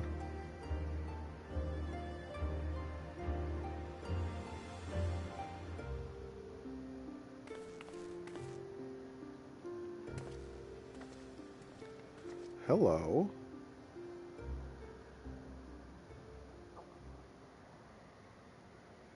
Do I know you?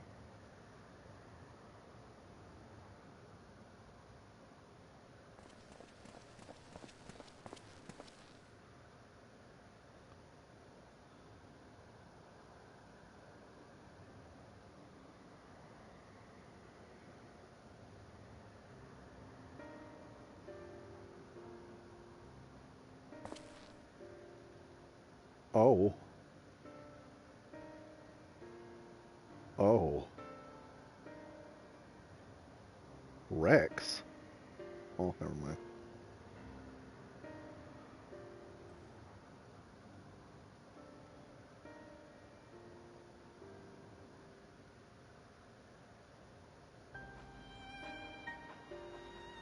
Not the same Rex, of course, but yeah.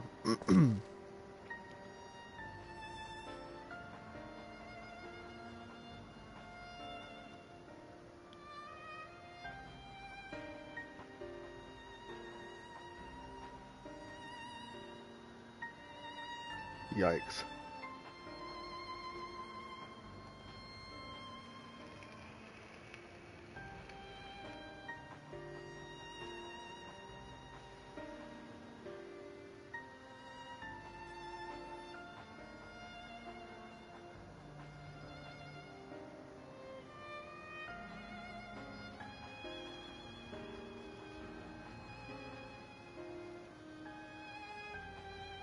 I want that outfit.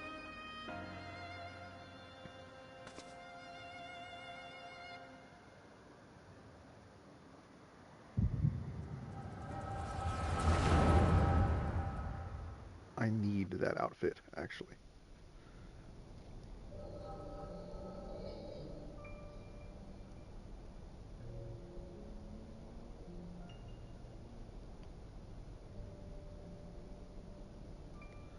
Whirl it.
kids.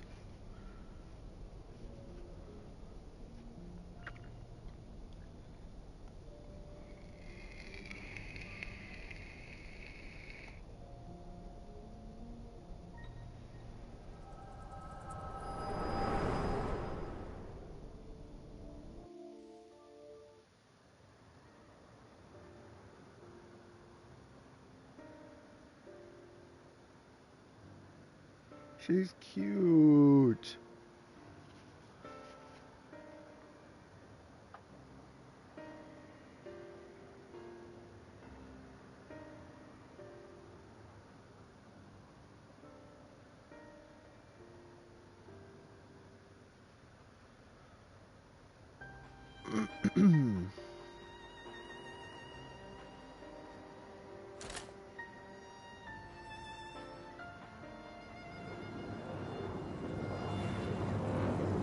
Someone's angry.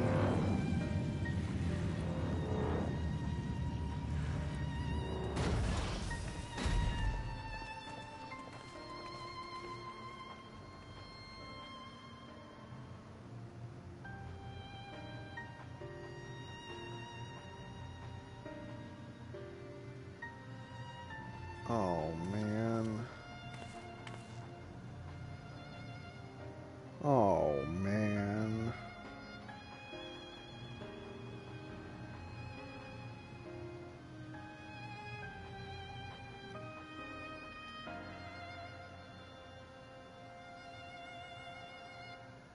Aww. That sucks.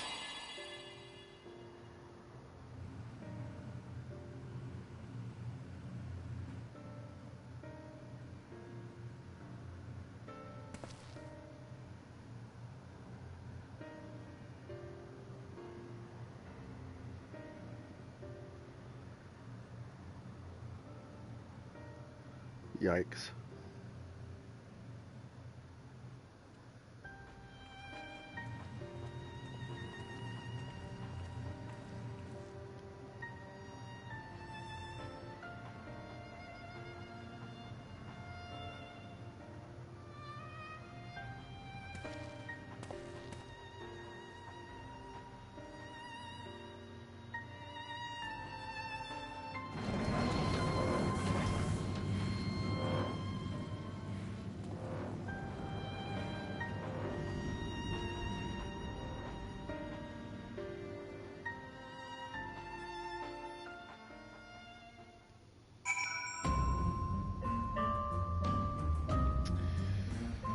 Well, that was depressing.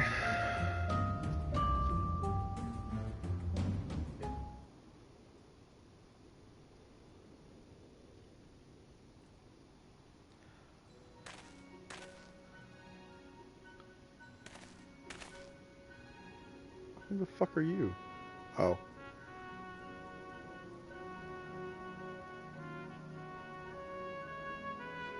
He is hella short.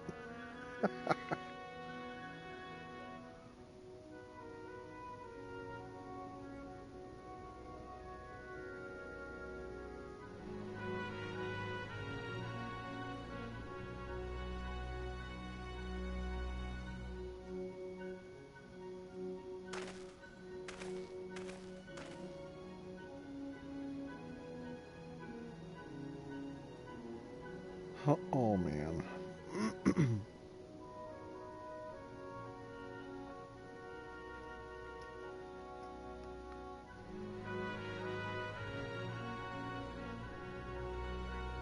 Was she now? I still want her armor.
Mm-hmm.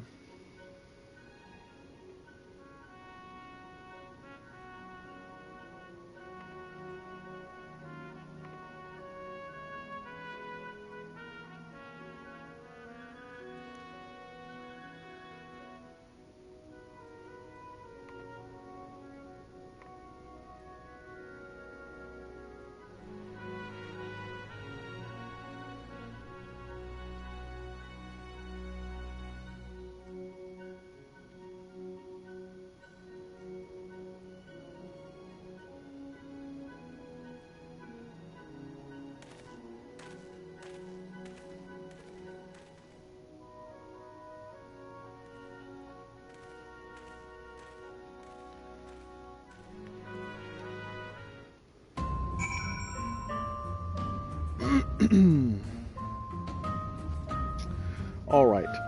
With that, Gaia Sebra, I'm going to initiate a raid of one of our dear friends. I have to get ready to go pick up the other half from work. But we're going to raid a good friend, Eggs Benedict. They're playing some Dragon's Dogma 2, which I hear is a ball and a half, so we're going to go ahead and jump into that, because I think that'd be a fun time.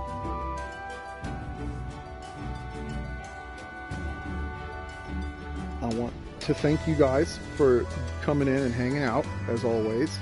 It was a good time. I don't know when I'll be streaming next, but hopefully it'll be soon. Thank you for hanging out, as always.